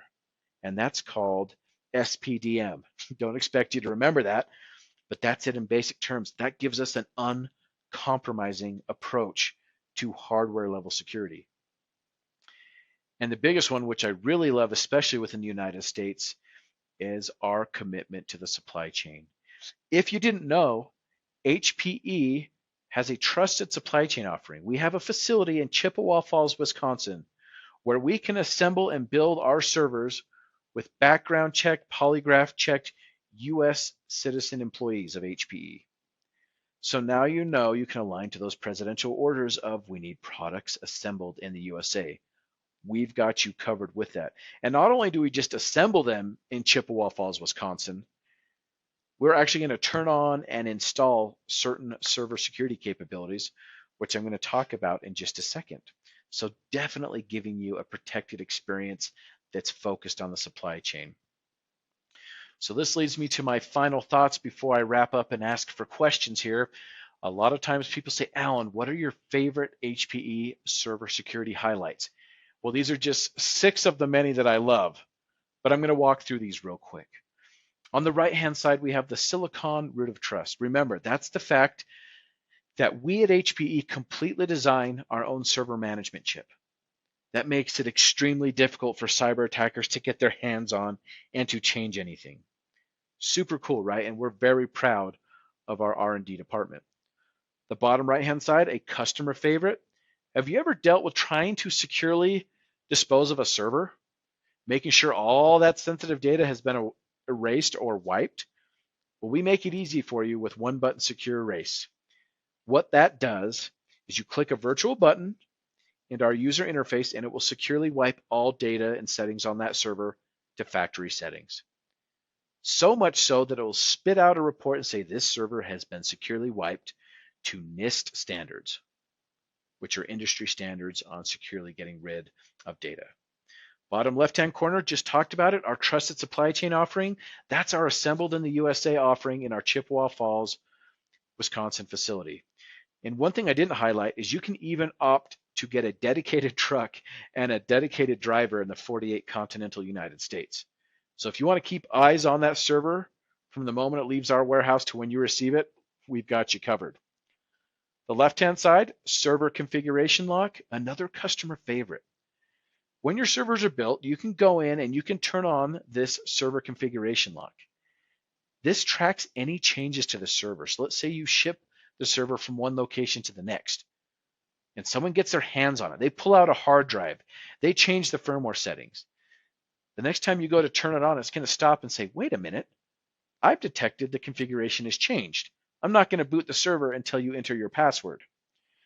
Well, the good news is, A, you know somebody's tampered with it, and the server's not going to boot. Therefore, the ransomware and malware can't execute. Or B, you know you did an update, you enter the password, and you're good to go. The upper left-hand corner, gotta love marketing. We call this our chassis intrusion detection device, or in really basic terms, a physical switch we put under the lid of the server. And this is to alert you anytime somebody physically opens your server, which is so important. No one should be opening your server unless they're doing maintenance. So either A, you're going to find out how fast you can run to the data center and check on your server, or B, you're aware of it and all is well. And my last, but one of my most favorite features is our ILO security dashboard. When you log into our servers, we give you the ability to see a dashboard that highlights 12 key areas that you should address to make your server so much more secure. I can't stress enough, just because you buy our servers does not mean you are enabling or utilizing all of the incredible security capabilities. So please make sure you go to that security dashboard. Please make sure you turn on and enable these security capabilities so your hardware is not the victim of the next ransomware malware attack. So these are just 6 of the many features that I love, but I wanted to share with you today. So to wrap it all up, let's make sure the hardware is not the victim of the next ransomware, malware, cyber attack. Let's make sure we're absolutely secure. And with Hewlett Packard Enterprise, we can absolutely get you there and get you to that zero trust mentality. Thank you so much for the time today. We have some questions, so I'm going to open it up for those. Alrighty. Yes, we do have some questions for you today. Alan, great presentation. Thank you for, it's so interesting is with so many people talking about kind of, the cloud architecture and being a little bit newer in this industry that is ever evolving. But Hewlett Packard Enterprises, you guys are still producing the chips and innovating on something that's age old in the computation industry. So very cool perspective. Thanks for joining. Yeah, you bet. You bet. Absolutely. Okay. I have one from Dennis here. It is, how can HP help automate server security? That's a great question. Automations should be a key focus for all of us in the IT world, the ability to free up those everyday mundane tasks and have systems run appropriately. And if you remember in talking about the presentation just barely, our silicon root of trust, you mentioned this, the ability that, or the fact that we make our own chips. But the key part of that is you can go into our servers, you can automate a lot of those processes, such as having your firmware check itself every single day and set up the server where it will automatically recover if there is compromised firmware. And that's an amazing benefit, right? Like I said, there are so many features built into our servers that will help you automate. You just have to go in and turn them on, right? My biggest fear when I talk with customers is, first, I'm so happy you bought our servers. But second, once you get your applications and workloads up and running, please don't forget to go in, enable, turn on some of those features, which so many are focused on automation. Yeah, that's incredible. I have another question here about supply chain security. Essentially, this question is, how are you guys approaching and committing to supply chain security? Yeah, this is a question I get all the time because it's becoming ever more important, especially in the United States with a lot of the presidential acts that are occurring. And I alluded to this already, but our trusted supply chain offering in Chippewa Falls, Wisconsin, we're so proud to say that we have a US-based soil facility where we can assemble our HPE servers by US citizens that are background checked, polygraph checked. But beyond that, our global supply chain, we are absolutely committed to. From time to time, we will do audits on all of our vendors. We'll make sure that their facilities are secure and that we're only procuring components from TAA compliant countries. So supply chain security, all forms of security, super pivotal to everything that we do at Hewlett Packard Enterprise. Amazing. And this is, this is just such a big thing with how things move around the globe nowadays. So I'm glad you have Oh, this yeah. approach. Actually, that's got to be a fun challenge. I was thinking about that. I'm like, how does this get to there? You know what I mean? Like, there's a lot of Oh, yeah. gaps and things you need to protect, but also when you pull it off, you're like, we did a great job. That's cool. Well, you said it right. A fun challenge. That's exactly right. Amazing. Okay, speaking of challenges, actually, I don't know if I can spin that into a segue, but I have a question here about why the HP Silicon root of trust really matters. Like, why is it so pivotal, so important? Yeah, it's pivotal and important in my eyes because HPE was the original technology company starting in California, as we all know, right? And it started out as a very impactful R&D company, creating amazing technology. And I'm proud to say, throughout all these years, we still double down on R&D, and that silicon root of trust with our servers is so important because remember, the first place the server goes when you press a power button is to that silicon root of trust. The ILO 5 chip is what we call it in our servers. If that chip gets compromised, it is so hard to detect it. But better yet, with HPE, we are not taking any risks. That's why we completely design our own server management chip, thus calling it the silicon root of trust. It's going to make it extremely difficult for cyber attackers, A, to change the firmware code, and B, to be effective in injecting their own malware or ransomware because our servers self-check. So long story short, you might say, oh yeah, HP has silicon root of trust. Why does that truly matter? It matters because it ties into the absolute security of your hardware infrastructure, which we take very seriously at HPE. Amazing. Okay, I'm going to throw one more quick question at you. There's a lot to choose from. We're not going to get to everything, but Paul here is asking, how does HPE help potential customers avoid vendor lock-in? Yeah, great question. And so that goes more into the conversation of the tools that we use, right? And HP has a very big focus on being completely API and Redfish friendly. So if you've dealt with our servers before, and you dig into ILO and some of our management tools, we do really well being able to API in, talk to other tools.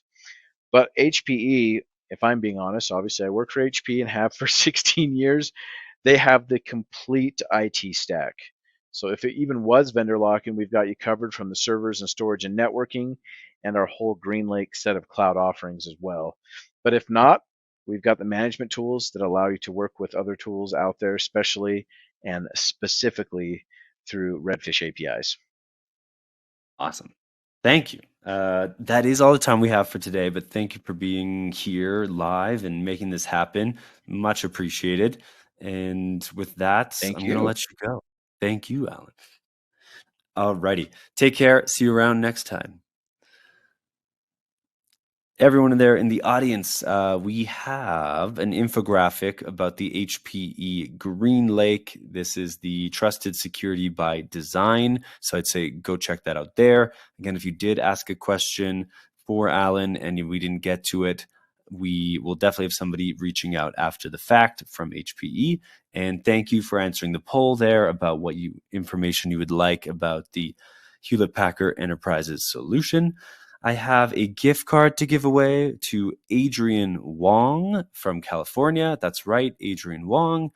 Congratulations.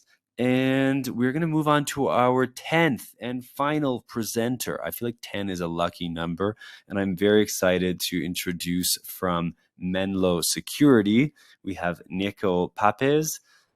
He's the Senior Manager of Cybersecurity Strategy and is going to be presenting here right away.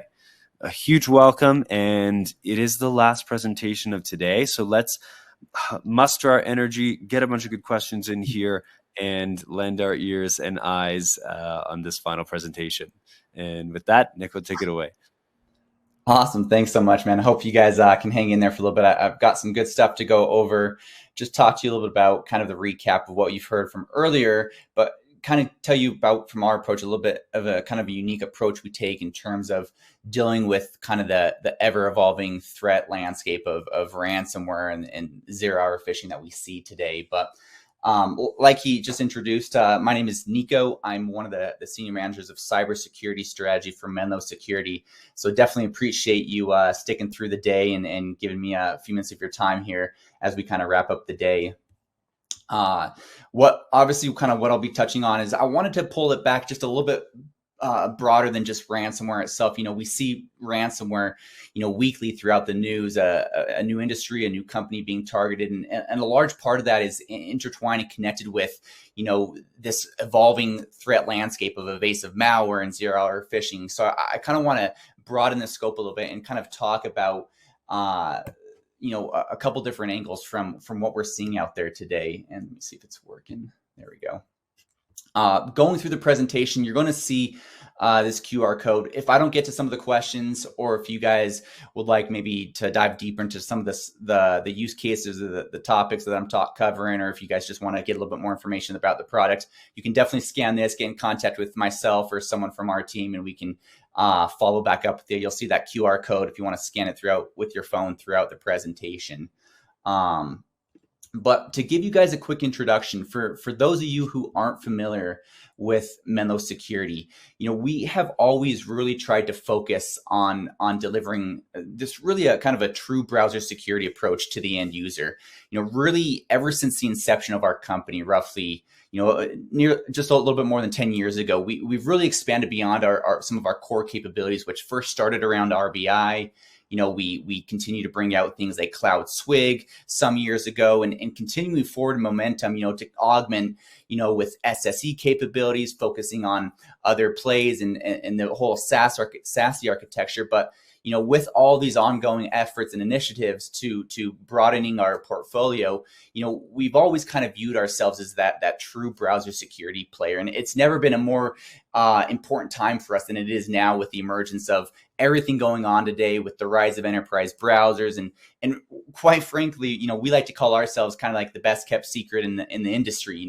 We've been doing this for 10 years, trying to provide, proper browser security to our customers. And today, we have over 8 million active users that are leveraging our platform across 800 different customers. And they're not just customers, they're some of the biggest, most renowned customers across every single industry or vertical. We work with government and defense. We work with the tech sectors, hospitality, infrastructure. We have some of the top trusted organizations across the global 2000, 8 of the 10 largest banks, 4 out of the 5 largest credit cards. And you can see some of the logos down there at the bottom. And I'll actually dive into one a little bit later, just to kind of give you guys a quick overview of what we're doing with them as well. But just wanted to give you a quick introduction to Menlo really quickly for those of you that haven't heard of us. Moving forward though, before we kind of dive into kind of how we deal with this threat landscape leveraging Menlo, it's important to kind of baseline, right, where we've all really come from. If you think about really some of the biggest drivers to really what's driving the threat landscape today, they've probably all mentioned in the prior things. It's really around kind of 3 core areas, right? It's around this shift to these hybrid workforces that are here to stay, right?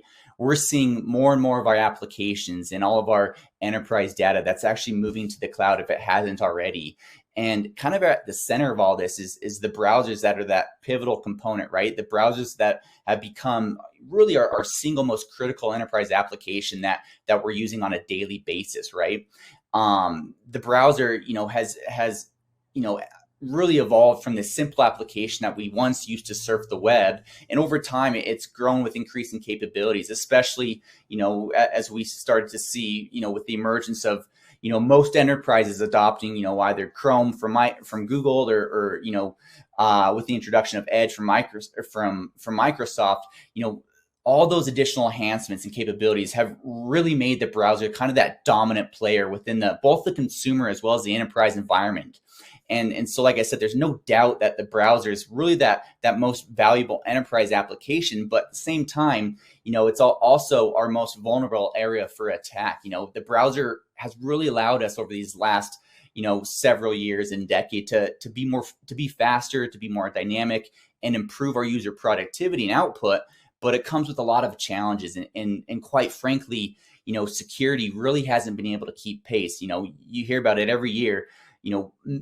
So many companies have made huge investments in security, yet we're still seeing ransomware attacks. We're still seeing breaches at an unprecedented rate. And really what that goes to show is, our architectures are changing, things are moving to the cloud, and our users are working remotely, but we're seeing an explosion of threats still and breaches. And it puts a huge burden on our already overwhelmed security teams.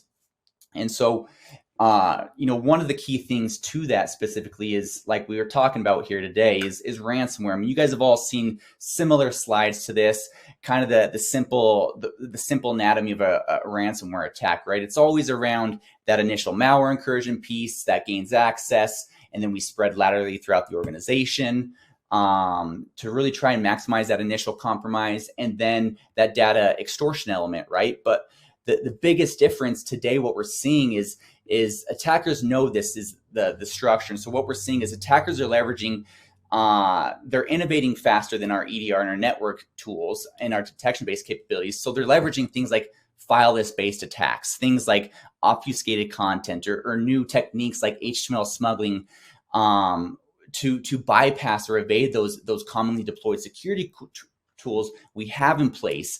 Malware incursion is not just a malicious file anymore, like I said, right?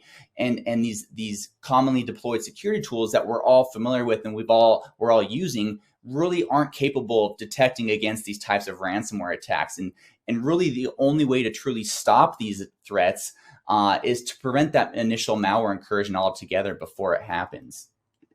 And so to kind of give you an example is, here's a recent ransomware attack, SOC Golish, kind of give you a breakdown of how this works, right?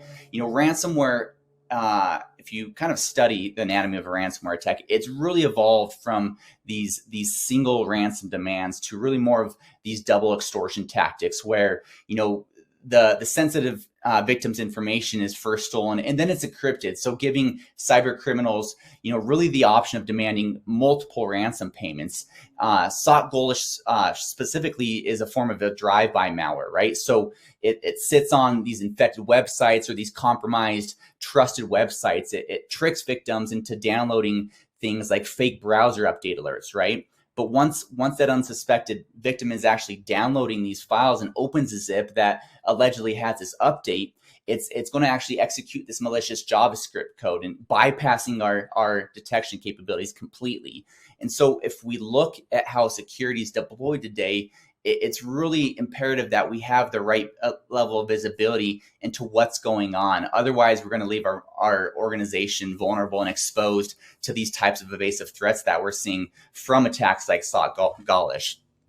The next one I wanted to kind of highlight as well is equally as important as the rise of ransomware is this idea of phishing, and specifically around, the threat of zero-hour phishing and the emergence of more and more of these that we're seeing. I mean, we're all familiar with things like lookalike domains or compromised websites, potential phishing links embedded in emails or text messages or phishing, whatever it may be. But, over time, we've started to see these increase in both volume as well as the level of sophistication. And in that upper right corner, you start to see some of the more sophisticated techniques that we've seen over these last couple of years. Last year we saw a slew of MFA bypass attacks or these man-in-the-middle type frameworks. And we've all heard about some of the bigger, I guess silicon companies, right? Like Cloudflare or Uber or Twilio that were impacted by these. But needless to say, there's dozens, hundreds more that were impacted by these exact same threats that weren't publicly exposed or talked about in the news as well. But all this, needless to say, is it clearly kind of outlines and shows what we're doing today really isn't enough, right? We really need to start looking at how do we do things differently, and how do we protect really kind of the largest attack surface that we have today, that we're continuing to use the traditional network and endpoint security to be able to try and protect that browser attack surface. But how do we go ahead and apply the right tools? And so that's kind of what I wanted to kind of shift gears and talk to you about is introducing Menlo Security. And that's really kind of where our focus is, right? Helping protect that and shrink that existing risk gap and protect one of the most vulnerable attack surfaces today, right?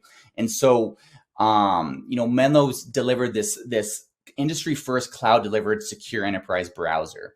Ultimately, our solution is able to help you analyze existing local browser configs and automatically manage that browser attack surface for you guys, regardless of device or work location, right? With Menlo, you can deploy browser security policies and forensics instantly across all of your devices and browsers.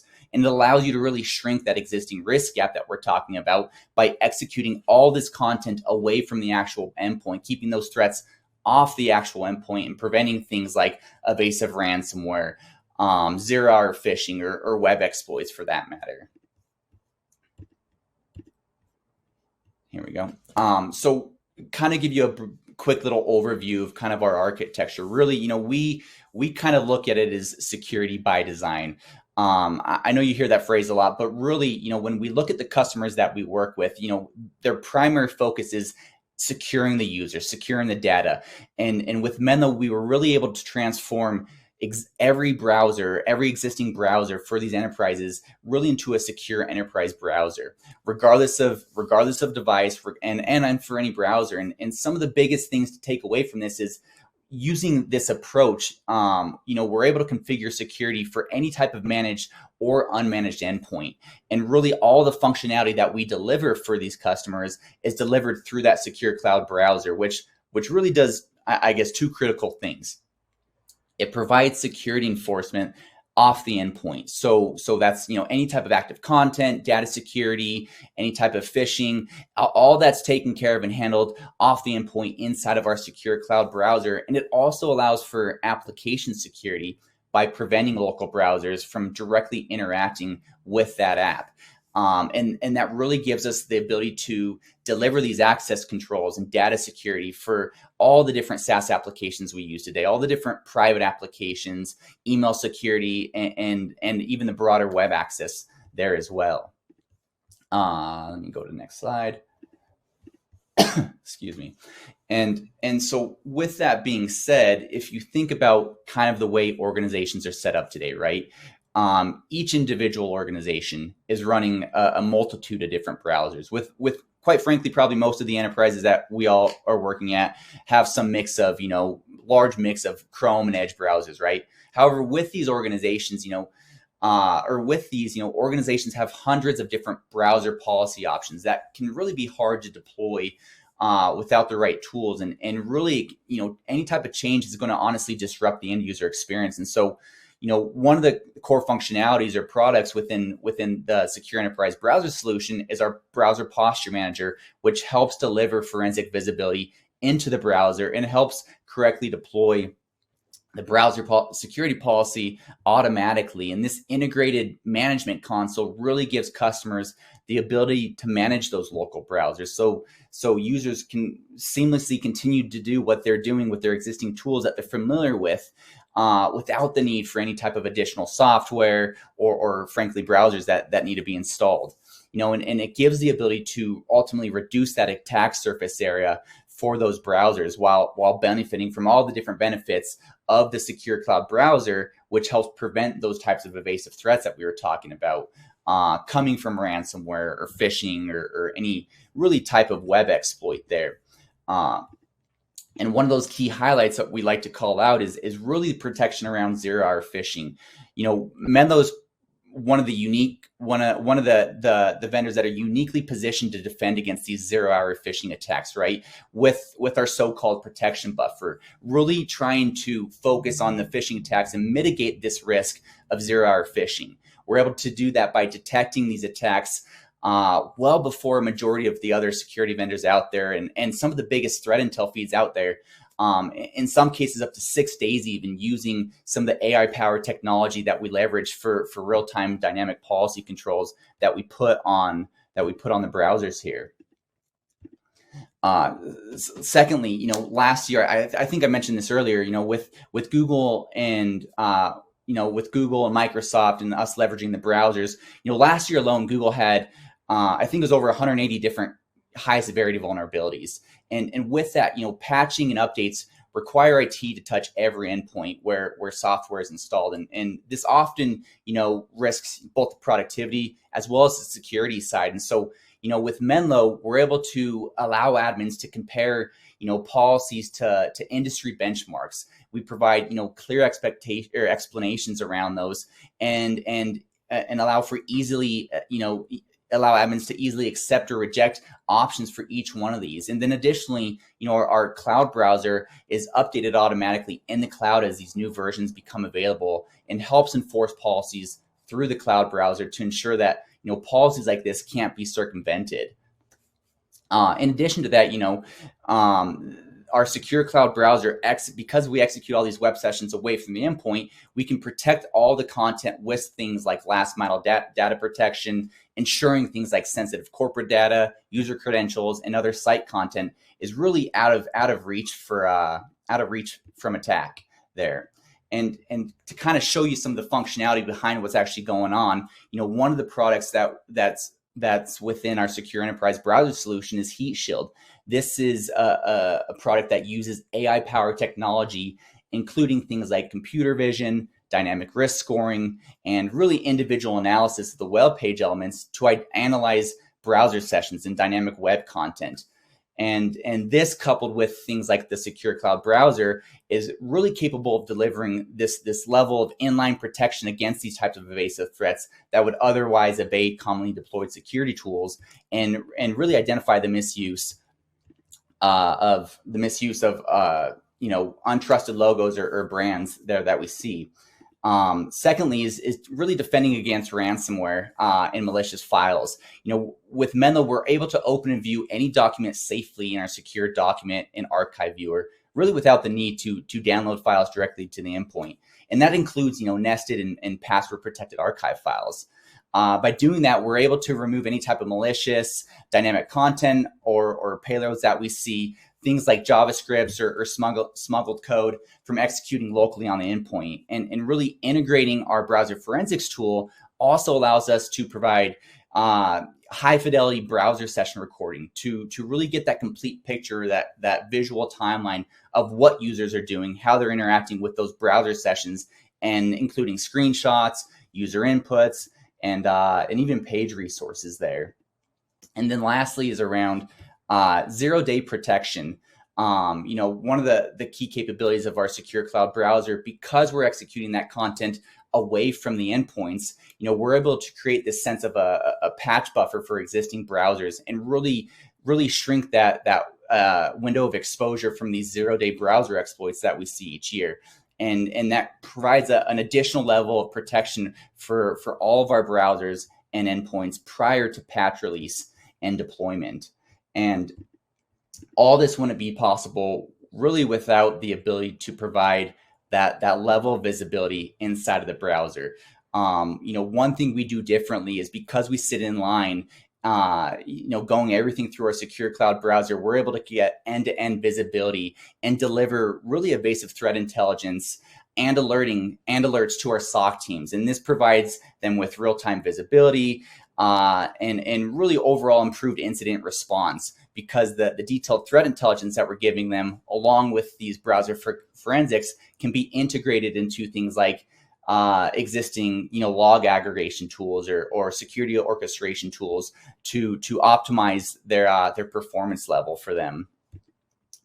And so one of the things I wanted to kind of show you, I talked about earlier, is kind of highlighting one of our customers. I've talked about this case study before, but I think it's a great example of kind of showing the Menlo providing a real solution in terms of browser security at scale. The DoD, for example, when we first entered into this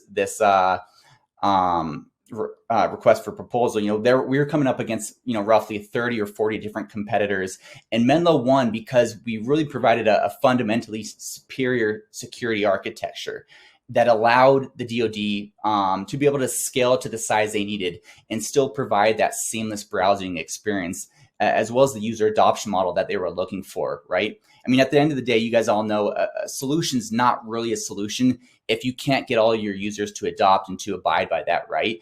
If it provides a poor browsing experience, users are going to find a way to get around that or worse, bypass it, right? So, it really kind of goes to show the ability of breadth and scale that Menlo has in terms of exceeding expectations when initially we had started from 0 up to, 1.5 million users for the DoD, rolling to 2.5, and then shortly after 3.5 million users now on the browser security platform for Menlo Security.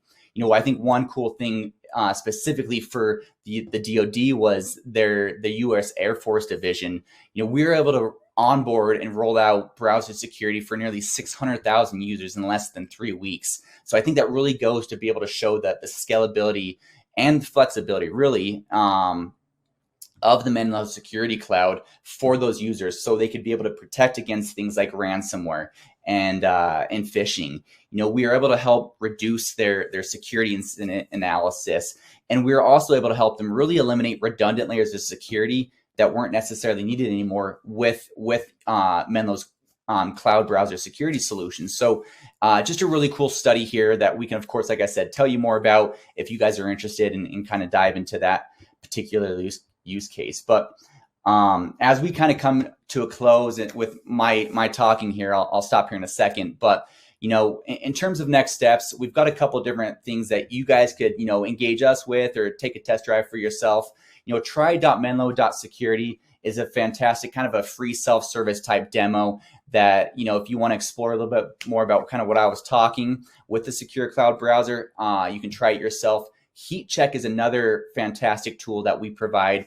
It's a really kind of another self-serve threat assessment, though, that allows you to evaluate some of these different evasive threats that I've been talking about and see how your own existing controls would stack up if they would actually detect and block these threats before getting to the actual user endpoint. And then lastly, for those that are interested in getting a little bit more of a deep dive, getting their feet wet and kind of seeing the product itself, of course, we offer a POV if you guys are interested for kind of a 30-day evaluation of the product itself. But I'll pause there and kind of just close out with, again, I appreciate everyone's time for letting me jump on here. If there are questions or things like that, I'm happy to maybe take one or two. And then if there's anything that we need to follow up on, if you guys are interested in talking more, again, you guys are more than welcome to scan the QR code and reach out to one of us, and we can definitely help you there. But I appreciate you guys for the time.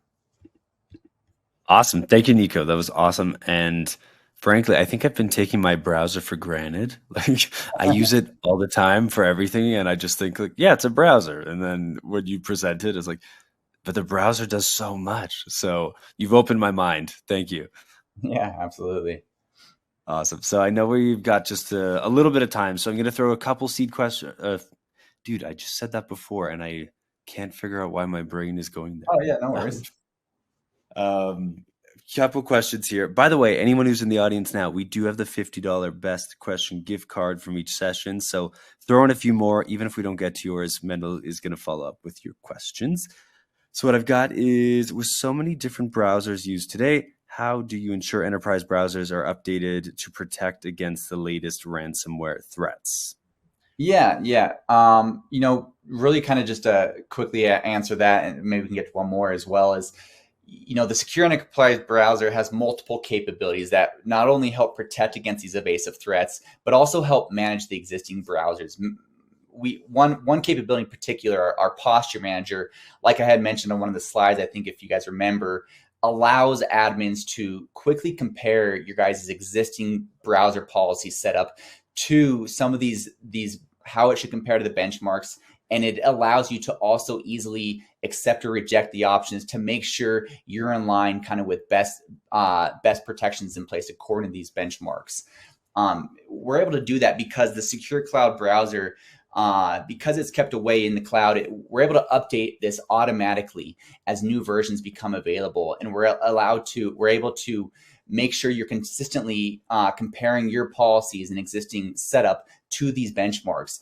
And so it really helps not only enforce the policies through the cloud browser, but it also helps ensure that policies can't be circumvented by users that are trying to get at workarounds as well. So yeah, short answer is leveraging the posture manager that we provide allows us to control those end browsers regardless of device or browser that the end user chooses. Okay, excellent. Versatile. I love it. Okay, one more question. This one is, does Menlo require a separate browser to be installed on the endpoint? No, the best part about that is because we are in the cloud, because we operate through our secure cloud browser, we do not require any type of additional browser to be installed on the endpoint. In fact, we have a variety of different flexible deployment options, but all of them help address both, the unmanaged as well as the managed use cases. Through ease of deployment, it helps reduce the resources, the IT resources needed, and really, quite frankly, it provides a better privacy guard than potentially, let's say, enterprise browsers that require that additional installation of another machine or another browser on your endpoint. And so by executing those web sessions, like I said, away from the endpoint, we can protect all the content, all the web browser sessions with things like last mile data protection, ensuring, whether it be data or credentials or files, making sure all that's out of reach from attack. So incredible. Well, with that, I'm going to let you go. Expect a few questions to come in after the fact. I see more coming in even now, so I'm like, oh, I wish we had more time. But it has been a long day. Thank you for taking your time to be here. You are awesome. Thank you for wrapping this up with style and aplomb. And you take good care, Nico. Thank you. Awesome. Thanks, guys. Cheers. Take care. Alrighty, with that, we have one more poll up, the final poll of the day. If you haven't already entered, please let the Menlo Security team know what additional information you might be interested in. Also, our handouts tab, I know we've talked about it 10 times now, but go check it out. We have a report from Menlo. It is the State of Browser Security PDF there, so you can check that out, download it. If you are off for the day and you want to read it later, just go grab all those PDFs and links right now before we wrap things up. And with that, we are going to give away our final prizes and then say farewell. So hopefully you had a ton of fun. It's been an exciting day of knowledge sharing and epic prizes. I know it's been a long road, but hopefully it has been incredibly rewarding and insightful for everybody. And as we're nearing the end of the day, I am going to give away our final prizes. So, final $300 Amazon gift card and the final Microsoft Surface laptop. Give me a little drum roll on your desk or wherever you're sitting today for our final two winners of the MegaCast. Again, you do need to be here. So if you're present, if you're live, if you hear this, congratulations to first Nicole Newman from Oklahoma for the Amazon gift card. And for the final laptop, the Microsoft Surface, David McGlumphy from Ohio. Huge congrats. And I'm going to do one big recap here of everyone who won today. So if you were, out for 30 seconds and missed your name, you're going to know, but we'll also reach out after the fact. The first gift card went to Philip Chan from Texas. Second to Keith Lenz from Colorado. The third went to Avery Pepper from Pennsylvania. The fourth Amazon gift card to Derek Leaning from California. The fifth, Rodney Stauffer from Pennsylvania. Marty Bearstop from Washington, D.C. Jessica Tolbert from Alabama. Stanley Akanu from Texas. Adrian Wong from California. Nicole Newman from Oklahoma.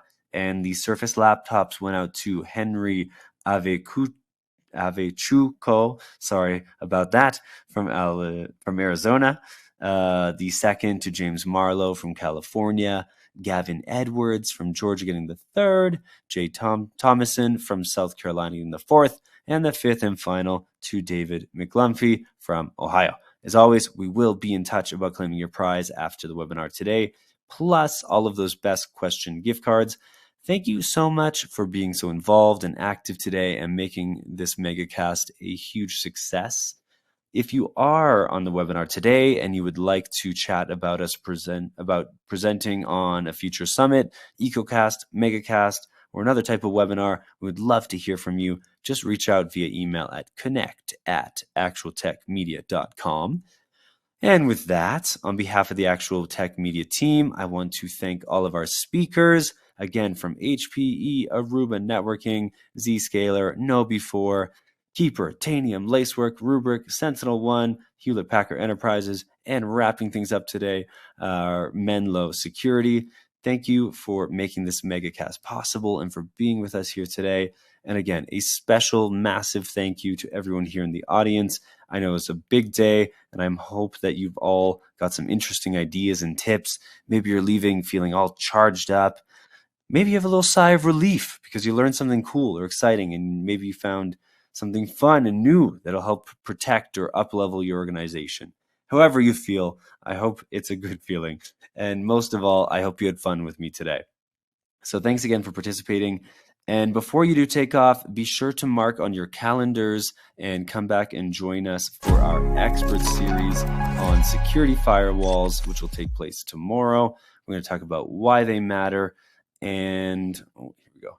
Now you can get the information there. We're going to talk about why they matter and where they fit in the cloud era with Yevgeny Karam and Actual Tech's own Scott Becker. Again, this is tomorrow at 12 p.m. Eastern, Friday, March 22nd, or 9 a.m. Pacific.